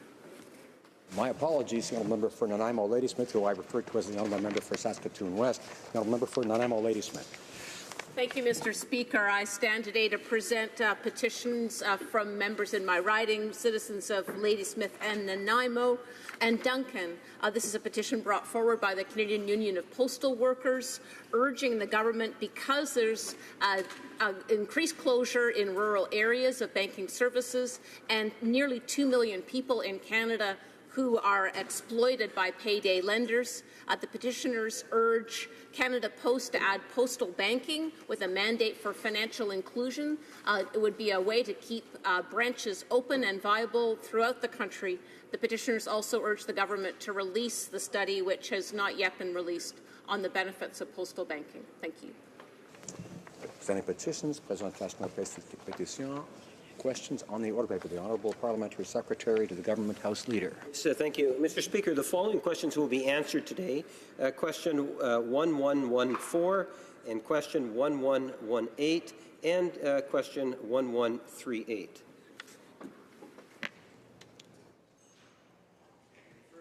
Mr. Speaker, if I may, I would ask that the remaining questions then be allowed to stand. Is it agreed? Agreed and so ordered. Orders of the day. Government orders, opposition motion, resuming debate on the opposition motion, standing in the name of Mr. Cullen on the Minister of Finance and Conflict of Interest. The Secretary to the Government House Leader has 17 minutes remaining in his comments. Yes, thank you, Mr. Speaker. And I was actually quite fortunate to be able to have the opportunity just before a question period to share some thoughts on what is a very important issue. When I look at whether it's today's motion that we're debating or what the official opposition brought forward just last week, all related to the Minister of Finance and calling into question a number of issues with respect to the Minister of Finance. So today what I'd like to do is to maybe provide maybe a possible different insight. I understand and I appreciate that when you're in opposition, I was in opposition benches, both here in Ottawa and in my home province of Manitoba for about 20 years, maybe just over 20 years. Mr. Speaker, I understand the role of opposition. And at the end of the day, you want to be constructive in your criticism, and in opposition, you're inclined more so to look at where government might be able to improve upon itself in terms of policies and so forth. But here we have an Opposition Day motion that I would ultimately argue is going far beyond. It's going far beyond for a couple of reasons, and I would like to pick up on that, Mr. Speaker. You know, each and every one of us, including yourself, Mr. Speaker, you will recall that when you get elected to this beautiful chamber representing literally thousands of Canadians, there is a responsibility for each and every one of us to establish communications with the Commissioner's office. There's forms that need to be filled out. Declarations are made to the Commissioner. We look for advice in terms of what it is that we need to do to follow the law, to be in sync with what our obligations are, to share our investments. I, for one, have done to the very best of my ability. I know I don't have much, but I do have some, I suspect, Mr. Speaker, and I fulfilled my obligation to the best of my ability, as I know the Minister of Finance and members in the opposition also. It's something that's really important to recognize that Mary Dawson and her office doesn't just do the cabinet. They are responsible for each and every member of the House of Commons. So that means you will likely find that there are ongoing investigations of some sort, I suspect, or questions that are being posed to opposition members as there are of government members from the Commissioner's office. I suspect that that is the case, Mr. Speaker. And there is an expectation that individuals, where that contact is made and you get a recommendation that comes from the Commissioner, that member will follow the advice and the recommendations of the Commissioner. That is expected. After all, that is the law, Mr. Speaker. That is the very same law that Stephen Harper had in place. When Stephen Harper was the Prime Minister of Canada, the Cabinet followed the very same process that this government has followed. And it's not only the government, even back then it was the opposition also, including myself, in opposition. We all had to follow the law, Mr. Speaker. And the Commissioner did and has met, from what I understand, all 338 current members, or her office, either directly or indirectly, has done so. And there's a reason why we have that. And the reason, quite simply, is because at times it gets so politically charged inside this House, it's somewhat hard at times for opposition, even periodically, maybe even in the government benches, to not be overly biased at times, if I can put it that way, Mr. Speaker. And in my 2 years on being on the government side, I can tell you that the opposition, time after time after time, will unite against the Minister of Finance today. Virtually from day one, I think it was Bill 2, to budgets, to all forms of announcements, that they have actually attacked the Minister of the Finance, and through the Minister of Finance, the Government of Canada, and the Liberal caucus as a whole. And I would say to those that are listening to the debate, to understand that within, I don't know if it was Winston Churchill that commented in regards to, at times, you look at the Parliament and the democracy and you say, wow, you know, this is quite messy at times. It's a blood sport of sorts, some have said, Mr. Speaker. Well, then he goes on to say something to the effect of, but it's still the best system in the world. And I believe that to be the case, that we do have a fantastic system, the parliamentary process. But there are certain aspects of parliamentary process that we say that we want it to be truly independent. And we have offices of Parliament that have been established to ensure that sense of independence. One of those would be Elections Canada itself. All Canadians are aware of Elections Canada and the fine work that Election Canada does for all of us. In fact, that particular institution is sought out throughout the world as an organization that has actually contributed so much to the well-being of democracy, not only here in Canada, but outside of our borders. That is an independent officer of the House, of the Parliament of Canada. So is the Commissioner. We have an Ethics Commissioner that is independent, meaning it should not be influenced by the government of the day, nor should it be influenced by the Conservative Party or the New Democrats. And that's the way it should be, Mr. Speaker. And that's why I think it's really important for Canadians to understand that throughout this debate, that there is no violation that's taken place with respect to the Minister of Finance and the many assertions that are actually being made by members opposite. In fact, the Minister himself has made it very clear that he's prepared in order to appease a number of concerns that are out there to divest himself of personal finances in certain areas, to put other things into a blind trust, even though the Commissioner, who he had sought out and follows the advice and any recommendations that have been provided to him, but has seen fit to go over and beyond that in order to establish that their perception is important, and he wants to try to, in the best way he can, to ensure that we can try to move on to what it is that this government has set as a first priority since day one of being in office. Now, we can have, and it was interesting, you know, the member from Skeena-Bulkley Valley, the person that introduced today's motion, and I had got an interesting clip from a media outlet, and let me quote it. This is something, from what I understand, the member across the way, the person that's now decided to attack the Minister of Finance, is saying, if there's a silver lining in this controversy, the member said, it's that it might push the government to close loopholes in the Conflict of Interest Act. Well, Mr. Speaker, if the government, the NDP, even are recognizing, even through that sort of a comment, that there is nothing illegally taking place, that the Minister of Finance has done virtually the same thing in which every member of this House is obligated to do. And then he's making a suggestion, well, you know, maybe we should be changing the Conflict of Interest Act.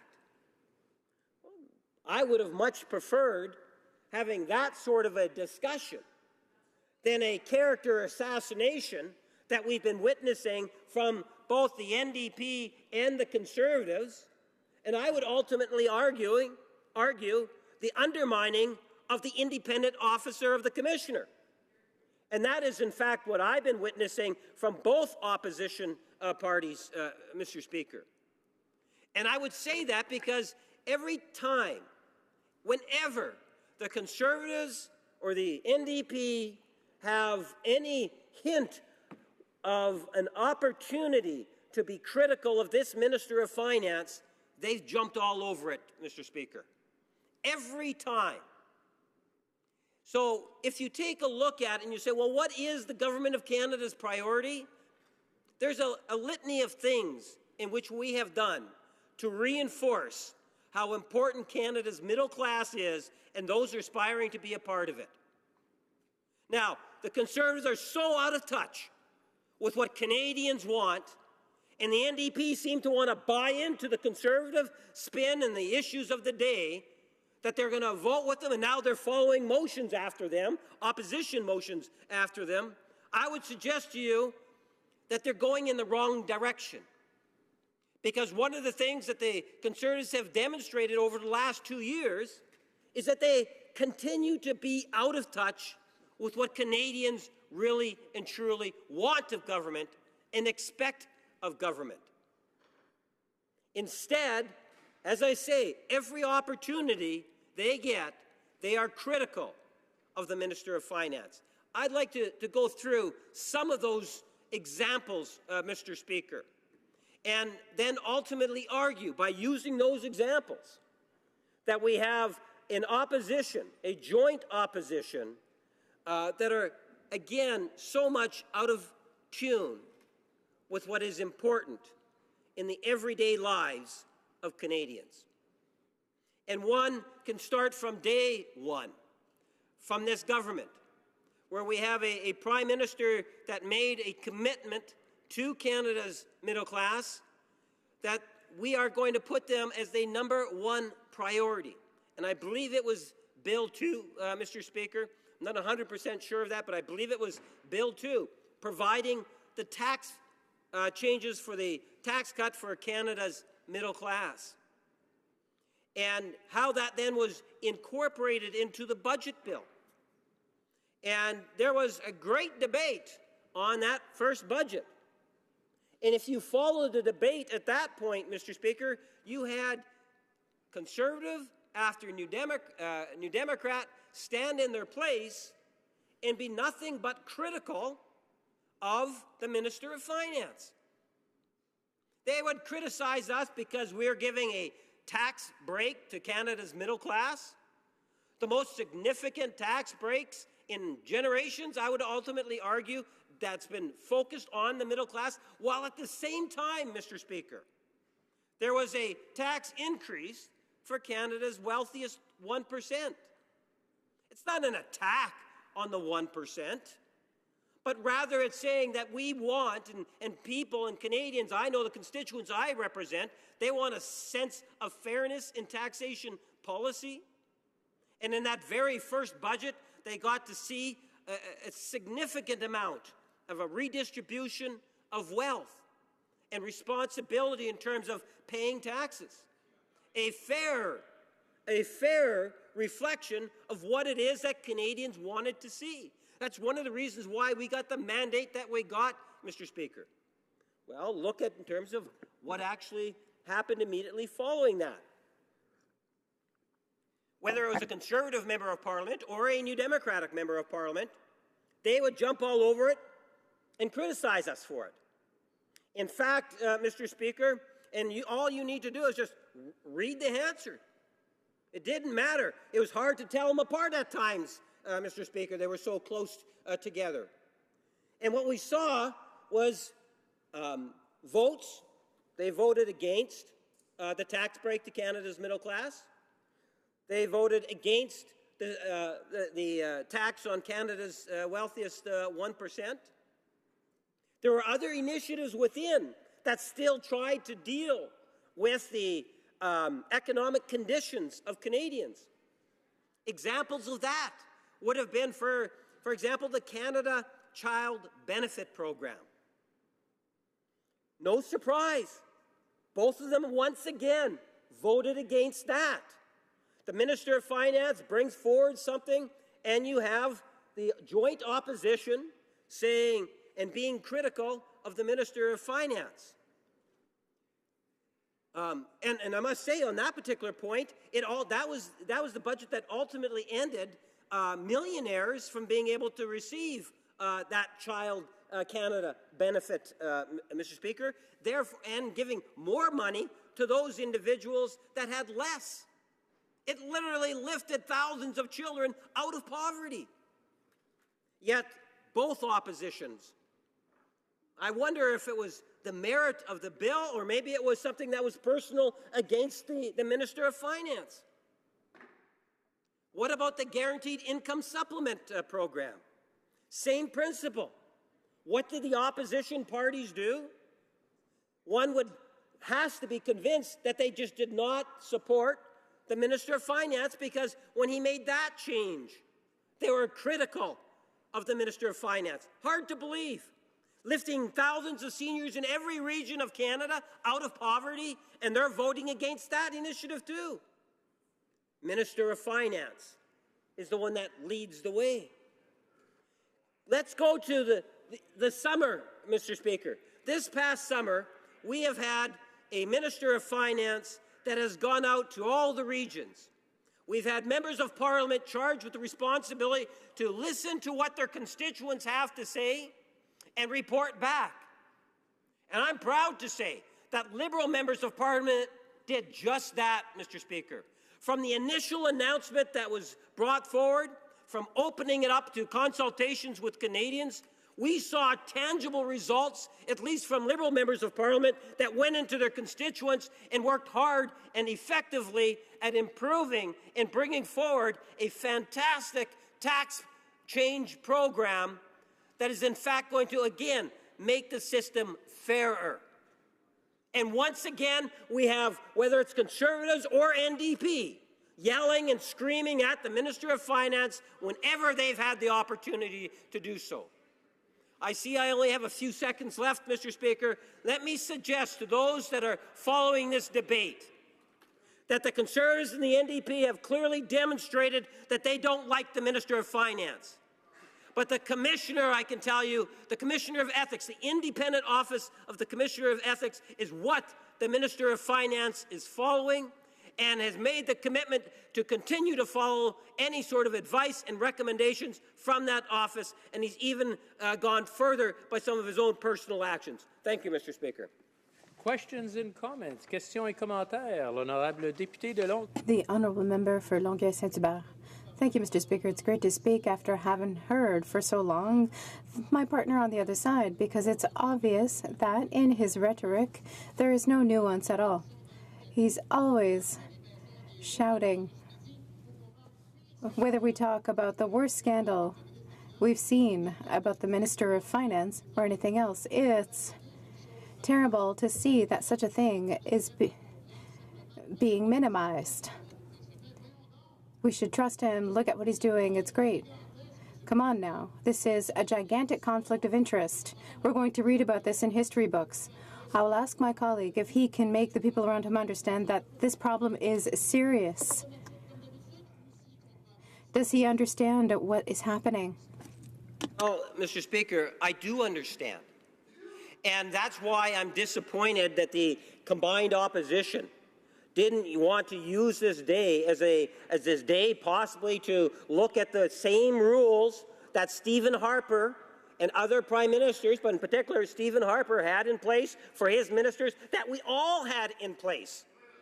As opposed to attempting to do a character assassination, why not allow for a good, healthy debate on ways in which maybe we can improve upon the conflict of interest legislation, Mr. Speaker? And let's hear then the ideas that the members might have, that not only would be applied to one member, who, by the way, has been following the rules, but why not apply it to all members of the House, Mr. Speaker? And that is something in which I think would have been a far healthier debate, as opposed to continuing. You know, and I was proud of the Minister of Finance today in question period when he would stand up and he said, well, the opposition is concerned about his personal finances. We, as in terms of the Liberal caucus at the very least, are concerned about the finances of Canadians. And that's where our concern will continue to be going in the years ahead. Questions and comments. Questions et commentaires. The honourable member for Barrie Springwater, Oro-Medonte. Thank you, Mr. Speaker, and thank you to the honourable member for his comments here this afternoon. But I find it very difficult to take some of the points that he's been putting forward to the House today when you look at what the Minister and the Prime Minister have been saying. I mean, this is a minister who is going around the country essentially calling small business people tax cheats. They're looking for loopholes, finding loopholes. And then what do we find out is he actually didn't need to look very far to find people that were looking for loopholes and using them. He just had to look in the mirror. That's all he had to do. If he was looking for somebody who was using loopholes, all he had to do was look in the mirror. Now, we know that because of the way he set up his corporate holdings to avoid some of his holdings going into a blind trust. And we know that because of the amount of money he's made through decisions that he has made as the finance minister and bills that he's putting forward to this House. So my question to the member is, when will the Liberal Party stop focusing on hard-working, honest Canadians and instead start focusing on their own morals and ethics, which are so lacking? Well, Parliamentary Secretary. Well, Mr. Speaker, as I say, these are the same rules in which his own party, Stephen Harper, had in place. And I think that's something that's being overlooked, conveniently overlooked by the Conservatives. The member makes reference to small businesses.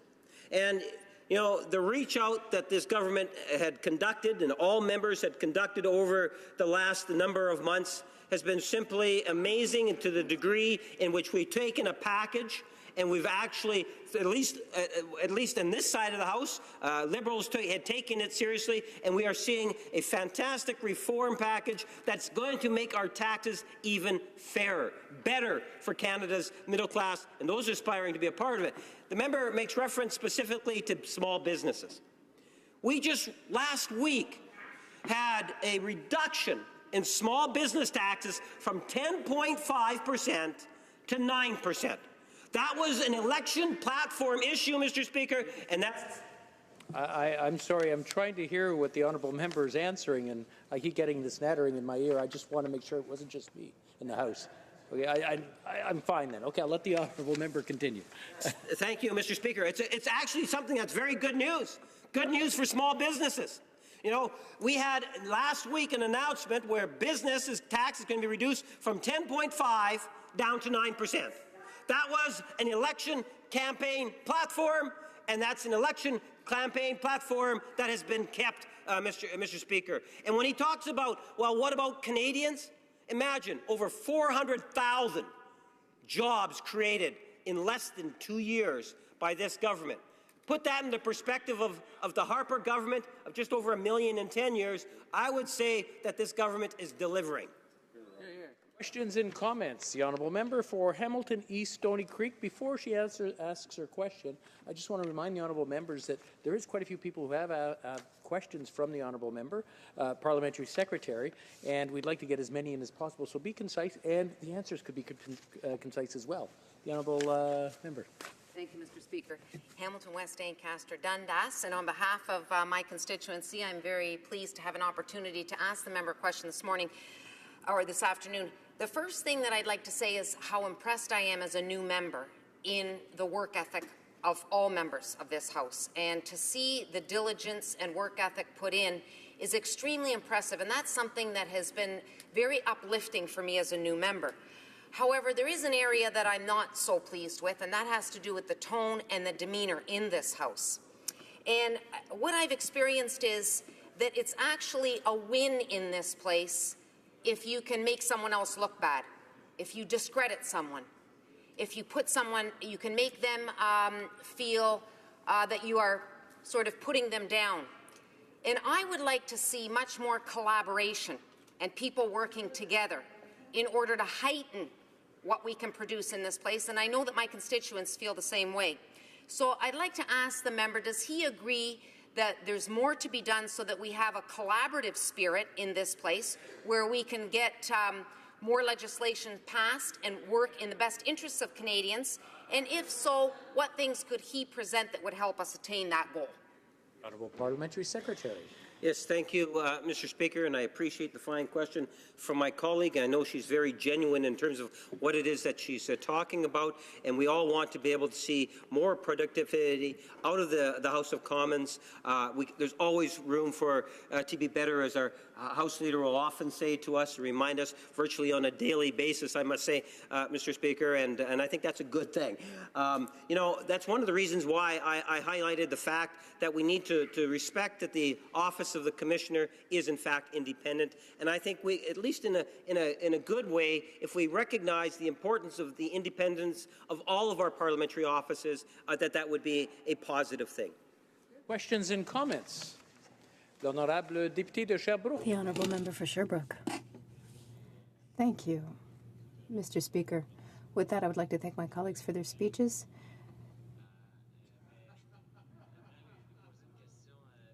I would like to ask a very simple question that refers to what's written in the motion, and to recognize that the Conflict of Interest Commissioner highlighted a loophole in 2013. In the Act, we talk about direct control. By saying direct control, by saying that that's not okay, we end up saying that indirect control is okay. Indirect control is just as worthy of criticism. Can my colleague address this part of the motion and give his opinion of the loophole that was highlighted? He keeps saying that we need to trust the Conflict of Interest Commissioner. Does he accept the recommendation? Secretary. Well, one of the things that I truly respect about the House is the fact that we have some fantastic personalities. We have some great working groups, standing committees, whether it's a Board of Eternal Economies to the Procedures and House Affairs Committee. There's all sorts of informal discussions that take place. And if, in fact, we've had these rules in place for many years, as I've often made reference to Stephen Harper. These are the same rules when Stephen Harper was the Prime Minister. And no doubt, things could always be better. We can look at ways in which we could strengthen the legislation. And I think looking at a standing committee, raising the issue in a proc, but I would suggest to you that the best way to do this is not necessarily to tie it to an individual, but rather collectively, because all of us actually have to report to Mary Dawson and in that particular commission. I think we're open to all sorts of ideas and possible recommendations, and would suggest to the member that he bring it up with their House leadership team or the PROC committee or so forth. Resuming debate, the honourable member for Timmins, James Bay. Speaker, as always, a great honour to rise in this House and represent the people of Timmins, James Bay. Over my last 14 years in Parliament, I've seen all manner of scandals. I've seen scandals that were just plain idiotic. I've seen tawdry behavior. I've seen scandals that were not really scandals at all. They were just sometimes people made mistakes, and sometimes you have to account for errors in judgment, but you're still accountable to the people of Canada. But what we're talking about today in terms of the issue of a conflict of interest with the Minister of Finance, to me, speaks to the cynicism of this government and their approach to ordinary working Canadians who work hard and play by the rules. Because the conflict of interest that we're seeing with the Finance Minister is the fact that as the privatized pension king of Canada, he had a very clear financial interest in changing pension legislation. And when he was presented as the Finance Minister for this Parliament, he did not explain to Canadians that he had set up this, how would you even describe it, this numbered company that he moved his dividends and profits into, which maintained his connection to Morneau Chapelle, the privatized pension operation of Canada. Now, what we hear from the Liberals is that, well, this is a separate account. It's not really something that he had a control of. So for folks back home, if you had a cookie jar and you put $100 in the cookie jar and sat it on your desk and someone came and said, do you have $100? And you said, no, the cookie jar has $100. Well, who owns the cookie jar? Well, I do. Well, you still have $100. Well, no, it's in the cookie jar. But we're not talking about $100. We're talking about millions of dollars of direct benefit from Morneau Chapelle. So I want to talk about three issues. One is the Barbados tax havens that the Finance Minister has interest in and that he's been negotiating treaties without recusing himself. One is the issue of Bill C-27 that he brought forward without explanation or without any prior public consultation that would benefit the investors at Morneau Chapelle. And the third issue is the one that's before us today across Canada, is the abominable treatment of the Sears workers. I think we were all shocked and appalled when we heard that Sears executives attempted to cut off the financial, dental, medical rights of Sears pensioners as they were facing bankruptcy. At the same time, they were paying $9.2 million to Sears executives. And that kind of pension theft is not only legal in Canada, they get corporate bonuses for doing it. And, you know, I have been attacked on Twitter by the Liberal trolls who said that, you know, this is an old bricks and mortar business. It just went the way of the dodo. No, Sears was a top-notch corporation that was run into the ground by that hedge fund operator, Eddie Lampert, that lost pretty much $10 billion of value. But, you know, you don't cry for corporate bandits like Eddie Lampert and his crew, because as Sears was getting into trouble, what they did was that Sears and his hedge fund operators basically loaned $500 million to Sears through taking 46 key properties as collateral assets. So if Sears went down, those hedge fund operators walked away with the property. So they're sitting pretty. And we've approached this finance minister and asked him to change that loophole to protect the pension rights of Sears workers, not asking for anything special, but just to ensure that when you have paid into a pension in your whole life, that it's not at the back of the line when the creditors come, that it is considered part of the credit that has to be protected. And this minister, this finance minister, won't do it. And we did not know until October 17th that Morneau Shepell was getting the contract for the Sears workers. So is there a direct link? Well, the direct link was the dividends that go to Morneau Shepell investors, who the finance minister is one of them. And that needs to be explained to Canadians. But I'm really deeply concerned about Bill C-27 because in 2013, as the head of Morneau Shepell, the present finance minister talked about the role Morneau Shepell played in moving towards targeted benefit plans and how there was legislation needed in Canada to change the legislation to benefit the investors of Morneau Shepell. And when he became finance minister, he introduced Bill C-27, which was the legislation to do just that. And what's striking about Bill C-27 is that there was no prior public consultation. There were no public meetings.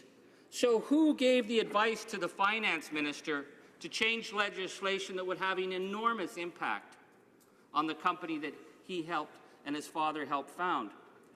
So Bill C-27 is a clear conflict of interest.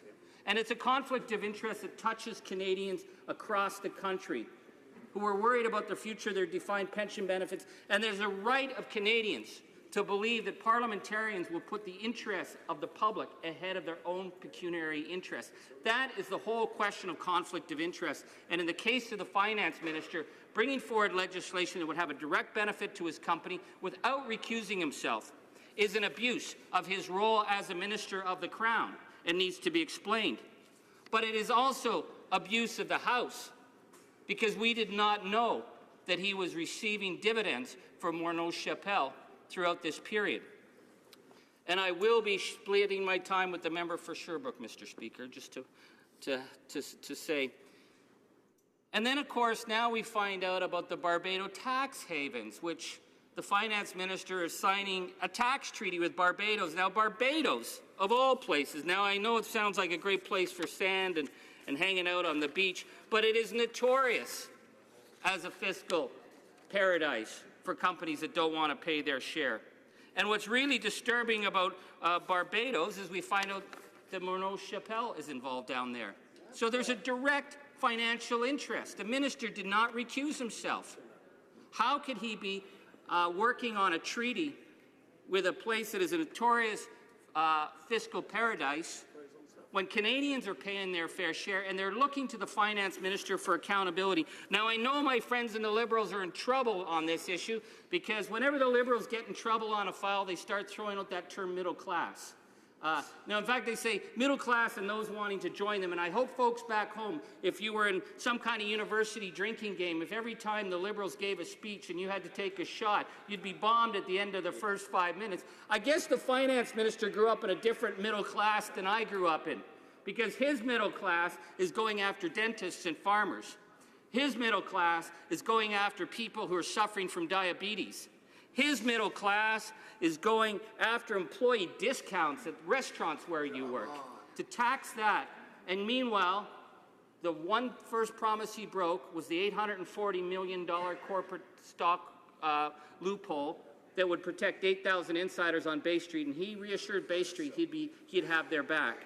So I see with the Liberals right now, they're saying we're doing all this for the middle class. Yeah, they're setting up a tax haven treaty with Barbados for the middle class. Yes, the finance minister is attacking the pension rights of Canadians across this country through Bill C-27. For who? Oh, it's for the middle class. And of course, the shares workers, well, they're just out of the middle class altogether. You know, it reminds me that when they got caught out on the Saudi arms deal, they were dealing with the House of Saud to help the middle class. That was the Prime Minister. Their abandonment of electoral reform. He said, oh, we had to do it to protect the middle class. And of course, cash for access, that was the golden one, where Chinese billionaires are paying $1,500 to meet with the Prime Minister. And they said to the Prime Minister, what could you possibly meeting with Chinese billionaires that wasn't a conflict of interest? And he said, oh, we were talking about the middle class. Yeah, imagine that. Imagine that's what billionaires talk about. This is about abuse of public trust. This is about a finance minister who's broken his trust with the Canadian people, who owes an apology to this House. And this is about a government that has to retract Bill C-27 because it is a clear conflict that will benefit the insiders of the Liberal Party and not Canadians. And we need to have some clarity, and Canadians need to have trust that the government that they elect is not going to be just looking after the interests of their friends on Bay Street, but they're going to pay attention finally to the hardworking Canadians who work hard, pay their taxes, and play by the rules, unlike this government. Questions and comments? The Honourable Member for Foothills. Thank you very much, Mr. Speaker. I want to thank my colleague for his excellent speech. But the one thing that I would like to ask him, as we heard during the speeches and debate today and again in question period, that there seems to be this move that, you know, as long as we have created a job, all the other ethical misfortunes and the law breaking of the finance minister shouldn't matter.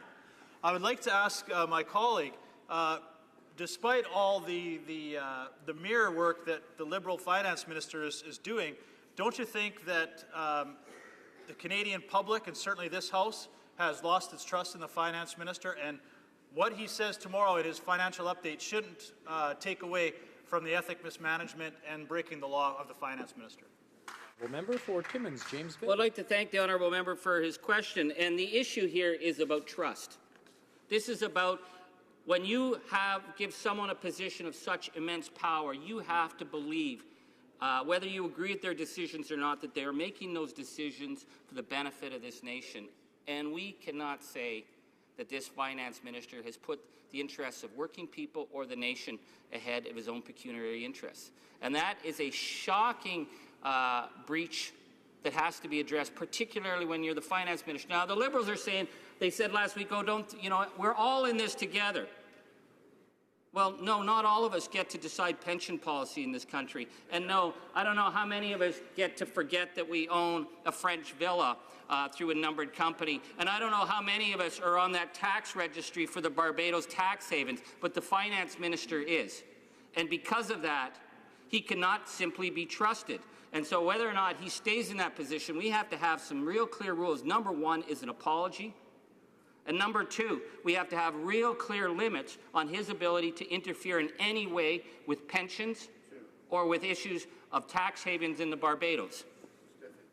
Comments? The honourable member for Winnipeg North. Yes, thank you, Mr. Speaker. And you know, the members opposite, and even the mover of the motion, the member from Skeena-Balky Valley, had made the suggestion that hopefully we'll see some changes to the Conflict of Interest Act.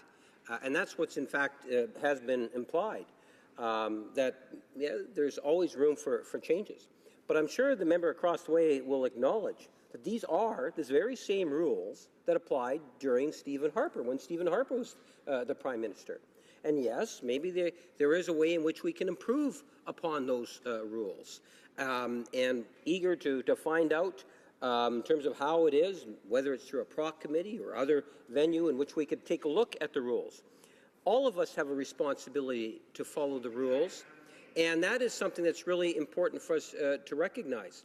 You know, what I'm asking for the member across the way to acknowledge at the very least is that if there's a mood to look at ways in which we can reform or make the changes that have been in place for a decade, what sort of rules would he then suggest, or what format would he suggest outside of trying to tie it into one individual? Because after all, we all have an obligation to report to the conflict of interest officer. We all have a vested interest, not just one individual inside the chamber. For Timmins, James Bay. There you go. They're quoting the liberal gospel, which is, let he who is without private pension stock funds hidden in a numbered company, let he cast the first stone. We're all in this together.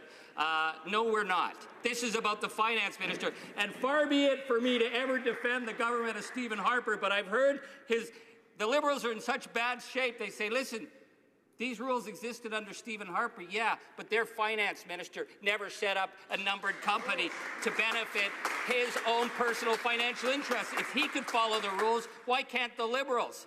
If these rules were in place for everyone else, why is it that this present member from Morneau-Chapelle saw a huge opportunity and saw, well, I have a loophole here, I can interfere, I can change the pension laws to benefit the company that I come from, I can deal with tax havens in Barbados for my own personal benefit and my company's, and I can do that by just setting up a separate corporation that will handle all my finances. Nobody in the day of Stephen Harper thought of doing something like that, so why is it suddenly acceptable that this finance minister has been such an egregious breach of the rules?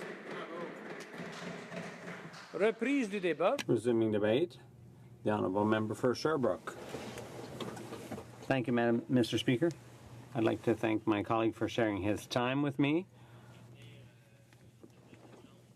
And I'd like to discuss the motion before us today, which we've been talking about since this morning.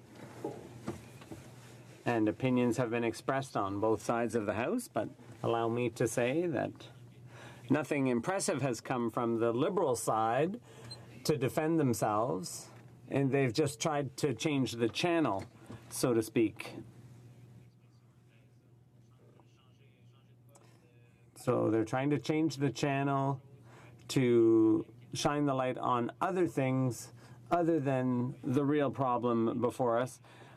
I intend to stick to the motion that's before us today. The first thing the motion says is, well, first of all, it sets out the facts of the file before us, the facts of the finance minister's company, Morneau-Chapelle, and this is corroborated by the minister's own colleagues in the Liberal caucus.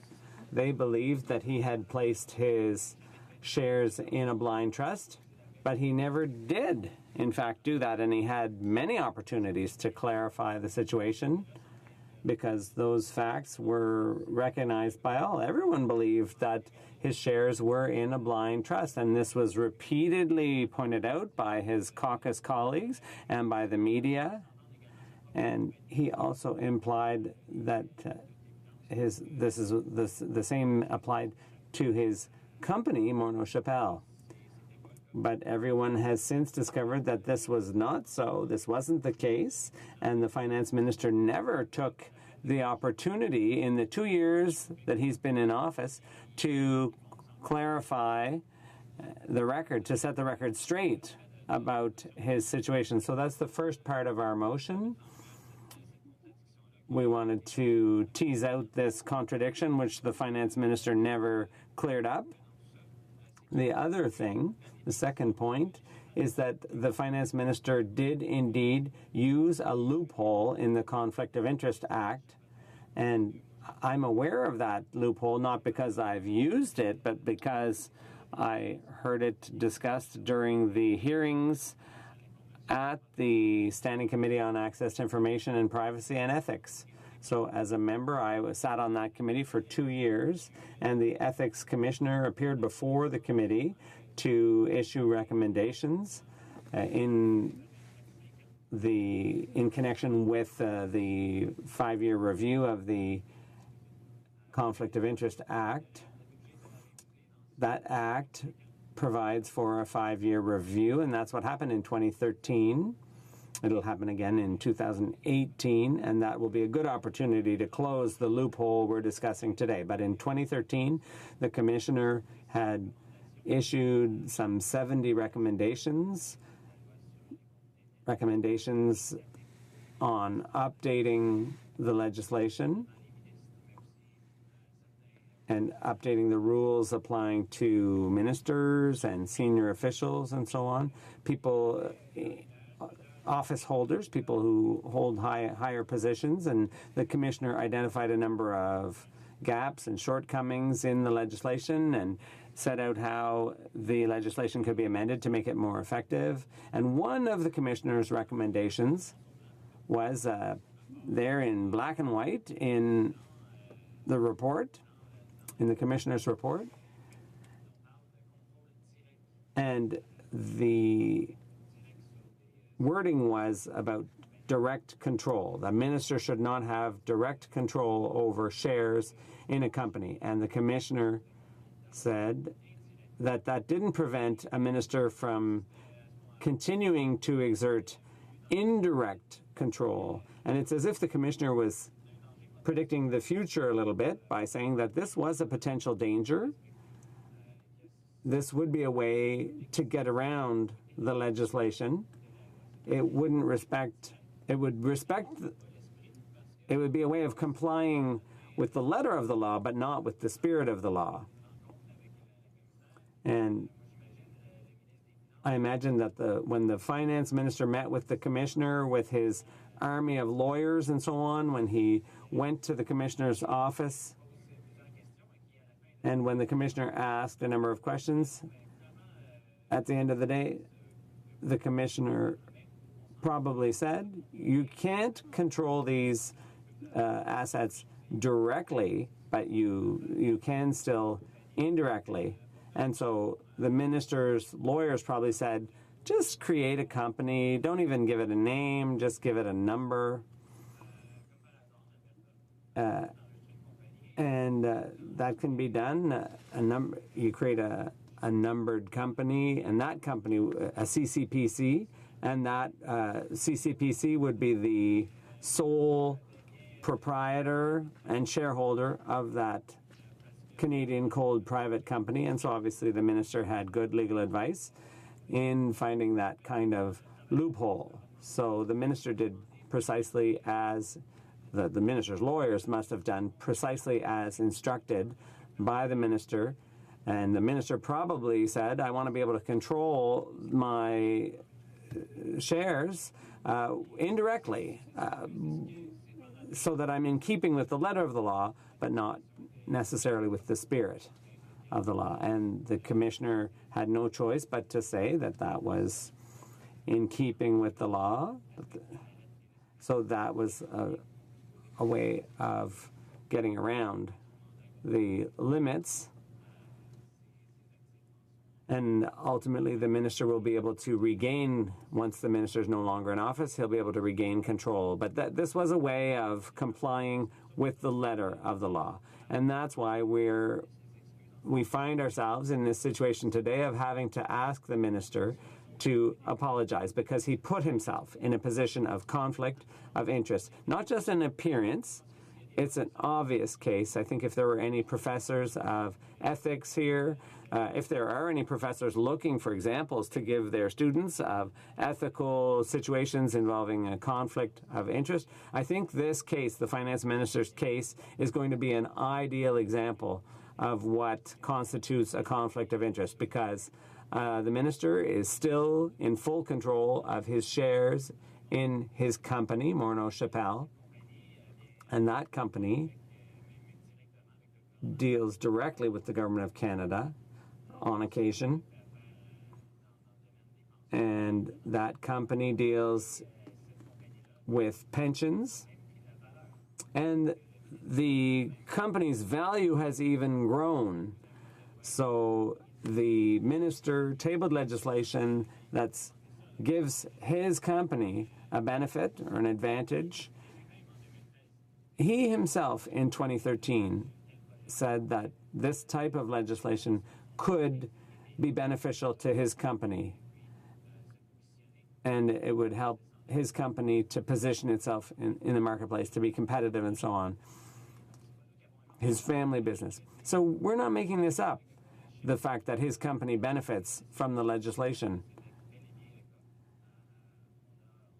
That is a fact. The markets responded positively to this legislation, even though it hasn't been passed yet. But as soon as the bill was tabled, the markets reacted. And shareholders and investors saw here a potential for growth for Morneau Shepell. So their stock prices, their share values increased. So his company is now worth more. It's more highly valued. So imagine if the bill had been passed. So C-27 is still there on the order paper, but it hasn't yet been passed. But imagine what will happen if and when it is passed, and when the company starts racking up increased profits. And who's going to benefit from that? The finance minister. So that's why we're calling on him to admit that he has done wrong here, and that he's in a position of conflict of interest. This is probably something that a whole strategy that the minister had. Now he's made certain admissions, but not happily, not willingly. He had no choice. He was caught. He was cornered. So he had to come clean. The minister, I talked about the minister meeting with the commissioner and a whole host of lawyers probably. But he probably also realized that he had no real choice. And if he wants to suggest today that he's revealing these things out of the goodness of his heart, then he's taking us for fools. I think he needs to apologize for his conduct. Questions and comments? The honourable member for Nanaimo Ladysmith. Thank you, Mr. Speaker. Through you, I'd like to get my colleagues' comment on this concern from my own riding of Nanaimo Ladysmith. Amber Henderson, who's an optometrist in Nanaimo, writes that the finance minister's proposal for so-called tax fairness being described as an attempt to level the playing field and bring tax fairness to the system. She wrote, quote, "It's misleading and suggests that business owners are have somehow been taking advantage of the system rather than simply pursuing their taxes consistent with the existing law," end quote. I'd like my fellow New Democrat member of Parliament to comment on who he sees as the real exploiter of tax loopholes in the context of this debate, and how in his own riding that apparent hypocrisy is playing amongst entrepreneurs. L'honorable député de Sherbrooke. The honourable member for Sherbrooke. Thank you, Mr. Speaker, and I'd like to thank my colleague for her question. It couldn't come at a better time to show the full hypocrisy of this government and the tax fiasco that they've created. The latest news is the attack on people with diabetes and the tax credit for people with a disability, what they're doing to that. The finance minister, at the same time, says he wants greater tax fairness, but at this very same time, he's the one with these numbered companies. I've got nothing against numbered companies, but optometrists like the one the member referred to in her riding, those are legit companies. And some of them have names instead of just numbers. So that really shows the hypocrisy, the total hypocrisy of the Liberals around this issue. They talk about tax fairness out of one side of their mouth, and then at the same time they're going after optometrists like the one in question, and they're doing things to benefit their own companies with the legislation they introduced. So maybe that's how the finance minister sees things, that small businesses are not paying their fair share of taxes. But What about his situation with his numbered company? What about him paying less taxes? Questions and comments. The honourable member for Vaughan Woodbridge. Thank you, Mr. Speaker, and thank you to my honourable colleague for his speech this afternoon. What I would like to ask is, we know that the Finance Minister has announced a number of steps to address his ownership of shares and so forth. But I would like to ask, in my riding of Vaughan Woodbridge, I know that the constituents are talking about our cut in small business tax rate from 10.5% to 9%. What we've done for the middle class through the CCCB and our infrastructure program. But I would like to ask my colleague, what are his constituents talking about? Because I think those are the important things that we need to focus on, growing our economy and making sure people have good jobs and a good future for their children. Thank you, Mr. Speaker. Honorable Député de Sherbrooke. The honourable member for Sherbrooke. Thank you, Mr. Speaker. And I'd like to thank my colleague for his question about what my constituents think. Of course, they're happy that the government is finally keeping its promise to lower the small business tax rate to 9%. It was high time. The government's already wasted 2 years in keeping that promise. Small business tax rates were already being cut. The Conservatives started the ball rolling, but it's still 10.5% in 2017.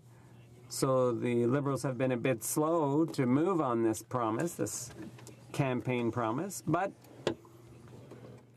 if my colleague doesn't think this is something that has to do with the finance minister's predicament, well, it is a concern. This is what I'm hearing in my riding. People are concerned about the finance minister's conduct. Small business owners are saying that they think the Prime Minister and the Finance Minister are completely out of touch with the reality of small business today in Canada. That's what I'm hearing, that the Liberals are out of touch. They don't understand. This whole tax reform business is a fiasco. They really don't know what they're doing. That's what I'm hearing. Member for Brampton East. Thank you, Mr. Speaker, and it's always an honor and a privilege to rise in this House.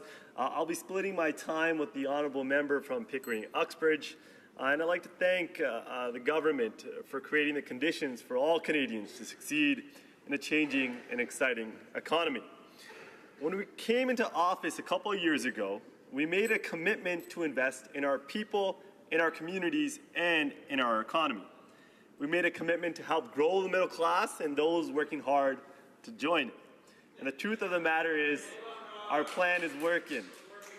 Even the opposition agrees that our plan is working with their enthusiasm to hear me speak in this House. We are now the fastest growing economy in the G7 by a wide margin. In the second quarter of this year, the economy grew by an impressive, strong 4.5%. Over the last 4 quarters, our economy has had the fastest growth rate since early 2006. In the 2 years since we came to office, 400,000 jobs have been created. In fact, in the last 12 months, nearly 90% of the jobs created were full-time jobs. These pieces of great news are no accident, and the honourable members know that well. We laid the foundation for this economic growth the moment we took office. The first thing we did when we got elected in 2015 was raise taxes on the wealthiest 1% of Canadians while reducing them for the middle class. And we're very proud of that decision. Mr. Speaker, single individuals who benefit from this tax cut are saving an average of $330 each year, and couples who benefit are saving an average of $540 each year.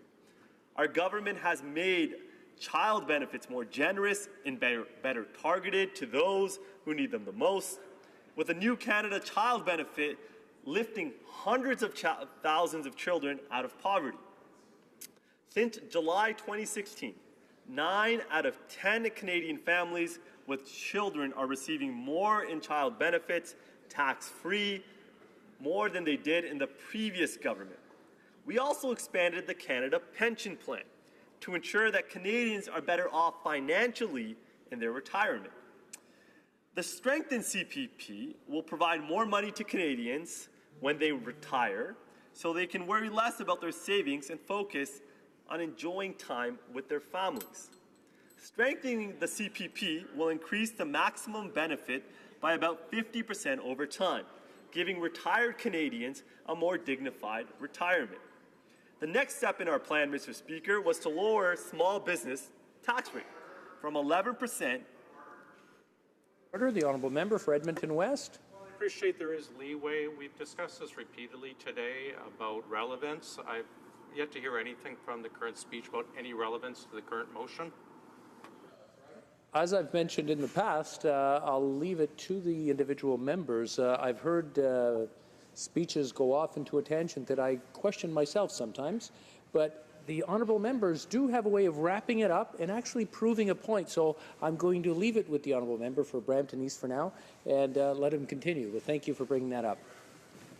I'd like to thank the member for bringing it up as well. He's a good friend of mine. And I'd like to thank the Mr. Speaker for, firm yet fair decision.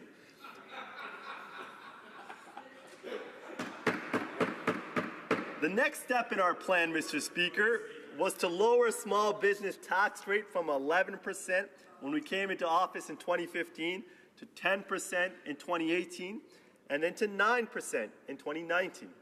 While moving forward on proposals to fix a tax system that is inherently unfair to the middle class. The Prime Minister, along with the Finance Minister, made this intention clear last week during an announcement in Markham, and I certainly support it. To support this change, our government is also taking additional steps to ensure that Canadian-controlled private corporations' status is not used to reduce personal income tax obligations for high-income earners, rather than supporting small businesses and job creation. After announcing our intention to move forward on these proposed changes in Budget 2017, the Minister of Finance launched a consultation. He launched a consultation to hear from Canadians on how to fix the system so that it works for the middle class. As a result of the feedback that we've heard from small business owners, we will not be moving forward with measures relating to the conversion of income into capital gains. During the consultation period, we heard from business owners, including farmers and fishermen, that the measures could result in several unintended consequences, such as in respect to taxation upon death and potential challenges with intergenerational transfers of businesses. Our government will work with family businesses, including farming and fishing businesses, to make it more efficient and less difficult to hand down their businesses to the next generation. In the short term, our government intends to simplify the proposal to limit the ability of owners of private corporations to lower their personal income taxes by sprinkling income to family members. The vast majority of private corporations will not be impacted by the proposed income sprinkling measures. Only an estimated 50,000 family-owned private corporations sprinkle income. That represents only a fraction, 3%, of Canadian-controlled private corporations. In all cases, our changes will support small businesses, support the middle class, and contributions to the economy. We know that small businesses are the backbone of our economy, and we will do everything to help them grow. Colleagues, in this day and age in which there is so much misinformation, it is crucial that we set the record straight and stick to the facts. That is what we're trying to do here today. From the very beginning, we have been perfectly clear about our intentions and our commitment to make sure that as our economy grows, the benefits go to the middle class and those working hard to join it, not just to those who have already been successful. Thank you, Mr. Speaker. I look forward to taking my colleagues' questions. Questions and comments? The honourable member for Windsor West. Thank you, Mr. Speaker, and I thank the member for his intervention. And what's important, Mr. Speaker, I think, is talking about consistency. I'm trying to hear the honourable member for Windsor West, and he's down at the other end of the hall. And coming up, there's some chatter going back and forth. please take consideration for the Speaker, who is very interested in what the honourable member has to ask. The honourable member for Windsor West. I can hear perfectly. Thank you, Mr. Speaker, and I appreciate the opportunity to ask my colleague a question. Now, my colleague spoke in the House of Commons on September 28th about taxation. He sits on a committee that actually brought recommendations about actually having accountability for and transparency.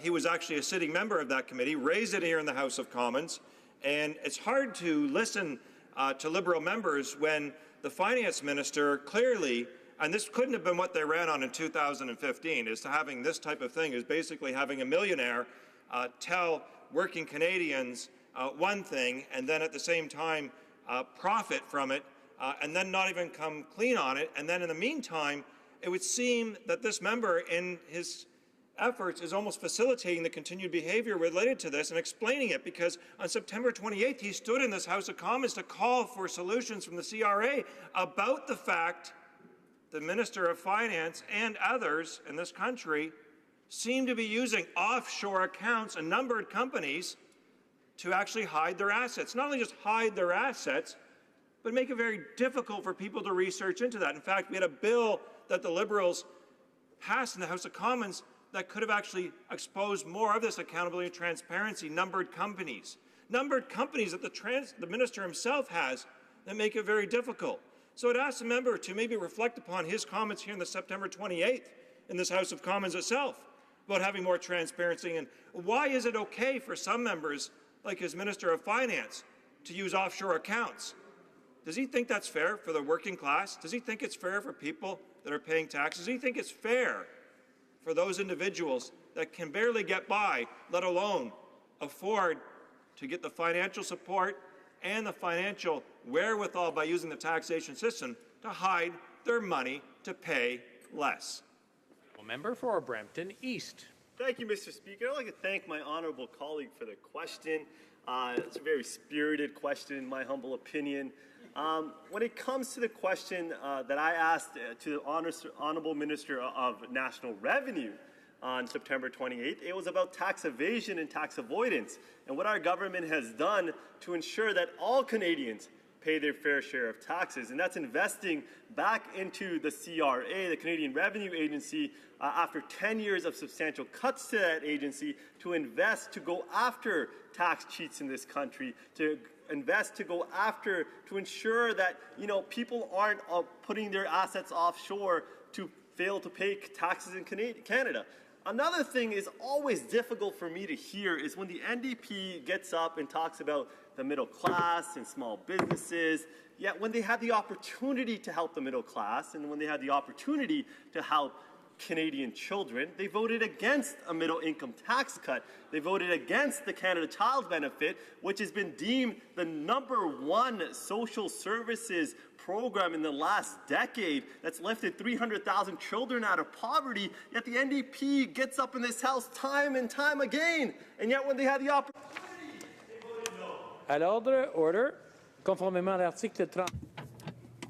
Pursuant to Standing Order 38, it is my duty to inform the House that the questions to be raised tonight at the time adjournment are as follows. East, Immigration, Refugees, and Citizenship, the Honourable Member for Nanaimo Ladysmith Childcare, and the Honourable Member for Selkirk Interlake Eastman National Defence.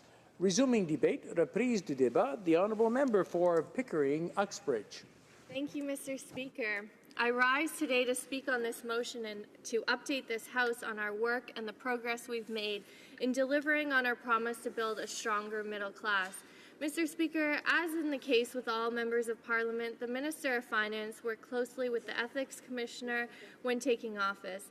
As we all know, the Ethics Commissioner is tasked with preventing conflicts between private interests and the public duties of all 338 members of the House of Commons. Last week, the Minister of Finance announced that he is going above and beyond the Ethics Commissioner's recommendations by establishing a blind trust for all assets held by him and his family. These steps are being taken by the Minister so that he can maintain the public's trust and so that there are no distractions from his important work to strengthen and grow the middle class. Mr. Speaker, from the moment we took office, we've implemented changes that will benefit middle-class Canadians. One of the government's first actions was to cut taxes for the middle class and raise taxes on the wealthiest 1% of Canadians. This middle-class tax cut has already benefited and will continue to benefit 9 million Canadians. Mr. Speaker, we also brought in the new Canada Child Benefit, which has lifted hundreds of thousands of children out of poverty. As a result of the CCB, 9 out of 10 Canadian families are getting more in benefits than they did under the previous system. With the CCB, we ensured that child benefits were more generous and that those who benefits were better targeted to those who need them most.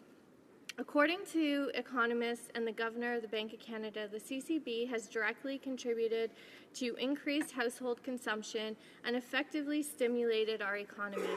Our government also expanded the Canada Pension Plan to ensure that Canadians have security after a lifetime of hard work. The strengthened CPP will provide more money to Canadians when they retire so that they can worry less about their savings and focus more on enjoying time with their families. Mr. Speaker, as you can see from our actions, the principle of fairness is embedded in our efforts to strengthen and maintain Canada's middle class. It is clear to us that when you have an economy that works for the middle class, you have a country that works for everyone. Now let's talk about small businesses, Mr. Speaker. We all know that small businesses are the backbone of our economy. Small businesses are a key driver of Canada's economy, accounting for 98% of the businesses and more than 70% of all private sector jobs.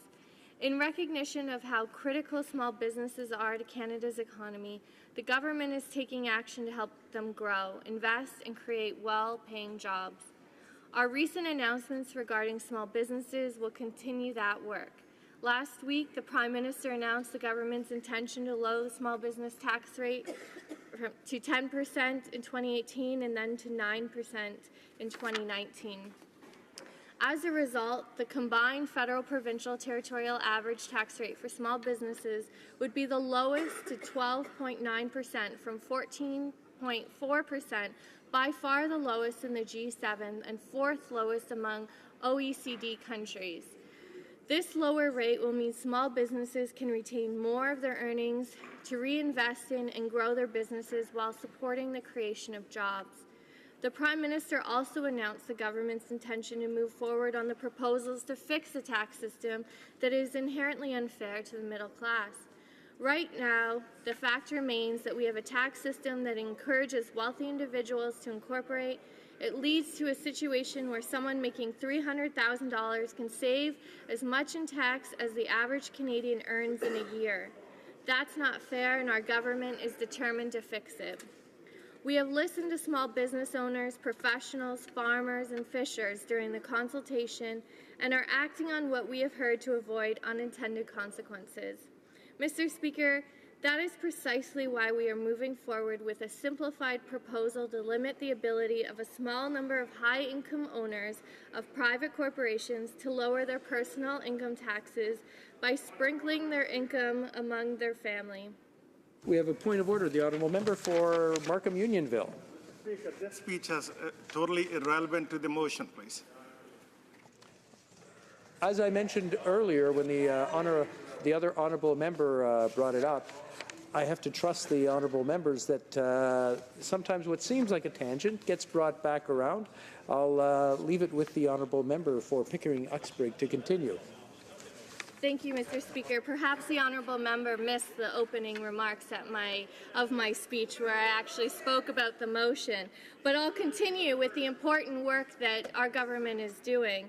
And in terms of making sure that our system is fair and that personal income taxes are not being unfairly used just to simply lower a family member's tax for people who don't work in the business. I must note that the vast majority of private corporations will not be impacted by the proposed income sprinkling measures. Only an estimated 50,000 family-owned private businesses are sprinkling income. This represents only a small fraction, around 3%, of Canadian-controlled private corporations. In addition, the government announced it will not be moving forward with proposed measures to limit access to lifetime capital gains exemption, and we will not be moving forward with measures relating to the conversion of income into capital gains. During the consultation period, our government heard from business owners, including many farmers and fishers, that the measures could result in several unintended consequences, such as in the respect of taxation upon death and potential challenges with intergenerational transfers of businesses. In the coming year, our government will continue its outreach to farmers, fishers, and other business owners to develop proposals to better accommodate intergenerational transfers of businesses while protecting the fairness of our tax system. As we continue to make progress, we will also continue to carefully consider the submissions the government has received. Mr. Speaker, as I conclude my remarks, I want to reassure my honourable colleagues that our government's plan to grow and strengthen the middle class is working. Job creation has been robust since we came into power, with 400,000 jobs created. In fact, over the last 12 months, nearly 90% of the jobs created were full-time positions. In the second quarter of this year, the economy grew by an impressively strong 4.5%. Over the last 4 quarters, our economy has had its fastest growth since early 2006. The fact is, the Canadian economy is the fastest growing economy in the G7. This is news Canadians can be proud of. The Government of Canada continues to work to create a healthy and growing economy in which businesses generate well-paying jobs and where the middle class and those working hard to join it have confidence that they can succeed. Thank you, Mr. Speaker. Questions and comments. The honourable member for Barrie Innisfil. Thank you. Thank you, Mr. Speaker. You know, when my kids were younger, we used to watch a show called Barney, and there was a song I recall in that show where, if all of the raindrops were lollipops and gumdrops, oh, what a rain that would be. Well, that was the kind of speech that we just heard, Mr. Speaker, but it had nothing to do with what this motion is all about. And we're talking about the ethical standards of the finance minister, with shakes at the very foundation of trust in our finance minister with respect to stock holdings in a private corporation in Alberta. By the way, Morneau Shepell shares have risen by 31% since this finance minister has taken power. So it begs the question, how much of the decision-making that this finance minister has made has affected not just his personal wealth, but the personal wealth of his friends as well? So let's get back to the topic. Let's talk about the ethical standards, and how can this member sit here and completely ignore what Canadians now know, that this minister did not act ethically in declaring not just those stocks in Alberta, but also by not declaring that French villa in a private corporation. How much has he profited from this? This member cannot ignore that, Mr. Speaker. The honourable member for Pickering-Uxbridge. Thank you, Mr. Speaker. What I can't ignore is the irony here by the members opposite. And the fact is, I actually spoke about at the onset that the Minister of Finance followed the rules by the Ethics Commissioner, and on top of that is going above and beyond her recommendations to ensure that Canadians can trust in their Minister of Finance. What is ironic, coming from the members opposite, is the rules that were put in place by the previous government were followed by this Minister of Finance. But let me remind you, former Employment Minister Jason Kenney, fined by the Ethics Commissioner, actually fined for breaking the rules and for not disclosing stocks that were traded. The minister, former minister Peter MacKay, fined twice. So in this instance, I have a lot of faith and trust in our government for not only following the rules, going above and beyond their recommendations, and not acting like the previous government where they had to be fined on multiple occasions. Questions and comments, questions et commentaires, l'honorable député de... The honourable member for Longueuil, Saint-Hubert. Thank you, Mr. Speaker.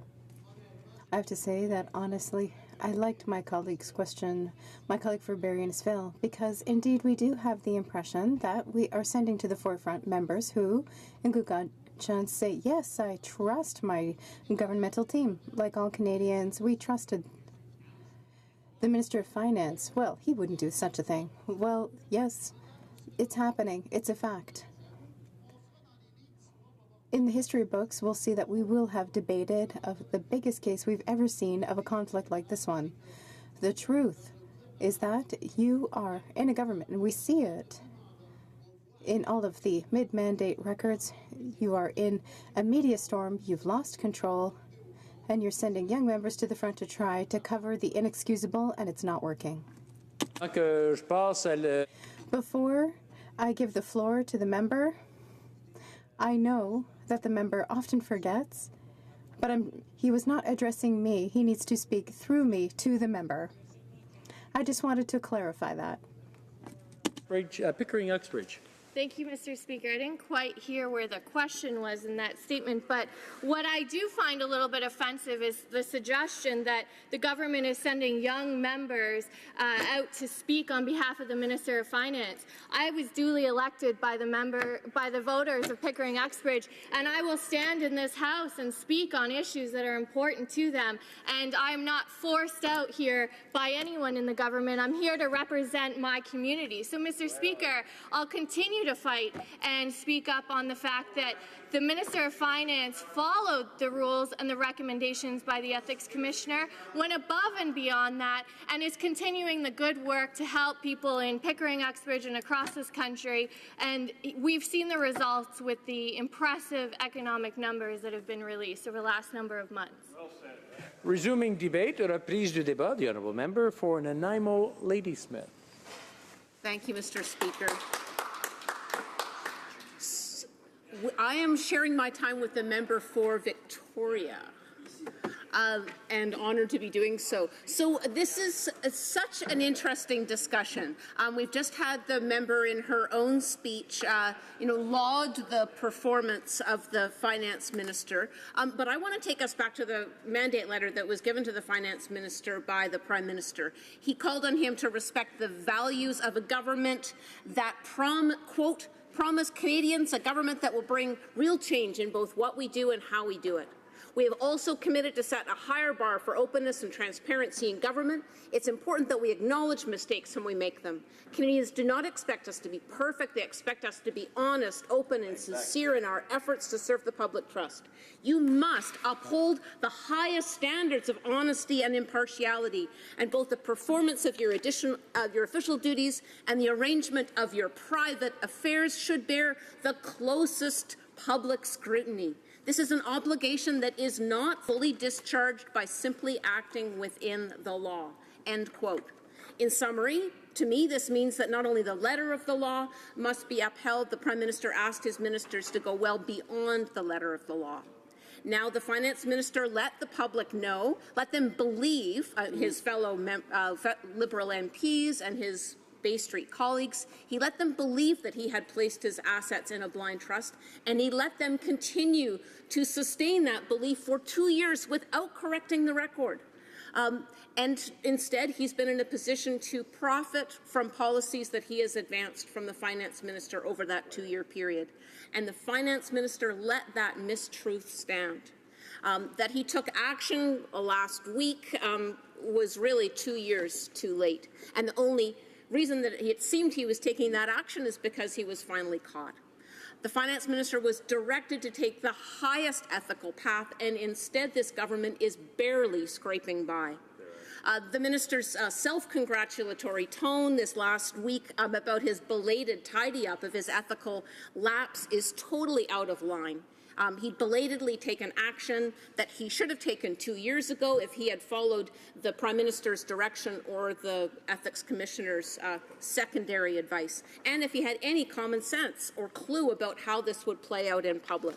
This is particularly troublesome given the very hard summer that we have had in the small business and entrepreneurial community, being accused by the minister of similar ethical lapse and exploitation of tax loopholes. Here's a writer from my riding of Nanaimo Ladysmith, Paul Williams from Ladysmith. He writes, quote, "While I certainly believe in tax fairness, I do not support what the finance minister is proposing and the uncertainty and harm that will result.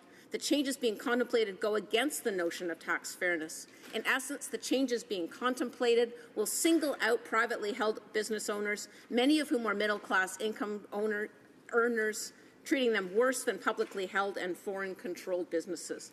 End quote. I've got hundreds of letters like this. The finance minister's proposal scared small business owners, and it unjustly accused them of wrongdoing.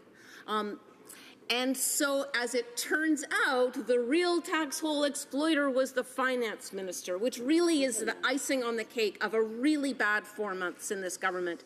And his self-congratulatory air last week of suddenly dismantling a so-called tax fairness proposal that he said back in July that he was not going to change a word, and in fact he'd already written the legislation, it again also was totally out of line. If he had done what a real legislator would have done, he would have said, this is a consultation, what do you think? Don't be alarmed, I might do it, I might not. So now all of a sudden then he says he's willing to hear the advice, plus he's willing to keep his election promises on the small business tax cut, which previously said he was going to cancel. Plus now he's dealing with legislation. I was going to accept the rules that the NDP, that our House leader, that our parliamentary leader proposed, that the Liberals voted down on facilitating the transfer of intergenerational companies. To have 6 months ago, the Liberals vote this down, and then last week for them to use it as cover for a real mess, shows that they really don't have the ear and the tone of this community, this country. Now, at the time of his election, the finance minister owned 2 million shares in Morneau Shepell. They were worth $32.1 million. Apparently, that holding, as of Friday, would have been worth $42 million. That means he's profited more than $10 million over the last 2 years as finance minister. He didn't put them in a blind trust. He didn't sell them in an arm's-length transaction as required in 120 days of taking office. And it's since been revealed that Morneau Shepell has a contract with the Bank of Canada worth more than $8 million. The finance minister was asked nearly 20 times about his million shares that he still owns in Morneau Shepell, worth $20 million. I was asked 20 times before he admitted that he would actually give an answer. And then finally, he failed to reveal the corporation that houses his French villa.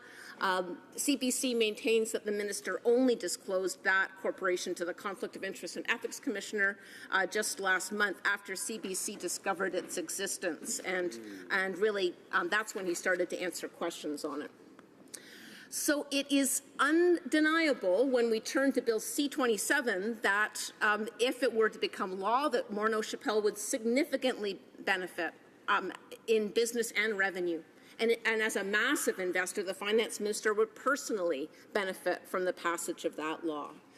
So this minister brought that bill to this parliament. He could have had another member of his party do that, but instead he was the lead on it. This was done without consultation, and certainly not with the support of constituents in my riding. Morneau Shepell is a strong proponent and a manager of the services related to target benefit pension plans, and could be just one of 4 firms in the country that would benefit from new pension administration rules if C-27 becomes law. And in fact, when the finance minister was at the helm of Morneau Shepell, it lobbied for increased use of targeted pension plans, benefit pension plans, and became the lead consultant for the government of New Brunswick in exactly implementing this. So 5 days after the bill was tabled, after Bill C-27 was tabled, the value of shares in Morneau Shepell increased by almost 5%, an increase that could have allowed the minister to make as much as $2 million. That's really not a middle-class problem. This is at the very least a striking perceived conflict of interest, since the minister was in a position to further his own private interests through his public duties as a finance minister. And Bill C-27, as much as it benefits Bay Street, it significantly harms workers and pensioners. Here's what Nanaimo Ladysmith residents have told me about Bill C-27. Pieter Terpstra from Nanaimo writes, please say no to Bill C-27. I'm a retired school teacher, logger, and proprietor who relies solely on pensions to survive. I do not want them converted to target benefit plans. I spent my life working at many different jobs. It's wrong for them to take away my security in old age. And it's shameful that the Prime Minister promised to protect defined benefit plans, and now the government is considering this bill to change that. End quote. We also have as a description of how harmful this is from Deborah Zellmeyer from Ladysmith. She writes, quote, Bill C-27 allows employers to convert good defined benefit pension plans which provide secure and predictable pension benefits to a much less secure form of plan. Target benefit plans only aim to provide benefits, and they shift all the risk to active plan members and retirees, end quote. Now, even Harper didn't propose this bill, although he floated it, the opposition was so strong. Now, the Ethics Commissioner said that she outlined the possible conflict when the Finance Minister met with her 2 years ago. She said there's a loophole that she thought should have been fixed, as had been recommended to the previous government as well. And so as New Democrats, with our leader Jagmeet Singh, we are trying to propose positive alternatives. We want the Ethics Commissioner to launch a formal investigation into the Finance Minister. We want the Finance Minister to withdraw Bill C-27, and we want the Liberal government to take the advice of the Ethics Commissioner and close these loopholes so no future minister ever stumbles into the same morass that the Finance Minister has. Fulfill the promise that Liberals offered to voters 2 years ago and restore some faith in this government. Thank you. Bravo. Questions and comments. Questions et commentaires. The honourable member for Hamilton East, Stony Creek. Thanks, Mr. Speaker, and I appreciate the speech made by my friend across the way.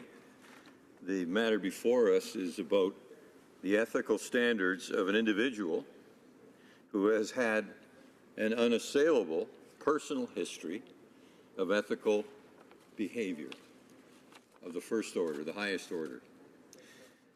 On the other hand, the important issue has been the potential impact of the proposed tax measures and then subsequently the impacts of the Bill C-27. And what we're hearing is that the same question was asked 20 times over, and so what we've had on behalf of the Canadian public is what, to my mind, Mr. Speaker, is a terrible waste of time, because we had consultations, for instance, in my own riding, on the tax reforms.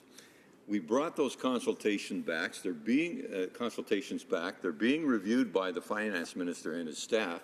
And I just put further information before his staff, and they are happily engaged in dealing with those issues. But we haven't heard very much from the other side at all about the specifics of those reforms and the changes and the potential changes. All we're hearing is this incessant personal attack against a man who has lived a life of very high ethical behavior. And so I would ask my friend across the way, are you serving the public interest, the interest of your constituents, by avoiding the real issues, which are the tax reforms and the details of the bill versus personal attacks against an individual? Once again, I want to remind the honourable members to place their questions through the chair in a third person, not directly. Just a little reminder there. I know we get caught up in our discussions occasionally. The honourable member for Nanaimo Ladysmith. Thank you, Mr. Speaker. I certainly heard no personal attack. I have not ascribed motives to the Finance Minister. I have stuck to the facts about both his stock ownings and earnings. And the perceived conflict, which is very strong, is evident. I don't think that this is an irrelevant issue. This is not just the members in the New Democrat caucus that are talking about this, for goodness sakes. If this is a distraction from the government's agenda, it is entirely one of their own making.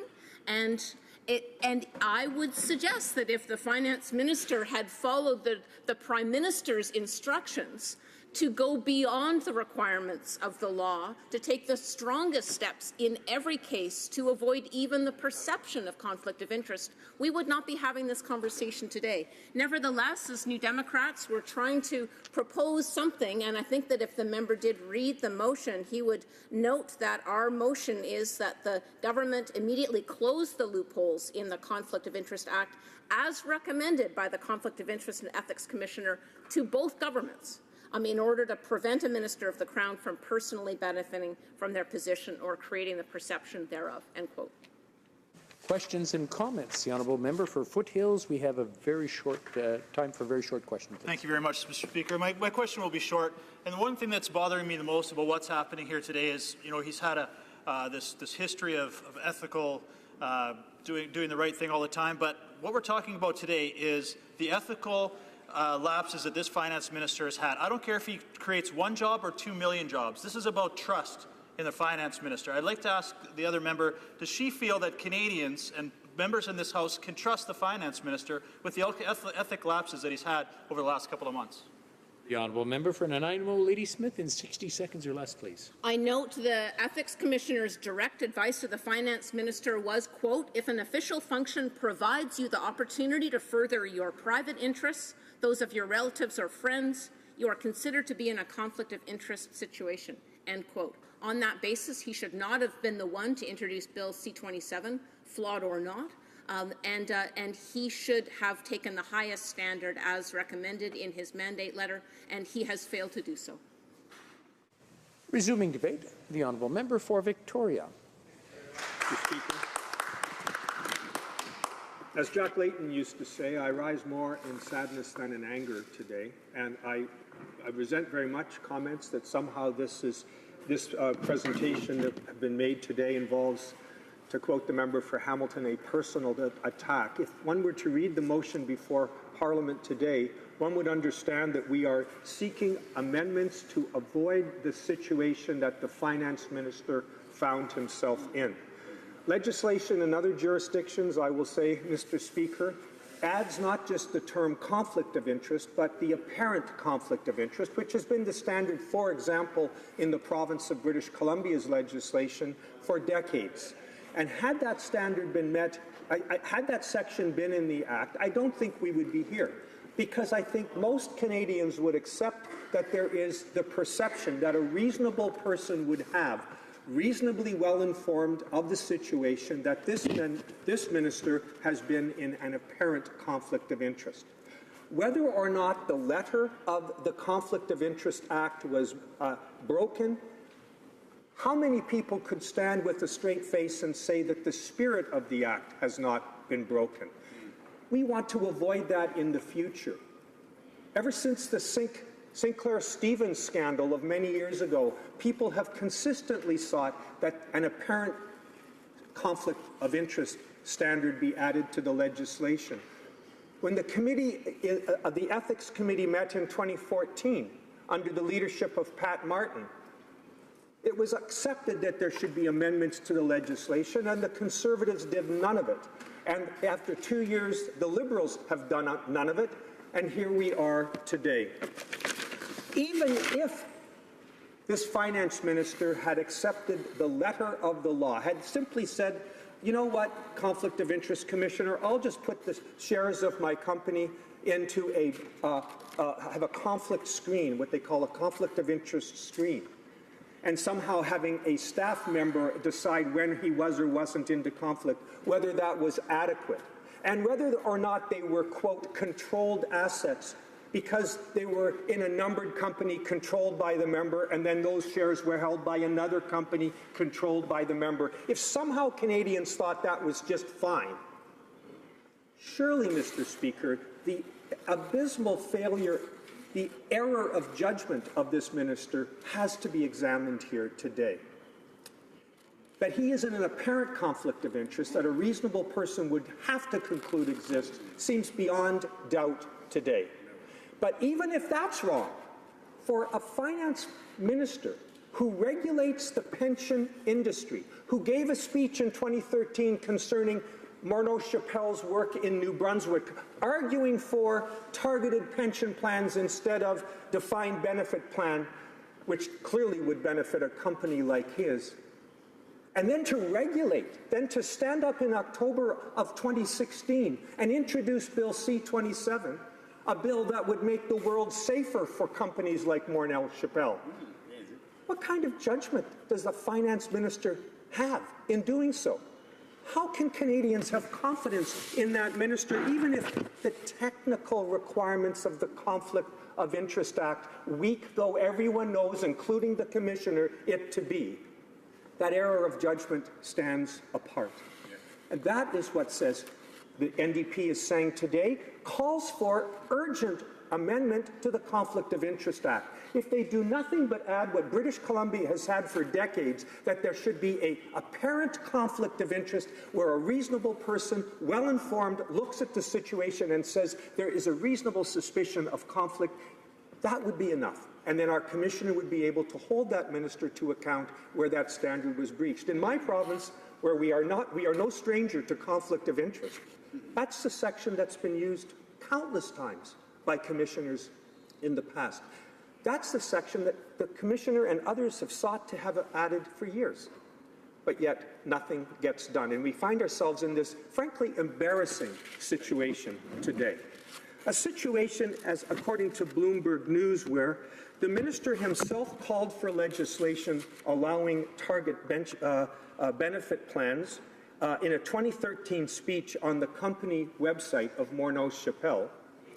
And then his shares rose 4.4% in the week after the legislation, Bill C-27, was introduced, where the benchmark TSE Composite Index actually went down 0.2% during that period. Come on, Mr. Speaker. Canadians get it. This was an error, a colossal error of judgment, unless the minister recused himself, for which, after countless efforts to get him to acknowledge or explain, I don't believe to date we've had any explanation about whether he recused himself, as the Act clearly requires in circumstances of that sort. That is what is at issue. That is why we're here today. Did he divest himself of the shares? Did he put them in a blind trust? Well, not really. Did he lead it? Did people believe that he had done so, including his Liberal colleagues on Twitter? Yep, they did. And yet, suddenly, because the Globe and Mail reports that he has not done that, he did not do that, suddenly he decides it's time to clear the deck. And somehow, because you own a numbered company, which, as the Commissioner quite properly says, is a separate legal entity, a corporation is different than the individual minister, I understand that, but to somehow suggest because I own shares of a company that owns shares of a company which I control, and I watch my shares go up by $2 million allegedly during that period after he chose, as the minister responsible for pensions, to introduce pension reform. Shame. Do Canadians expect that not to be something that a responsible opposition would bring forward, and to be said somehow, as the Prime Minister the other day said, oh, this is petty politics. This is somehow gutter politics. Well, Mr. Speaker, with respect, this has to be fixed. This has to be fixed urgently, and that is what the tenor of this motion is. It talks about calling on the Minister of Finance to apologize for breaking trust and to call on the government to immediately close the loophole in the Conflict of Interest Act recommended by the Conflict of Interest and Ethics Commissioner in order to prevent a minister from personally benefiting. This is not about intent. This is not about us alleging that somehow this was done knowingly. It was or wasn't. That isn't what's relevant in an apparent conflict of interest test. The test is whether or not a reasonably well-informed person would think that that has caused a problem. And so, Professor Lawrence Sawson, when he the Dean of Osgoode Hall Law School, when he testified in 2014 before the Ethics Commission, he talked about lots of jurisprudence about the reasonable apprehension of bias test. And it seems somewhat ironic that regulators are constantly subject to that reasonable apprehension test. Would a reasonable person perceive a lack of impartiality, where somehow a minister of the Crown is not, which seems to be where we are today. And that's why that legislative change is, in our view, so urgent. So when he testified before that same commission, British Columbia's conflict commissioner, Mr. Fraser, said that if there is a suspicion or if there is a taint of a conflict of interest, then that should be enough for an investigation. And that, of course, has occurred on countless occasions in British Columbia, but there's no such test in the circumstances here. So, Mr. Speaker, this is the problem of judgment that really needs to be addressed. Should the minister recuse himself? Yes, he should have. Should he have divested before he made decisions as the regulatory minister for pensions that had an obvious impact to the benefit himself and his company in which he held so many shares? Yes. But knowing that and saying simply because we have a conflict of interest screen, that's sufficient, I think suggests the kind of error in judgment that Canadians have a right to have addressed today. So in summary, the NDP is asking for the Conflict of Interest Act to be amended. It's asking for this minister to finally apologize for breaking the trust and giving politicians of all stripes a bad name, and most significantly, to get this legislation fixed so we can join the 21st century like other provinces and jurisdictions have, so this kind of conflict does not occur again. Thank you. Questions and comments? The honourable member for Winnipeg Centre. Thank you very much, Mr. Speaker. It's interesting how the member talked about this issue about not tainting the name of other politicians. But in fact, this motion actually brings a great disrepute on all politicians here. We're actually poisoning the well of all of us because we're not allowing the Ethics Commissioner the opportunity to really study this issue properly to make sure that she can come forward with her recommendations and share them with us concerning the situation. And then I think when we take the time to sit there and question the morals and the ethical judgment of someone, I think we have to look to what they've actually done. So, for instance, in the Canada Pension Plan Enhanced Benefits, we see on the Finance Committee, the Finance Minister build a coalition of other finance ministers across the country to actually increase the amount of benefits that will be paid to Canadians, to make sure that Canadians will have a better future in the long term, that in fact our pensions will be better and that we can actually provide for ourselves. And so I'm very proud about the work the Finance Minister has done. I think he's a very honourable individual. He's done great work for this country. And I hope we'll take the time to allow the Ethics Commissioner the opportunity to do her work so that we can rely on her good judgment.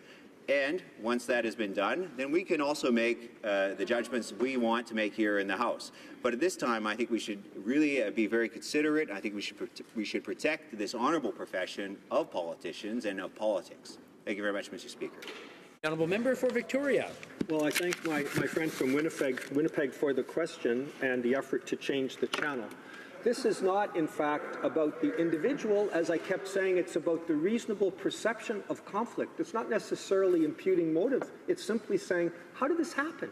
How can you let yourself be the regulatory minister and then make a decision that has an immediate benefit to the tune of $2 million for a company that you regulate? That perception is what gives politicians the bad name. And I think that is what we're here to say, that we need to amend the legislation so that perception can be removed, so we can create a standard that gives the Commissioner the tools that she needs to do the job. She doesn't have those tools. She's made 100 recommendations. None of them, they have not been accepted. The Ethics Committee made a recommendation. It was the Oliphant Commission in 2010 dealing with Mr. Mulrooney and Mr. Karl-Heinz Schreiber, where the first recommendation of apparent conflict of interest being added to the Act occurred. So this is something that's been sought for a long, long time. We're hoping that this Parliament takes the job seriously and amends the law accordingly. Questions and comments? The honourable member for Kitchener-Conestoga. Thank you, Mr. Speaker. My colleague from the Liberal Party from Winnipeg recently just commented about the fact that let's give the Ethics Commissioner time to sort this all out. Well, Mr. Speaker, the facts are this government's been in power for 2 years. The Act and the Code are very clear as to what is expected of members of Parliament and Cabinet ministers. We constantly hear that I'm working with the Ethics Commissioner. Well, Mr. Speaker, there should be no need to be working with, because the guidelines are clearly written. They're clearly lined out there for all of us to see. And for someone of the caliber of our current finance minister to say he wasn't aware, it sounds rather dubious at best. So, Mr. Speaker, I'm wondering if my colleague would comment on the fact that, yeah, these guidelines are all clearly written. There should be no question as to whether or not we should follow those rules, and there's no need to continue dialoguing with the Ethics Commissioner if we're simply following the rules. Thank you, Mr. Speaker. Member for Victoria. Thank my colleague from Kitchener-Conestoga for the question. Yes, the rules are the rules. And when I started my remarks, I talked about the difference between the letter of the law and the spirit of the law. And even if having a conflict of interest screen, where your chief of staff gets to decide when you can and can't engage about a company in which you have millions of dollars worth of assets, is sufficient, we need to change the rules so that minister is not dependent upon an employee to signal yay or nay, but rather has clarity as other legislation provides. So when a situation arises where you own shares in a company, but the company is actually at the issue, not the individual, that we have controlled assets that are directly and indirectly held. The technical loophole that allowed this situation to occur is one that the Conflicts Commissioner has talked about frequently needing to be addressed, and so we're simply saying in this motion that be clarified, so those rules are changed, so this kind of situation is not allowed to occur again. Resuming debate, the honourable member for Vaughan Woodbridge. Thank you, Mr. Speaker. Merci beaucoup. I'll be splitting my time with my friend and colleague and a member that I get to sit on the Standing Committee on Finance from Hull Elmer this afternoon. Mr. Speaker, before I begin my formal remarks, I just wanted to discuss the idea and the concept of pensions in Canada. I had the pleasure of working in downtown Toronto for a number of years. I've had economics background and finance background. I actually sat on the CICA User Advisory Council panel, which is the Chartered Accountancy panel, and provided continuous feedback for a number of years. And I also was a pension analyst at a ratings agency. I helped put together the annual study on pensions here in Canada, how solvency ratios were performing, how pensions were performing, what the coverage ratio was. And we've noticed over a number of years with regards to pensions that many firms, defined benefit pension plans were becoming fewer and fewer for various regulatory issues, for various economic issues.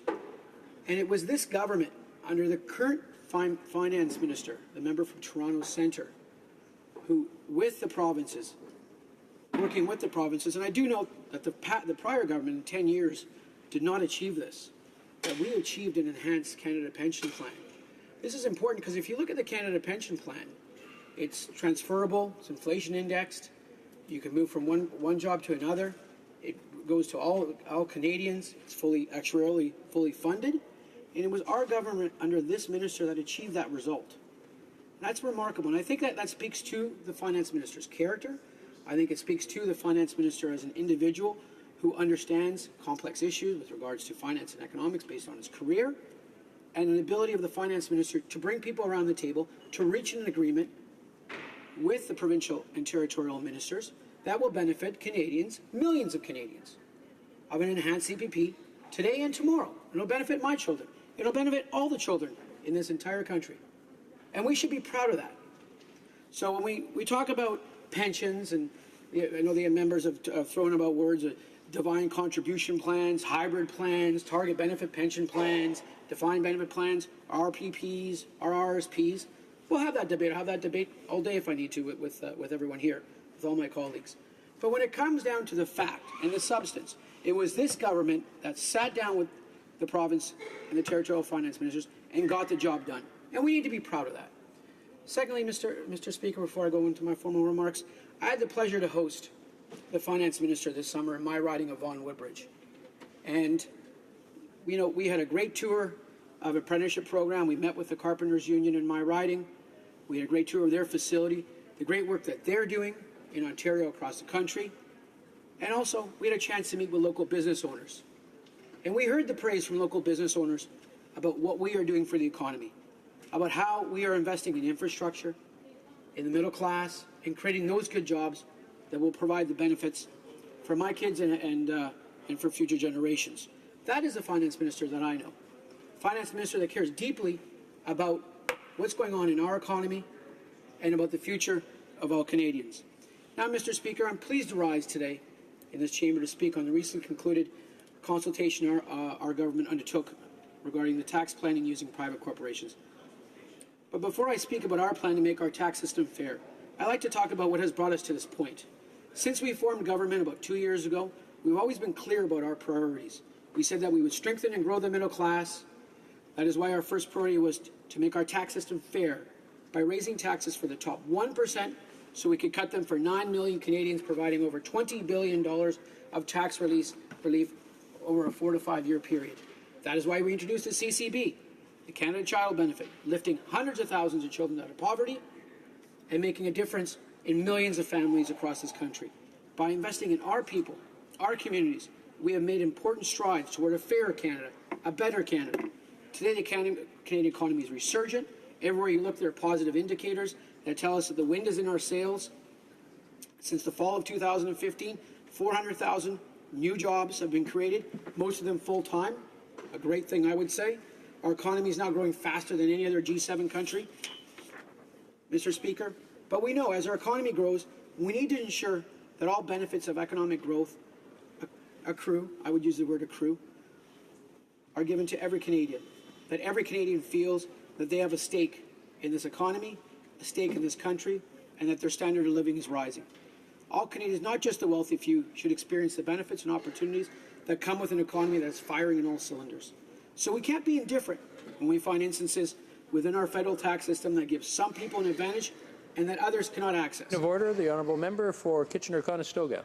Mr. Speaker, I'm not sure if my colleague has failed to read the motion that we're discussing today, but he's not talking about this motion at all. This motion clearly outlines the concerns that we have relating to the ethical standards that our finance minister is operating or not operating by. And he's just simply going along and going over some of the so-called consultation that occurred or didn't occur over the summer. I would ask you, Mr. Speaker, to ask my colleague to return to the motion at hand. As I mentioned earlier with other people who were speaking and mentioned the same concern, I will leave it with the honourable member. And as I said earlier, we do see members speak in what seems to be a tangent, and we wonder where they're going, and they seem to bring it back, and it makes the argument that they're trying to make. So I will leave it with the honourable member for Vaughan Woodbridge to continue.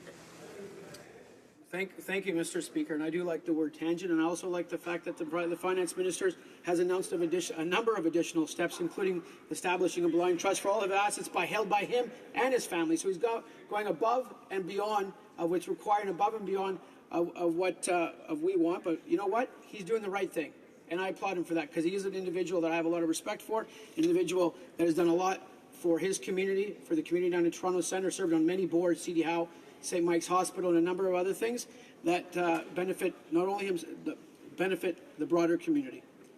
Thank you, Mr. Speaker. So we can't be indifferent when we find instances within our own federal tax system that give some people an advantage that others cannot access. We have found that in some cases, earning $300,000 with a spouse and 2 adult children who use a private corporation to get tax savings that amount roughly to what the average Canadian earns in a year. Such tax planning strategies are legal, but that doesn't make them fair. And Mr. Speaker, tax fairness is a prominent issue for me, and it's an important issue for our caucus, and it's an important issue for, most importantly, for all Canadians. And I'm glad to see our finance minister taking leadership with regards to tax fairness. The need to level the playing field is at the heart of our current consultation on proposals to ensure equity in Canada's tax system while maintaining Canada's low and competitive business tax rate that support growth and job creation. This summer, the government put forward proposals that would address tax planning strategies that may be employed by wealthy and high-income Canadians to pay less tax. We inherited a system that encourages wealthy individuals to incorporate in order to pay less tax. That is a fact, Mr. Speaker. This means someone making $300,000 can save about as much on tax as the average Canadian earns in a year, $48,000. That's not fair, Mr. Speaker, and we're going to fix that. And under the leadership of the finance minister, I'm proud to say we are going to fix that. We are making changes to address tax advantages that only the richest individuals using high-priced accountants can take advantage of. We have listened to small business owners, professionals, farmers, fishers, and during the consultation, and we will act on what we have heard to avoid unintended consequences. Mr. Speaker, personally myself, I met with a number of tax experts in the riding that I represent, and also with former associates that work in downtown Toronto, on Bay Street, yes, tax experts, and I've listened to them and I've heard the unintended consequences that the consultation paper provided. And I delved in. I actually spent half of Labor Day and most of Thanksgiving Day on it. And you know what, Mr. Speaker, we are listening, because that's what a government does. It does listen to its constituents, it does listen to its stakeholders, and that's what we do.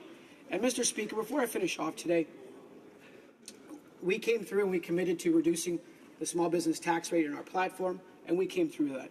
By 2019, the tax rate will be down to 9%, saving businesses across this country up to $7,500. That's $7,500 that they can use to reinvest in equipment, in salaries, in training, and so forth, whatever they choose to. And that's why we see SMEs, the formation rates for small business in Canada, at robust levels, because people have confidence in our economic platform, they have confidence in this finance minister, and will continue to do such. Right now, there's upwards of $300 billion in passive savings sitting in private corporations that are not contributing to the fullest amount to the growth of the economy or business. 80% of this money is held by just the top 2% of the wealthiest corporate owners. As we move forward, we'll create a $50,000 threshold on investment income annually, or approximately $1 million in savings, to ensure businesses can continue to save for contingencies on future investments and growth. Mr. Speaker, under our plan, 97% of businesses will see no tax increase on investment income. Changes will protect past investments and income from those investments. We will also ensure that venture capital or angel investors are not impacted. We want to ensure that the next generation of innovation occurs here in Canada. And if we see the recent announcement down in downtown Toronto with Google or Alphabet making their investment, that literally is going to transform the waterfront and create thousands of jobs. Appel au règlement, l'honorable député. Point of order. The honourable member for Vaudreuil-Saint-Hubert. I don't think we're on the subject. I think people are boasting, but we're talking about a very serious ethical problem. I'm sorry. I didn't hear the microphones. Could you please repeat what you've said? Well, in my opinion, my colleague across the way is simply bragging about the virtues of their economic plan, but today we're talking about a very grave ethical issue. Thank you. Well, as I said earlier, I leave it up to members when they speak that they may be going in a certain direction we may not understand, but we'll ask the member. We'll wait till the member finishes and comes up with a conclusion which summarizes their intervention. He has 15 seconds left.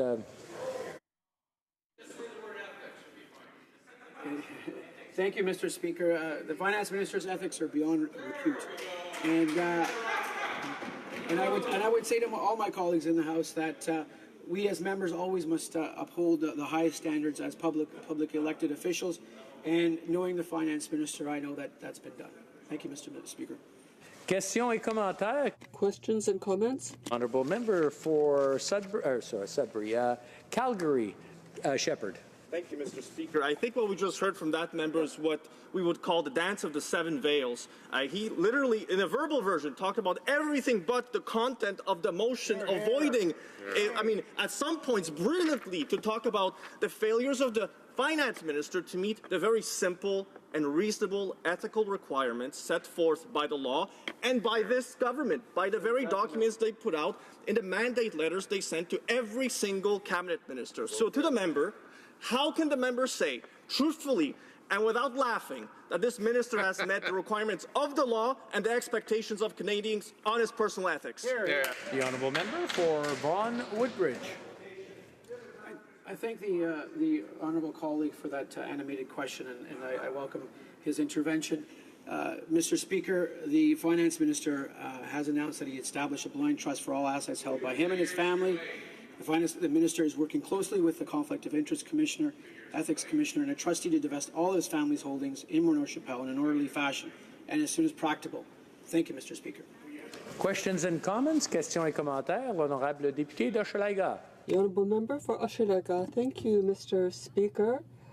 Well, with respect to these blind trusts, the commissioner, the ethics commissioner said you may find yourself in conflict of interest, and this is what the minister did. How can the Liberal member, including this member, say that the minister, up until yesterday, was not in a conflict of interest? The Honourable Member for Vaughan Woodbridge. My colleague from Hochelaga for that question. What I will say is that the Finance Minister continues to work closely with the Conflict of Interest and Ethics Commission to ensure that all rules are being followed, as is expected of him and all members of Parliament. Thank you, Mr. Speaker. Questions et commentaires, questions and comments. The Honourable Member for Central Nova. Thank you, Mr. Speaker. I listened intently to my honourable colleague's remarks, and he did a great job of highlighting some of the contributions that the Finance Minister has made that really focus on Canadian people, including the consultation process over the course of the summer. My question is, after this issue about helping small business and adjusting some of the proposals that initially went out has really consumed the public discourse for some time, when we started to release the adjustments to these proposals, I couldn't help but notice that the channel had been changed by the opposition. I'd like to pose the question to my honourable colleague. Does he believe this is because the opposition knows that these changes are going to be good for small businesses in Canada? The Honourable Member for Vaughan Woodbridge. I thank my colleague who I know represents the beautiful province of Nova Scotia along with a number of other colleagues. And I think these changes are not only going to be good for small business, I know these changes are going to be great for small business because they're going to help grow our economy, they're going to help create good middle-class jobs, and the opposition knows that, and we know that. Thank you, Mr. Speaker. Questions et commentaires, questions and comments. The Honourable Member for Saanich Gulf Islands. Thank you, Mr. Speaker. And this is my first opportunity to take the floor in this debate on the matter of supply relating to the problem of ethics and the Finance Minister. I'd like to thank my friend from Vaughan Woodbridge for his speech and ask his indulgence that I state on the record my deep concerns that Bill C-27 must be withdrawn. It appears to me that there's a blatant conflict of interest in the Finance Minister bringing forward this measure. As for much of the rest of the debate, I find it regrettable that we can't focus on the need to bring in to this place, and it is part of the motion before us today, ethics rules that are binding. The Code of Ethics for Members of Parliament that we find in our Standing Orders book, and this is my question to my friend from Vaughan Woodbridge, it speak very clearly that we must avoid conflict of interest, perception of conflict of interest. But as far as I can see, it's impossible to commit an ethical violation, and on this I refer to more than the Honourable Minister of Finance, but to other members in this place who have committed any common sense understanding. They've committed a violation of their conflict of interest guidelines, but the guidelines are unenforceable. Will my friend from Vaughan Woodbridge agree we should make them enforceable? The Honourable Member for Vaughan Woodbridge in 30 seconds or less, please. Thank you, Mr. Speaker. Two quick points. First of all, retirement security and retiring with the dignified way for millions of Canadians is important to us. That's why we enhanced the CPP and boosted GIS. If there are other avenues that we can do, obviously we'll look at, and we need to make sure we strengthen our retirement system. On the other matters, again, the Finance Minister is working closely with the Conflict of Interest and Ethics Commissioner to ensure that everything is being taken care of properly. Thank you, Mr. Speaker. Reprise du débat, l'honorable. Resuming debate, the Honourable Member for Hull Aylmer. Thank you, Mr. Speaker. I appreciate the opportunity to take part in this debate. Mr. Speaker, I wasn't here in the House of Commons last week, nor for the last 2 weeks, because I was taking part with some of my parliamentary colleagues from all political parties. I was taking part in budgetary consultations with the Finance Committee, and we had the pleasure of traveling across this country, this wonderful country, to meet with people, talk about what they want, what they're aspiring to for our budget 2018. And during these consultations, and I saw this in the newspapers, it was really something to be on the ground and talk to people about their concerns. And I can tell you something, their concerns were not the ones we're hearing about in this House. And I say this with great regret. I'd like to thank my colleague for the member for Vaughan Woodbridge. But, Mr. Speaker, if you'll allow, I'd like to talk a bit about the subject before us. And I can tell you one thing, that since he came to his position, the Minister of Finance has been working closely with the Ethics Commissioner in order to ensure that all rules are complied with for both himself and all parliamentarians. And the Finance Minister said, Mr. Speaker, that he would go beyond. He wouldn't just meet the rules and recommendations of the Ethics Commissioner, but would go beyond them in order to maintain public confidence while we pursue our work to make sure that we're helping the Canadian middle class. The Minister, Mr. Speaker, also announced that he would be taking additional measures, and I'd like to talk about these measures. First of all, he has a blind trust for his assets and for the assets of his family. He will continue to work with the Ethics Commissioner in order to dispose of all his family's assets in an orderly manner, to divest, and to do this in an appropriate way and as an additional precaution. And this is a message for all parliamentarians. An extra precaution. He's going to make sure that there are no conflicts of interest, and he will not do certain things unless he has advice to the contrary from the Ethics Commissioner. Mr. Speaker, why are we talking about this issue, which is really a little far-fetched? Because we know the Finance Minister is an honourable man who not only followed the letter of the Commissioner's recommendations, but the spirit of her recommendations. Why are they talking about this? They're talking about this because the economy is working well, that things are going so well that the opposition parties have been caught short, and they've almost invented ethical problems. And that's the reason why, because, Mr. Speaker, when we look at the file, and when we look at our economic file, we can observe certain things, good news. And I know this hurts the opposition.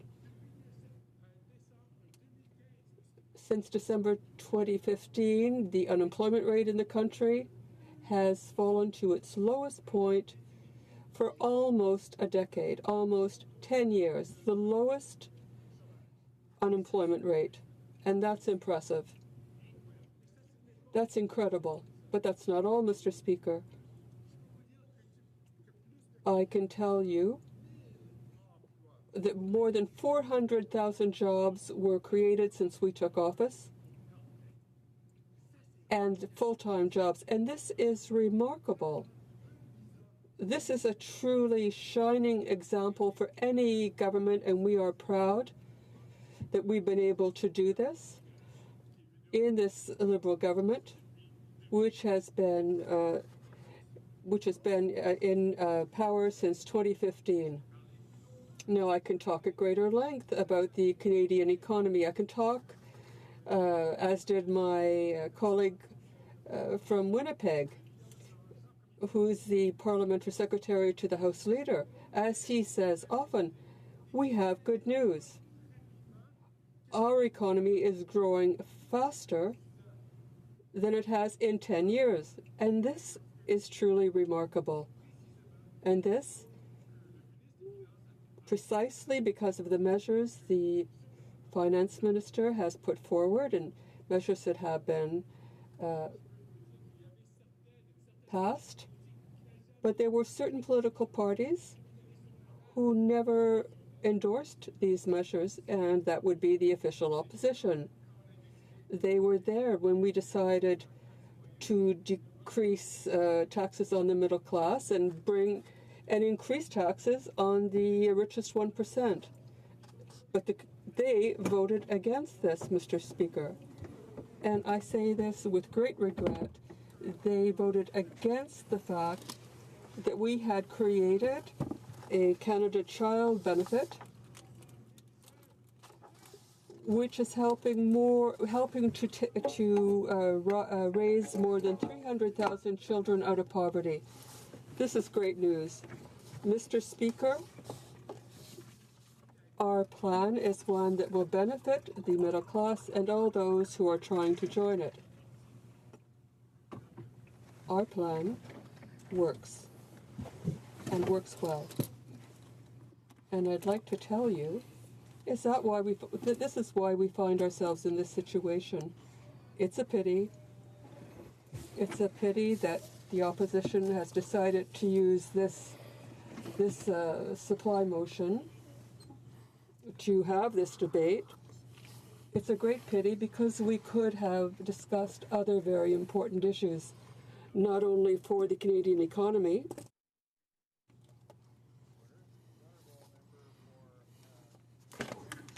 rising on a point of order. Thank you, Mr. Speaker. What is a pity here is that we haven't heard anything to do with this member of my colleague's speech across the way in regards to the issue that's before us today, the motion that's here about the ethics of the finance minister, Mr. Speaker. And they don't have a plan because their plan is coming out. Maybe there'll be a plan tomorrow that'll try to convince Canadians that what they've done over the last 2 years has been to their detriment across the way as a government, and to the detriment of Canadians both. So, Mr. Speaker, if we could just bring him back onto the topic that's at hand, we may get some more clarification in regards to what was asked today.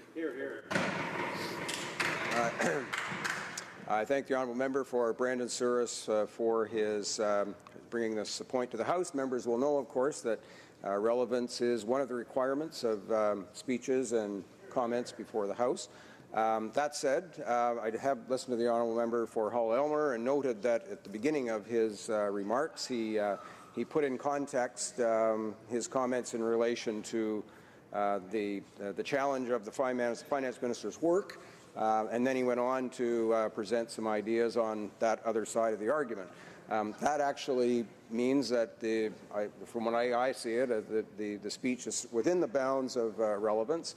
And I'll just remind honourable members that members are afforded a great deal of boundary, liberty, if you will, to pose these kinds of arguments, as long as they make a connection, as the member for Hull-Aylmer did in the opening comments of his remarks. But I would remind him to sort of keep it in that spirit and keep it in context, and we'll go back to the honourable member for Hull-Aylmer. From your mouth to the ears of God, Mr. Speaker. As you very well explained, I began my statement by explaining how the Minister of Finance was an honourable man who took the means to address this question. He has always done so since he began as Minister for Finance. To my dear colleague from across the way, I explained the reason for which I explained everything, because it's the reason for which you actually they proposed the motion on the other side. Things are going so well for the Canadian economy. They're trying to distract the attention of Canadians. They're trying to turn away Canadians' attention. And they want to talk about little tiny things. Mr. Speaker, I only have a few minutes, and it's a pity I only have 2 more minutes, because I could speak for a very long time about this question to explore the reasons for which we are in this debate today. Mr. Speaker, I would like to thank my colleague from across the way in the opposition, because he gives me one last chance to address a very important point. You know that not only do we have an excellent record on the economy, thanks to Canadians throughout the country who have shown the courage of being optimistic after 2015. They reinvested in the economy.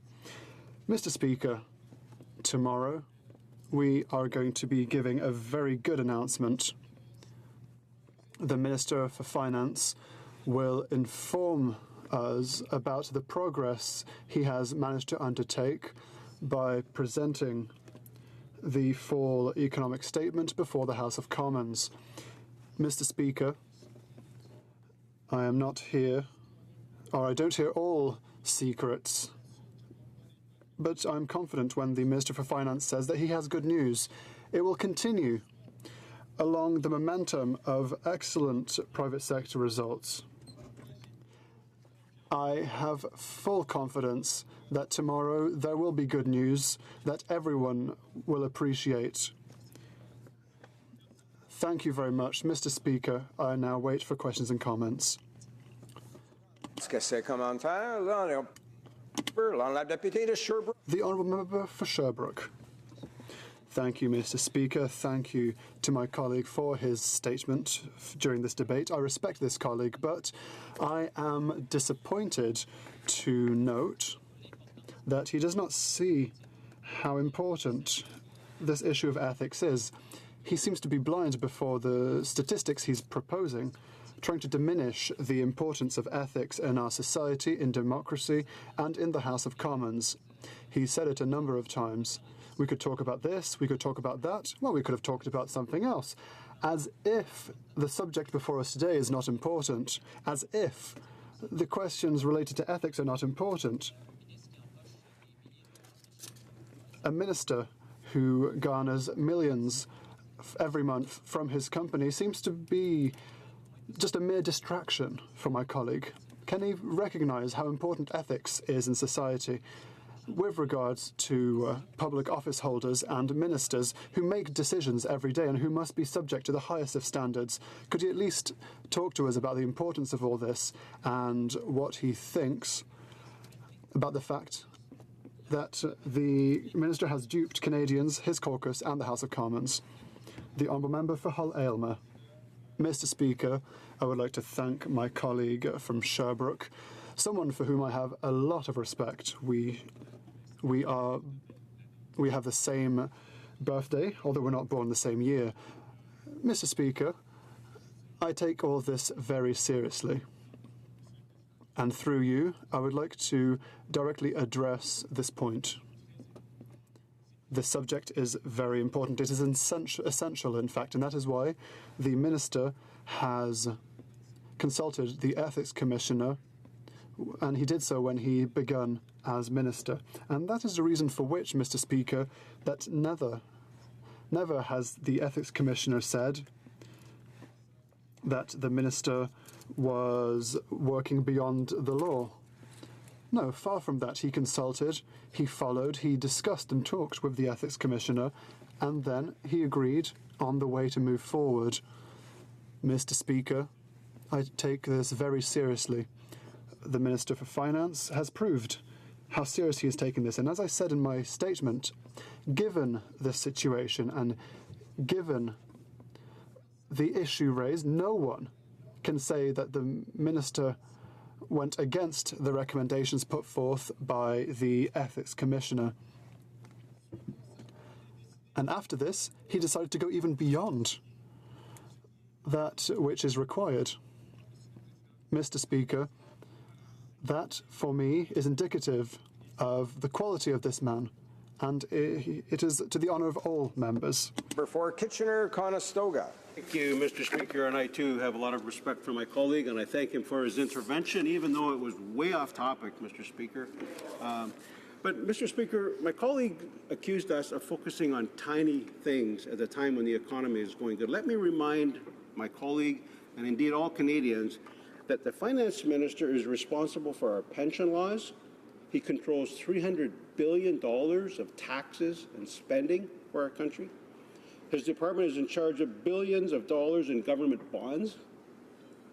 He holds all the government's shares in the Bank of Canada. He's responsible for CHMC's hundreds of billions of dollars of mortgage insurance. So, Mr. Speaker, no one has more power to enrich a company and its shareholders with public resources than this finance minister. So my question is very simple. The guidelines in the code and in the act are very clear. They're written down for every member of parliament, every minister. Why, after 2 full years of being in government, has this finance minister failed to comply with the clearly written rules of the code and the act? Thank you, Mr. Speaker. The honourable member for Hull Aylmer. Merci beaucoup, Monsieur le Président. Thank you very much, Mr. Speaker. I appreciate my colleague's question. I know the member very well, and I have a lot of respect for him and his work here in the House of Commons, but especially outside of the House of Commons also for spiritual reasons, and I appreciate his work on that matter. Mr. Speaker, my honourable colleague raised a number of points, talked about pension plans, taxes, the CMHC, amongst other subjects. Very quickly, Mr. Speaker, with regards to pension plans, the Minister for Finance has guaranteed the sustainability of pensions with his agreement with provinces. Taxes have gone down for the middle class. For CMHC, historic amounts have been invested. And now, Mr. Speaker, to come back to the basis of all this, with all these good acts, he also followed the advice of the Ethics Commissioner. He has done that from the very first day of his tenure as Finance Minister. He even went beyond the basic requests by the Commissioner. Thank you, Mr. Speaker. Resuming debate. The Honourable Member for Hochelaga.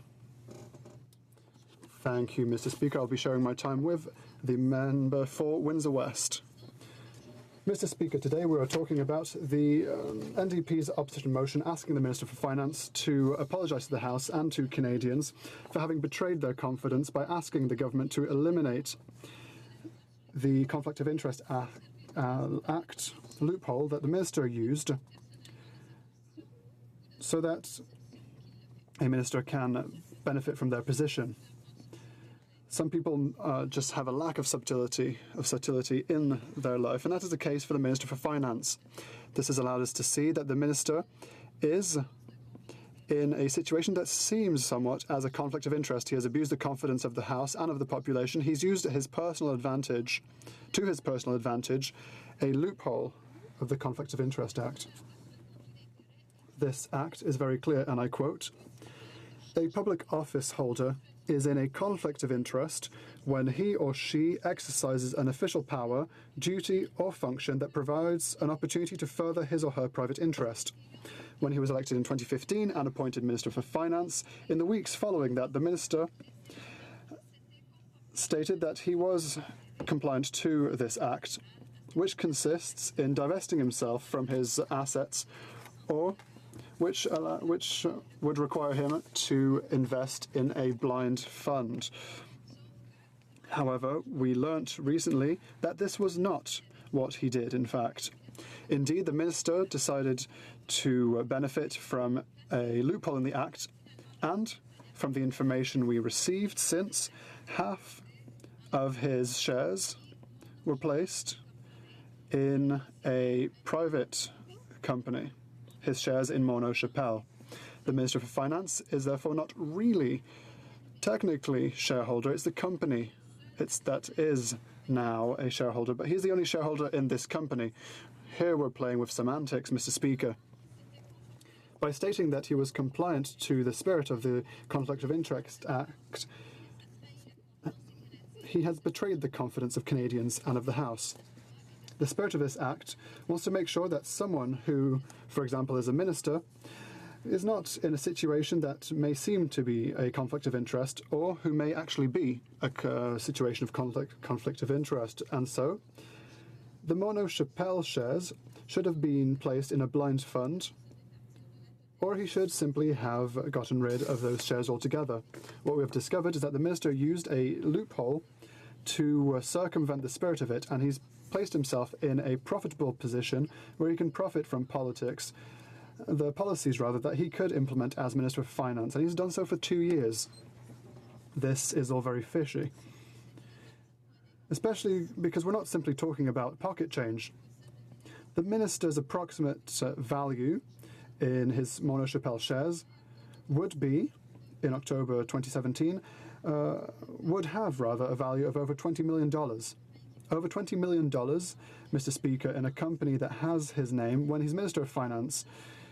Any reasonable person would have seen a giant red flag appearing with a neon sign flashing danger and would have asked themselves, should I not place this in a blind fund so as not to avoid even just the appearance of conflict of interest? This seems like common sense.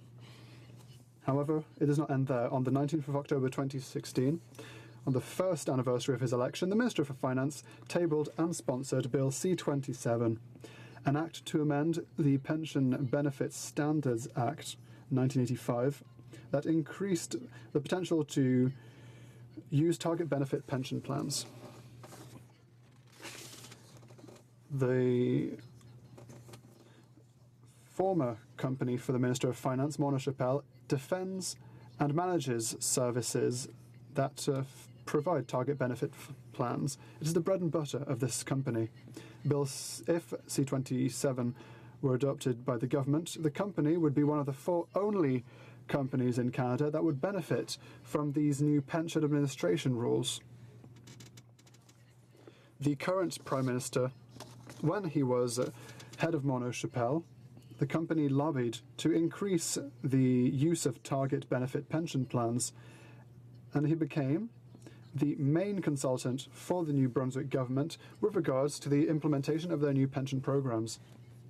The Minister for Finance's company profited from a significant increase of revenue by helping current customers to change to a target benefit pension plan by carrying out annual actuarial analyses that would be mandatory under C-27. It is not mandatory beyond every 3 years currently. It's clear that as a major shareholder of this company, the minister would personally benefit rather from this bill. What is worse is that the Minister for Finance has sponsored this bill. He still has shares in a company that would be directly benefited.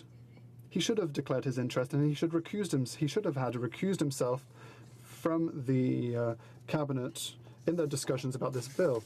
But quite the contrary, he gave himself a first anniversary gift and sponsored this bill. What a sad attitude from a Canadian Minister for Finance. A few days after the tabling of C-27 by the Minister of Finance, Mona Chapelle shares increased by about 5%. Surely that's not a coincidence, Mr. Speaker. I repeat, a public office holder is in a conflict of interest when he or she exercises an official power, duty, or function that provides an opportunity to further his or her private interest. We're not even talking about appearances now. The Minister of Finance is clearly in a situation of conflict of interest, but he waited for it to be divulged by the media before rectifying the situation. But there's more. When he was elected in 2015, the minister's shares in Mona Chapelle were evaluated at $32.1 million. Last Friday, as I said earlier, they now have a value of $42.6 million, which signifies that these shares have reached a profit of more than $10 million over the past 2 years. If he still has half of what he had in 2015, that's over $5 million more now that he is Minister for Finance. When information about his company assets were published last week, we had to ask the same question 20 times before finally receiving confirmation that he still had significant holdings in Mona Chapelle, as if he had something to hide. This Minister for Finance is like a child with his hand caught in the cookie jar with chocolate around his mouth, but who is still denying all allegations. It's like one of my brothers who licked my brother's ice cream and who said, no, my tongue merely fell onto your ice cream. However, here we're not talking about ice cream, we're not talking about cookies, Mr. Speaker, we're talking about millions of dollars. When he finally organised a press conference to announce that he would be divesting himself from those shares, In the 3 hours after his statement, the values of the company fell by 41 cents, which would have cost the minister about $410,000. We understand why he did not want to answer the questions and implement the measures to get out of this situation that no doubt would give a strong impression of a conflict of interest. How can the minister still try to make us believe and make Canadians believe that he came into politics for the good reasons, for the right reasons? And how can he make us believe that he's working for the good of the middle class and those who are working hard to get there? Do you know many people from the middle class who garner $5 million of profits in 2 years? That is why the Minister of Finance doesn't want to tax the richest Canadians. In my family, my parents had to work very hard to make sure that their children had what they needed in life. And I wanted to thank my mum and dad here in the House. I entered the world of politics so that families had the same opportunities given to me by my parents, rather than helping the rich get richer, because that is not how things should be. Mr. Speaker, the Minister at least should apologise to Canadians and to members of this House for having betrayed their confidence and having led us to believe that he was working in the best interest of the population and not in his personal interest. Ministers have lost their limousines for less than that. The government must also commit itself to removing the loophole in the Conflict of Interest Act to make sure that the current circus does not happen again, and so that we cannot play with semantics in the same way in order to circumvent the spirit of the Conflict of Interest Act. Thank you, Mr. Speaker. Questions and comments. Question and commentaire, the honourable member for Oshawa. Thank you very much, Mr. Speaker. And I want to thank my NDP colleague, but also everyone in the NDP who has spoken to this, everybody in the House who has spoken to this, because it's an extremely important thing, because it gets to the heart of our institutions here. And frankly, the NDP and the Conservatives quite often will disagree. We have principles that we disagree on, but Mr. Speaker, we have them. We have principles. And I was wondering if she could comment on the fact of this motion, and if it isn't supported in this House, what does it do to the institutions that we are here to support if we have members from the other side that don't respect the fact that we have rules, we have the Ethics Commissioner, and we're not supposed to do something indirectly that we can't do directly? Could this member please comment on how important it is to Canadians and the institutions that we support here that every member in this House supports this motion? Great question. The honourable member for Hochelaga. Yes, Mr. Speaker, sometimes we don't always agree. But what I must say is that in this legislature and in the previous one, even if I did not agree with what the Conservatives said, I still understood. I knew what they were going to say. I knew where they were going. With the Liberals, I simply have no idea what they're about to do because it changes. It changes based on where the wind is blowing. And so in this case, we're talking about the Minister for Finance. Canadians need to have trust in the Minister for Finance. And if the Canadian Minister for Finance finds a loophole, in order not to violate the law but to circumvent it, that speaks very loudly about how this government does business. Registering one's ships, for example. For a Prime Minister to register his or her ships in another country not to pay tax, well, that's the same issue. There is a fundamental problem to solve before we can trust a government. If we want to trust a government, the government has to prove that it is trustworthy. And this time, circumventing rules, finding loopholes is not the way to do so. Questions and comments. The Honourable Parliamentary Secretary to the Government House Leader. Yes, thank you, Mr. Speaker. You know, whether you're a New Democrat or a Conservative, on this is one of many different issues in which the Minister of Finance has presented to the House.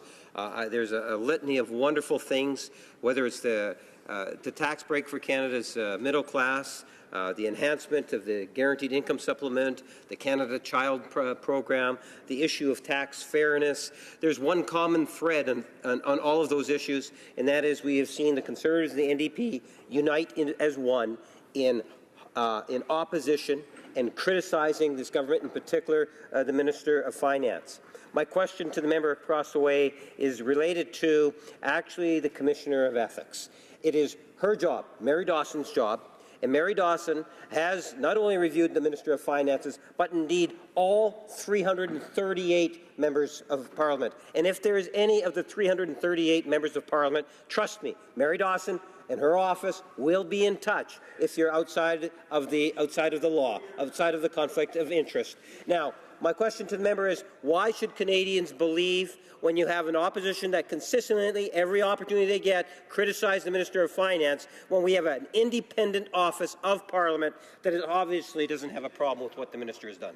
The Honourable Member for Hochelaga. If the Ethics Commissioner said in 2013 there was a problem with this act, it's surprising to me that the Finance Minister didn't know that, so I have doubts about that. Second, all of the speeches we heard today from the Liberals, all of the questions we heard, we're all trying to change the channel. Why? It seems they don't want to answer the real question. Why? Because they may have doubts themselves. It's a little bit like saying they're trying to canonize the Finance Minister. He's a saint. He's done this and that. It's as if I had broken my sister's doll and my mother tells me off and I tell my mom, "It's okay, Mom, because I made my bed this morning. It has nothing to do with it." That's what we're hearing from the other side. It has nothing to do with the question we are asking today. We're asking a question about ethics. They are not answering it. They're telling us that we are the ones changing the channel, but it's them, Mr. Speaker. Resuming debate, the honourable member for Windsor West. Thank you, Mr. Speaker, and it's a pleasure to rise today on this Opposition Day motion presented by my colleague. And I think it's interesting, the last little bit of exchange, Mr. Speaker, and I hope Mary Dawson is listening to this, because I think it speaks to the arrogance that's taking place here and the way that she and her office is being used by this government. The parliamentary secretary just got up and said this, quote, "Trust me, Mary Dawson will be in touch." The parliamentary secretary, while exposing the independence of Mary Dawson, has just indicated that she is going to take action. He himself is giving directive to this chamber here, to the public and in general, about somebody else. And I think that's one of the most disturbing things that's been taking place today, and also some of the defense that's been taking place, is that the shield of the Ethics Office, which operates under legislation made in this House with the dominance of the Liberal Party, and their ethical perversions over the years that have taken place still have not resonated to the point that it actually is truly got the capacity necessary to deal with the conflict of interest in this chamber and in the members opposite, is now suggesting that Mary Dawson is going to contact every single member of Parliament here and trust him. Trust him. She's going to do that. The amount of arrogance to that, Mr. Speaker, is profound, and also think it comes to the real problem that we're talking about here at the end of the day, is the confidence of the trust of people. Now, the motion that we've tabled here in the House of Commons is simply to live up to Liberals' standards and ethics, and it's almost like we have to apologize here, and Canadians have to apologize that the Liberals dined out on this in 2015, saying that they were going to be different than their own selves. In fact, you would often hear of their own members contradicting each other on the electoral campaign, including the member from Papineau, talking about other Liberals in the past and their past indiscretions with regards to ethics and standards and behaviours, going back to everything from the Chrétien years to most recently being the former Prime Minister Paul Martin being called out for sailing ships with different flags so he could save on paying taxes to Canadian taxpayers and not actually have those people serving on those ships get the same standards as Canadians deserve in their own workplace. That's reality. That took place. That's a former finance minister that used ships of convenience and flags of convenience to get lower working standards, lower wages, avoid taxation for his home country, from his own companies registered. Shame, Mr. Speaker. And what have they learned from that? Nothing. We're back, and we have to apologize by the fact that they went and campaigned that we're going to be different than ourselves. We've changed this time. We've decided we're going to drink from the other glass next to it, not the same one we've been drinking out of the Chrétien and the Martin years prior to that. All those ethical breaches and standards we've had in the past, from Dingwall to Galliano, to all those things that were the past. And here we are. It's their own mess they created because their own Minister of Finance couldn't figure out a basic thing that all of us know. When something in front of you seems wrong, it is do the right thing. And we have to stand here and apologize and basically call them out for the fact they haven't lived up to what they promised to be. And so when you look at the motion, it's crafted very much in a way dealt with the facts of what we have to deal with here. The first one is, after being elected to Parliament in 2015, led Canadians to believe that he had placed his shares in Monroe Chappelle into a blind trust while never having done so. So it wasn't somebody else that led people to believe that. That was the finance minister. So it's our fault. I'm so sorry that the finance minister promised to do something that he never did. I guess it's my fault. I guess it's my colleague's fault. I guess it's Canadians' fault that he did not do what he said he was going to do. That's what we're talking about here. He wasn't thrust upon him. It was something he said and willfully went to the public and built that trust and said, I'm going to do this. Never did it. Item number B, used a loophole in the Conflict of Interest Act to place his shares in a private numbered company instead of divesting them or placing them in a blind trust. Now, what's important, Mr. Speaker, and I think people have had this, you've seen them key moments right now in modern history where we've had leaks of those individuals that are using tax havens and loopholes from the Isle of Man to Bermuda to Barbados to other places, because enough people have had enough. How is it you can't get your prescription drugs? You have a hard time getting the rent paid. You're worried about the future. Jobs are more precarious. And at the same time, people in our own civil society are using the system that's supposed to defend them. This, the place of House of Commons, being the common people, to set in place a taxation process to be fair and equitable, allows people with an accountant and a lawyer to skirt that. It's a cottage industry that's turned into an extreme example of inequity in society that has to end. And I hope people take it to heart, because that is the problem that comes with fairness, is that we have willfully, and this system here defends basically a colonial system of taxation of the poor versus those that actually have lots of wealth. And we create a system. How is it in this system that if the better accountant you hire, the better lawyer you hire, the less money you pay, even after paying them off, than your neighbor down the street that's just trying to do a 9-to-5 job and just wants to have 40 hours a week, benefits, and make sure that their child can go to school in the future and you're going to have a good community? That's what's at odds in here, Mr. Speaker. And so when you look in the words of the motion, and let's remind ourselves what a numbered company is. A numbered company definition by this, and a general one, numbered companies may include by no means limited to new companies that have not yet determined a permanent brand identity, or a shell company is used by much larger enterprises for various purposes. Numbered company. So if you can afford that lawyer and the numbered company, you then get a chance. It doesn't have a permanent status, a permanent purpose, or anything. You get a chance to shelter your money and use the tax laws and those accountants and those lawyers to actually pay less taxes. It doesn't have to be a good idea. No. It doesn't have to be innovation. No, not at all. It doesn't have to be any of those things. It could be a villa.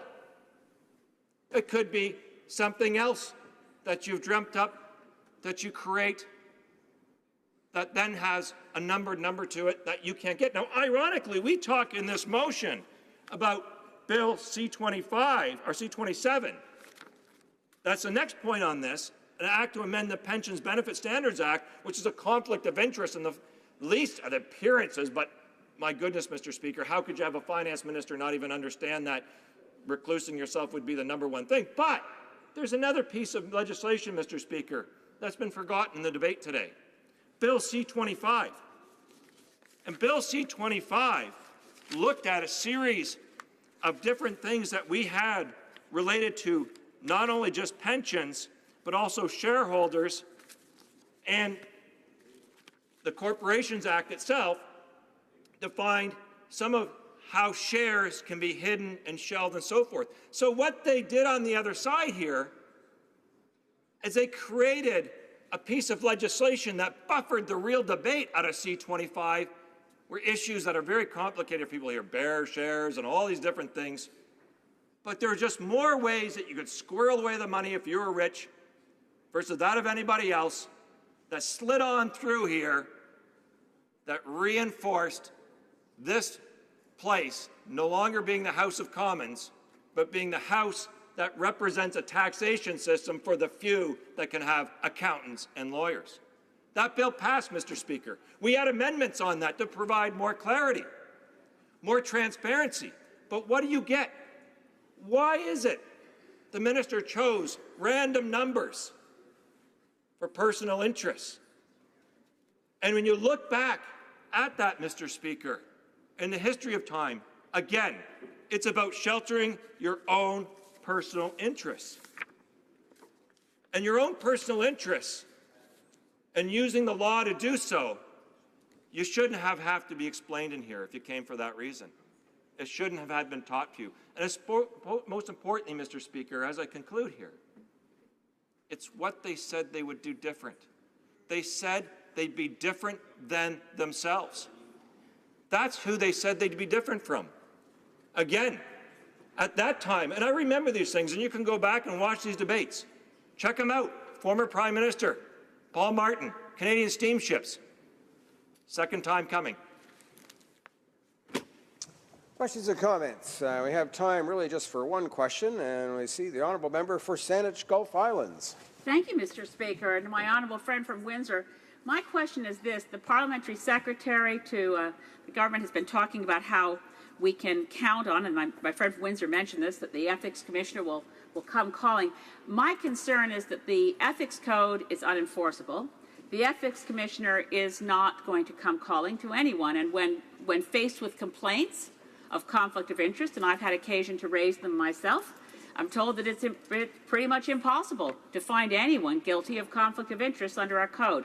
So I appreciate that this Opposition Day motion talks about strengthening the code and strengthening the powers of the Commissioner, and I ask my honourable colleague to comment on that. Honourable member for Windsor West. Thank you, Mr. Speaker. I thank my colleague for the question. And that's very pertinent to the debate, is the fact that the Ethics Commissioner is a creature of the legislation in the House of Commons here. That's the reality. So we have set the parameters so confined. The Ethics Commissioner can only do so much. But I find it very arrogant and very interesting, though, that the Parliamentary Secretary can, in this chamber, dictate the Ethics Commissioner's work to the rest of us here. I think that shows an indifference to the institution it is, and one of the reasons it has to be fixed, because, quite frankly, Mr. Speaker, people should be up in arms about this, not because of this one occasion, but the reality is that we've set the system up to do what it's doing right now, not be fair. Comme il est 18h15. As it is 6:15, it is my duty to interrupt debate and to put forward questions for the business of supply. The question is the following. By Mr. Caron, moved that given the Minister of Finance A, after being elected, shall I dispense? No. After being elected to Parliament in 2015, led Canadians to believe that he had placed his shares in Morneau Shepell into a blind trust while never having done so. B, s'est servi d'une... B, used a loophole in the Conflict of Interest Act to place his shares in a private numbered company instead of divesting them or placing them in a blind trust. C, on October 19, 2016, sponsored Bill C-27, an act to amend the Pension Benefits Standards Act 1985, a bill that would reasonably be expected to profit Morneau Shepell and the Minister of Finance in light of his continued ownership of shares in Morneau Chapelle through a company he controls. D. D was and remains in charge of regulating the pension industry in which he has had a personal economic interest, and to the ethical standards set forth by the Prime Minister in his mandate letter to the Minister. The House call on the Minister of Finance to apologize to the House and to Canadians for breaking their trust, and the House call on the government to immediately close the loopholes in the Conflict of Interest Act as recommended by the Conflict of Interest and Ethics Commissioner in order to prevent a Minister of the Crown from personally benefiting from their position or creating the perception thereof. Is the House ready for the question? May all those who support the motion please say aye. May all those who oppose the motion please say nay. In my opinion, the nays have it. Call in the members.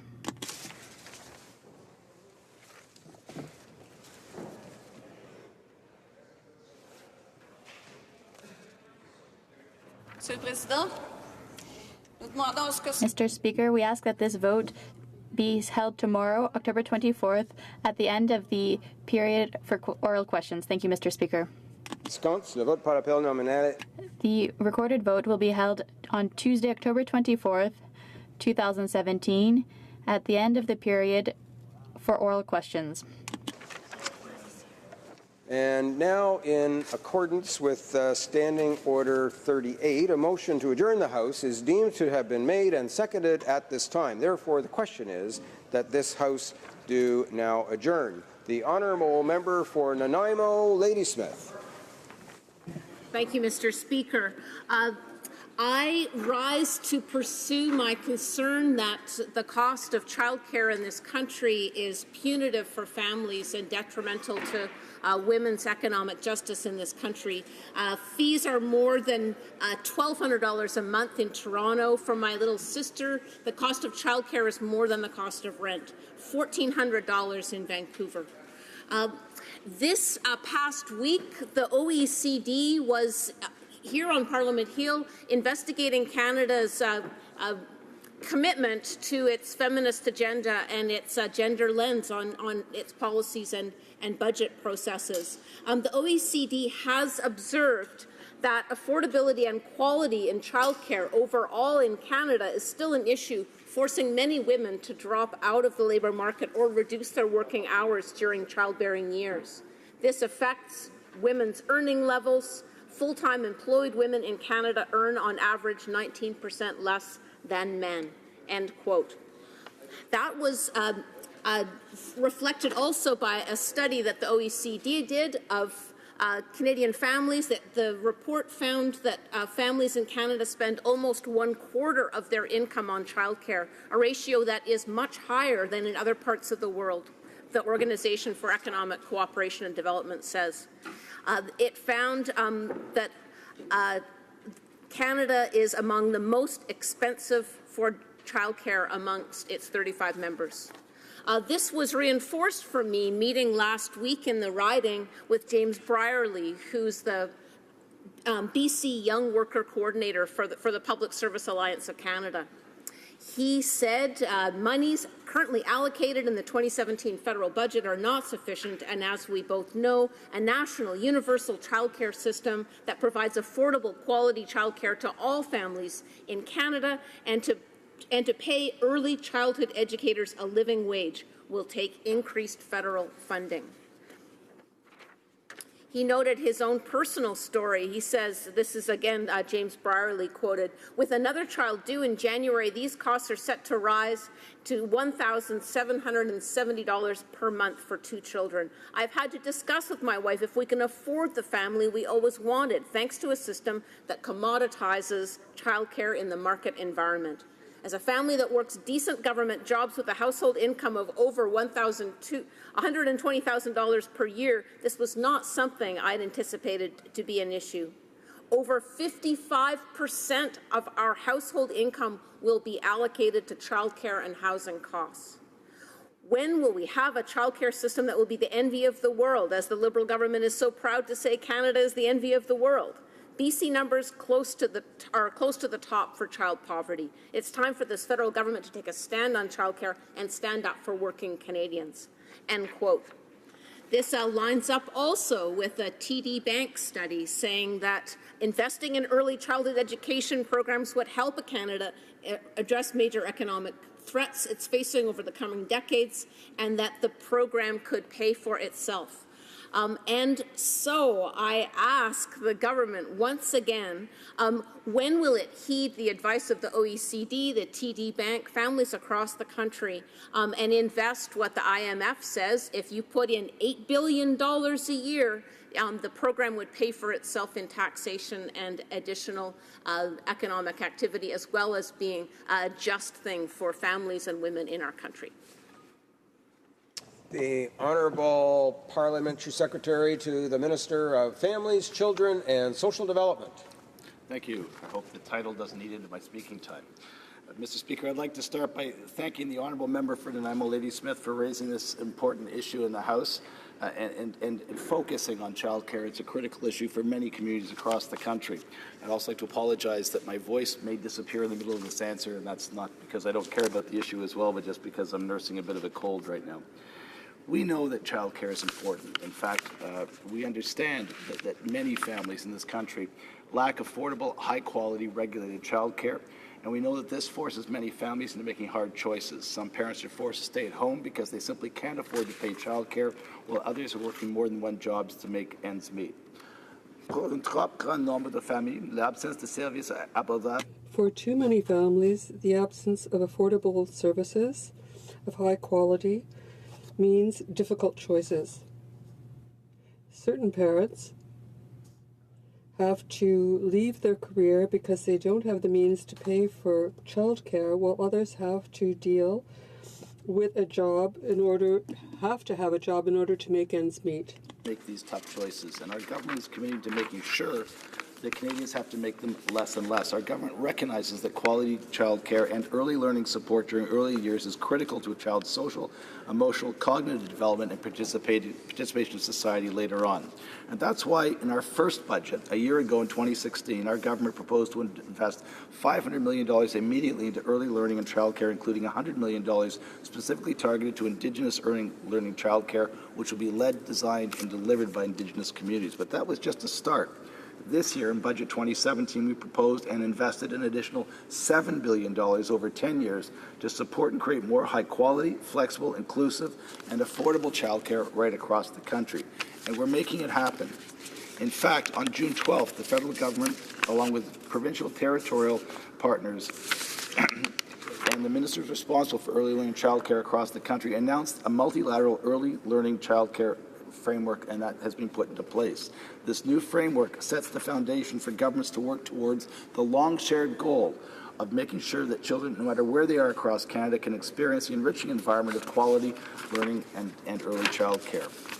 We have done more than that, though, because since then, 3 provinces and 1 territory have entered into 3 bilateral agreements, and in the coming weeks and months, we will continue to work with the remaining provincial and territorial partners with a total of $1.2 billion to be allocated, addressing each jurisdiction's unique early learning and child care needs based on the systems that's present in different regions and provinces across this country. We're going to develop an action plan together with the provinces and territories to track progress, ensure low and middle income families increasingly have more access to affordable child care. The framework will complement the development of a separate Indigenous early learning and child care framework between our government and Indigenous partners that will reflect the unique cultural needs of Métis Nation, Inuit and First Nations children right across the country. We are also investing another $95 million to close the data gap to make sure we have accurate assessments, not just in terms of what we're doing across the country, but to make sure that we set new standards and achieve those new standards, and we'll be tracking that progress through the life of the agreements we've signed. We're also investing $100 million into early learning and childcare innovation so we can find new ways to support children as they move through the early years to make sure it's not just child minding, but it's child care and child and learning development that takes place. We're working closely with provinces and territories right across this country to make sure that Canadians and children in this country get the support they need, and we'll continue to work with the parties opposite to make sure we get those programs delivered. Thank you. The Honourable Member for Nanaimo Ladysmith. Thank you, Mr. Speaker. I think the concern that we have, given the tremendous backlog and the evidence we have, we know how much this harms economic well-being for women and how ultimately this harms the economy. So the International Monetary Fund recommended an expenditure of $8 billion a year on childcare. That would be good for the economy, and through increased workforce participation and taxation, it would pay for itself. The Library of Parliament has calculated that that this government, at this point, has only committed 8.8% of that funding. So that's a 91.2% funding shortfall compared to what the IMF recommended this country spend. The budget 2017 does not allocate funding for any new childcare spaces until 2018, 2019. And as the member says, with two provinces, British Columbia and Alberta, being absolutely ready to go with construction of new childcare spaces and supporting childcare workers. We need a government that's willing to make the significant investment early on to create those new spaces and to get women to work and to get childcare workers with secure spending. The Honourable Parliamentary Secretary. The member opposite would know that one of the challenges we face as a federal government is that when we put new dollars into a program, quite often provinces, and the NDP in Alberta is a fine example, takes money out the back door, and so we don't end up increasing expenditures on childcare. So we needed to sign comprehensive agreements with the provinces before the dollars could roll. We have done that now, and that's why this program is going to add, as I said, an additional $7 billion into the daycare system over the next few years. The member opposite cites studies that say that the national spending level should be at a certain amount, and then assumes that the federal government should be 100% responsible for that. As we know, under the Constitution, under the service delivery model we have in this country, the $7 billion that we've put in, or the 9% that she references, is only part of the national expenditure. She's identified the federal government's expenditure, but the provinces and the cities also contribute to that and get us much closer to the amount, and she should calculate that as she does the addition. But if the member opposite, in particular the NDP, was serious about childcare, my question to them would be, why, when we had a national childcare agreement, fully funded with all of the provinces, moving towards a universal system of accessible, regulated childcare and living, why would they have defeated the government at the cusp of that coming into existence? If they really cared about children, why wouldn't they have delayed that vote by a matter of 2 weeks? 2 weeks is all it would have taken, and we'd have had 10 years of solid investment and a solid program across the country. They put their electoral fortunes ahead of the plight of children in the city, and I will not be lectured to by the New Democrats. And the Honourable Member for Vancouver East. Thank you, Mr. Speaker. The latest data available from the RCMP shows that by the end of September, a total of 15,102 individuals have been apprehended following an irregular crossing and have claimed an asylum claim in Canada, with 13,626 occurring in the province of Quebec. After months and months of my urging the government to take action and to make funds available to the RCMP, to the CBSA, to IRCC and the IRB, we learned that during the joint briefing session on asylum crossings that the government has provided IRCC, quote, no additional dollars. The dollars are with the existing programs, end quote. And that for the IRB, quote, there has been no new funding from a year ago, end quote. When I rose in May to ask my question to the Prime Minister regarding his empty promises around the lack of staffing and resources for the IRB's caseload backlog back then was increasing by 1,000 cases per month. We learned this month that the lack of resources and staffing, combined with the continued influx of asylum seekers to Canada, has caused this backlog to now grow by roughly 1,400 cases per month. The Deputy Chairperson of the Refugee Protection Division of the IRB was clear, and she said, quote, unless you put more resources into this problem, it takes longer times to schedule, so there will be no longer wait times. When asked what she meant by resources, she said, quote, it's a dollar issue, and it is a combination, obviously, of members, hearing rooms, and staff. The Deputy Chairperson has acknowledged this. The Minister has acknowledged this, and the Parliamentary Secretary has acknowledged this. But still, no new funding is being made available, and the board member seats remain vacant. The IRB is the key to the Canadian asylum system's integrity. Whether the organization is an arm's length from the government or not, it relies on government funding. Government inaction is undermining the system. Last week, the media reported statistics on the irregular crossing asylum claims that have managed to be heard so far, and this result paints a very different picture than what the government has been saying. There has been 592 claims finalized between March and September, and 408 have been accepted. That's a 69% acceptance rate. That's higher than any asylum claim method in 2016. The government has continued to say that the United States remained a safe country to claim asylum. The minister at committee refused to discuss the Safe Third Country Agreement in the context of a single claim that I questioned him on, which was rejected in the United States and approved here. But now we know higher than 2 out of 3 of these similar cases are being approved. When will this government provide the resources that the IRB needs to maintain the integrity of our system? And when will they finally recognize that everyone else is seeing? Policy changes and rhetoric in the United States has changed things on the ground. People don't feel safe and are coming to Canada. When will this government recognize that and suspend the Safe Third Country Agreement? Honourable Parliamentary Secretary to the Minister of Immigration, Refugees and Citizenship. Merci, Monsieur le Président, et merci, Madame. Thank you, Mr. Speaker. And I'd like to thank my colleague for having brought forward this subject. Mr. Speaker, our asylum system is highly respected globally as a model that is fair, secure and efficient. We're working closely with our partners, the Canadian Border Services Agency, the RCMP and IRB, in order to make our system even more effective. Mr. Speaker, all eligible claimants, regardless of their country of origin, have access to a full fact-based hearing before the IRB, a quasi-judicial independent body which provides a fair hearing to asylum claimants. Decisions are made based on the merits of the specific facts presented in an individual case and in accordance with Canada's immigration laws. The IRB decides who is a convention refugee or a person in need of protection. In addition to our close collaboration with the IRB and security partners, the government has also been working to make sure refugee protection remains at the heart of our asylum policy.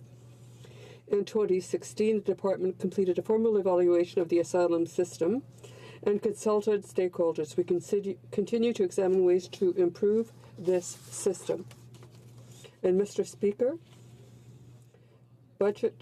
we have made a formal evaluation independent of the system. Now, I'd like to quote the High Commissioner for Refugees with respect to refugees, and he said about third countries. He said, I believe that what the systems at the time, in 2004, are the same as those today, and it would be difficult to change the policy, which is seen as favoring good collaboration and safety and security. In terms of the system with the United States, we're trying to keep the system efficient and fair. So the High Commissioner for Refugees, Mr. Speaker, said that, and once again, Mr. Speaker, I'd like to say that the member across the way is talking about the competency of this agency and third countries. But we're trying to work as effectively as possible, trying to make improvements when we can. We are committed to Canadians to make sure that our asylum system is just, effective, and safe. Thank you, Mr. Speaker.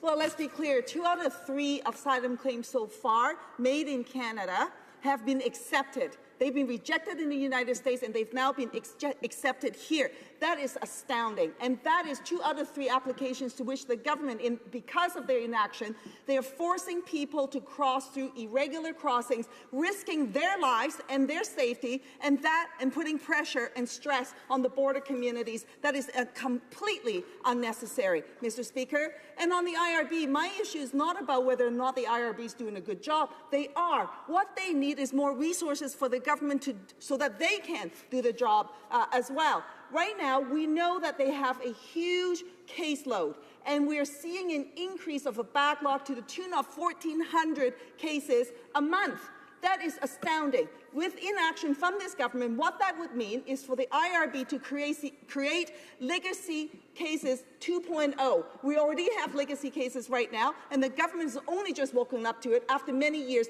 People's lives are in limbo without the government supporting the IRB with resources, and that is not acceptable.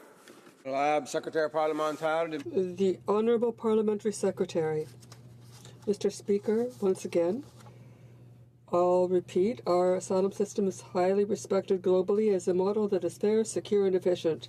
And yes, we work closely with our partners, the Canada Border Services Agency, and to make our system even more effective, in addition to our close collaboration with the IRB and security partners.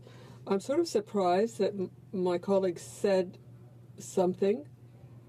We discussed this 6 hours in committee. We heard from officials from the department and representatives who sit on the Status of Refugees Commission. Mr. Speaker, we also heard from the Minister of Public Safety. These briefings were very important to get a sense of the situation. Our partners are doing excellent work, and they're making sure that we have a system that is fair, secure, and efficient. Thank you, Mr. Speaker. Kirk, Interlake, Eastman. Well, thank you, Mr. Speaker, and I'm proud to be here on the last speaker at the adjournment proceedings tonight. And I'm raising on a question that I put to the Minister back on May the 15th about the Defence Policy Review. At that point in time, we were waiting and waiting for the Defence Policy Review, which was supposed to be out before Christmas, and it finally showed up later in the spring, or actually early summer. And the interesting thing is that everybody got to see it before parliamentarians did. The minister took it down to Washington and showed it to President Trump, but never actually let us see it. And, you know, it talks to the transparency of the Liberal government, Mr. Speaker. If you remember in their sunny ways that they're going to be open and transparent and allow us to see everything, I can tell you that when we requested a briefing on what was going to be on the defense policy report when it came out strong, secure, and engaged, we thought that we would be allowed to have at least some notice and a couple hours of briefings to tell us what's in there and how it was going to be announced to Canadians. Unfortunately, as opposition critics and the Conservatives and the NDP and the Bloc, we were told to show up over at National Defence for our briefing. We were put into a secure room and had all our devices, of course, taken away when you go in those secure rooms, which we thought would be fine because we were going to be, you know, presented with the documents and told what was in them. But we were presented the documents and we were given 1 hour to read through the defence policy, the backgrounders, the press releases, and all of the statements by the ministers involved from the government in 1 hour. And then we're supposed to go out and be able to deal with the media. That, to me, is a failure of being transparent, of being working in goodwill with other parliamentarians and other parties to ensure that we're in a position that we can actually talk about the defence policy. Now, you know, again, even after the defence policy was announced, it proves the fact that Canadians don't trust this Liberal government because we've already lived through the decade of darkness. We've already seen the Liberal government take $12 billion in funding away from our troops in 2 consecutive budgets. They had thrown a lot of our procurement into disarray. We saw them pull our CF-18s out of the fight against ISIS, didn't want to have a combat mission. Unfortunately, in Operation Impact, they took forever in dragging their feet in renewing our Operation Unifier mission in Ukraine. And in the report, or in the defense policy review that they did, they never talked extensively about the threats that we're facing as Canada, as we're facing along with our allies. And because of that, they failed to look at North Korea and failed to even consider, what's happening there today and why we need to be part of a ballistic missile defense program under NORAD. And Liberals will get up, and I'm sure the Parliamentary Secretary is going to talk about Canada is back. Well, if you read the news today, it showed that on peacekeeping, which this government said they're going to bring in 600 new peacekeepers and 150 police officers to go on peacekeeping missions. Well, today we have the smallest UN peacekeeping mission in the history of this country, with only 88 peacekeepers assigned to UN peacekeeping missions. That is a failure of this government and not being able to deliver on any of their promises when it comes to our military. They're not getting the kit they need on time. All the spending that they're announcing is punted down the road for over 2 years until after the next election. And that will only happen if there's budget there to actually do it. So the political will is in question of the government, and Canadians and our troops do not trust the Liberals. Thank you, Mr. Speaker. The Honourable Parliamentary Secretary for the Minister for National Defence. Mr. Speaker, I would like to thank my colleague for talking about a policy that has led to the enthusiasm of members of the armed forces. On June 7th, the Minister presented the government's defence policy, Strong, Secure, Engaged. It establishes a new vision and a new approach for defence, resulting from in-depth analysis and the most comprehensive public consultations on Canadian defence policy in 20 years. Throughout the consultation period, Canadians representing a diverse range of backgrounds and experiences submitted over 20,000 entries on the public consultation portal. Nine expert roundtables were held across the country, including special events with representatives from the industry and with leaders of the First Nations. Over 50 parliamentarians hosted community consultation events. Our consultations extended beyond our nation's border and included a number of allies and partners. The Minister and representatives from the Department of Defence met with a number of their counterparts throughout the world. The Minister also had discussions in multilateral fora, such as NATO, and during the 2016 Shangri-La Dialogue in Singapore.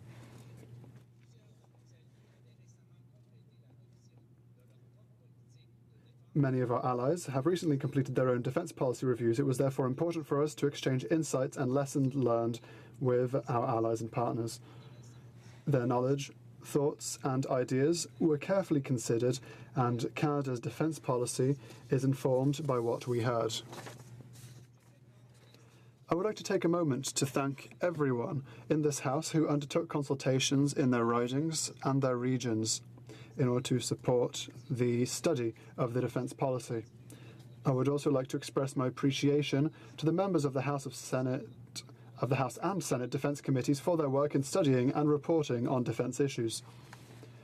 The breadth and depth of review combined with this high degree of consultations significantly enhanced the outcome and the credibility of the process.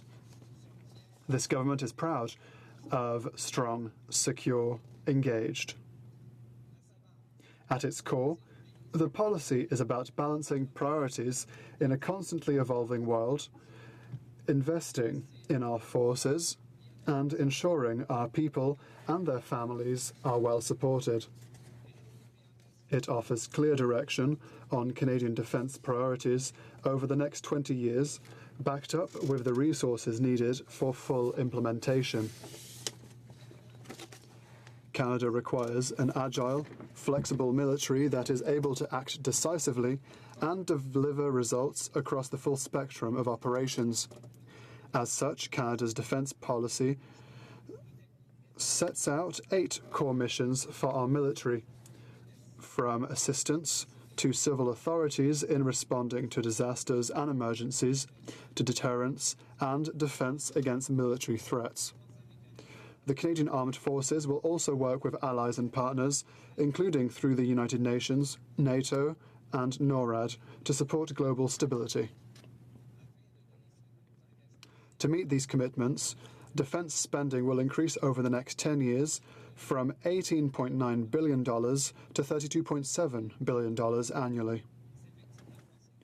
The regular force will grow by 3,500 members and the reserves by 1,500. And investments will also be made to acquire, maintain and upgrade our military's capabilities.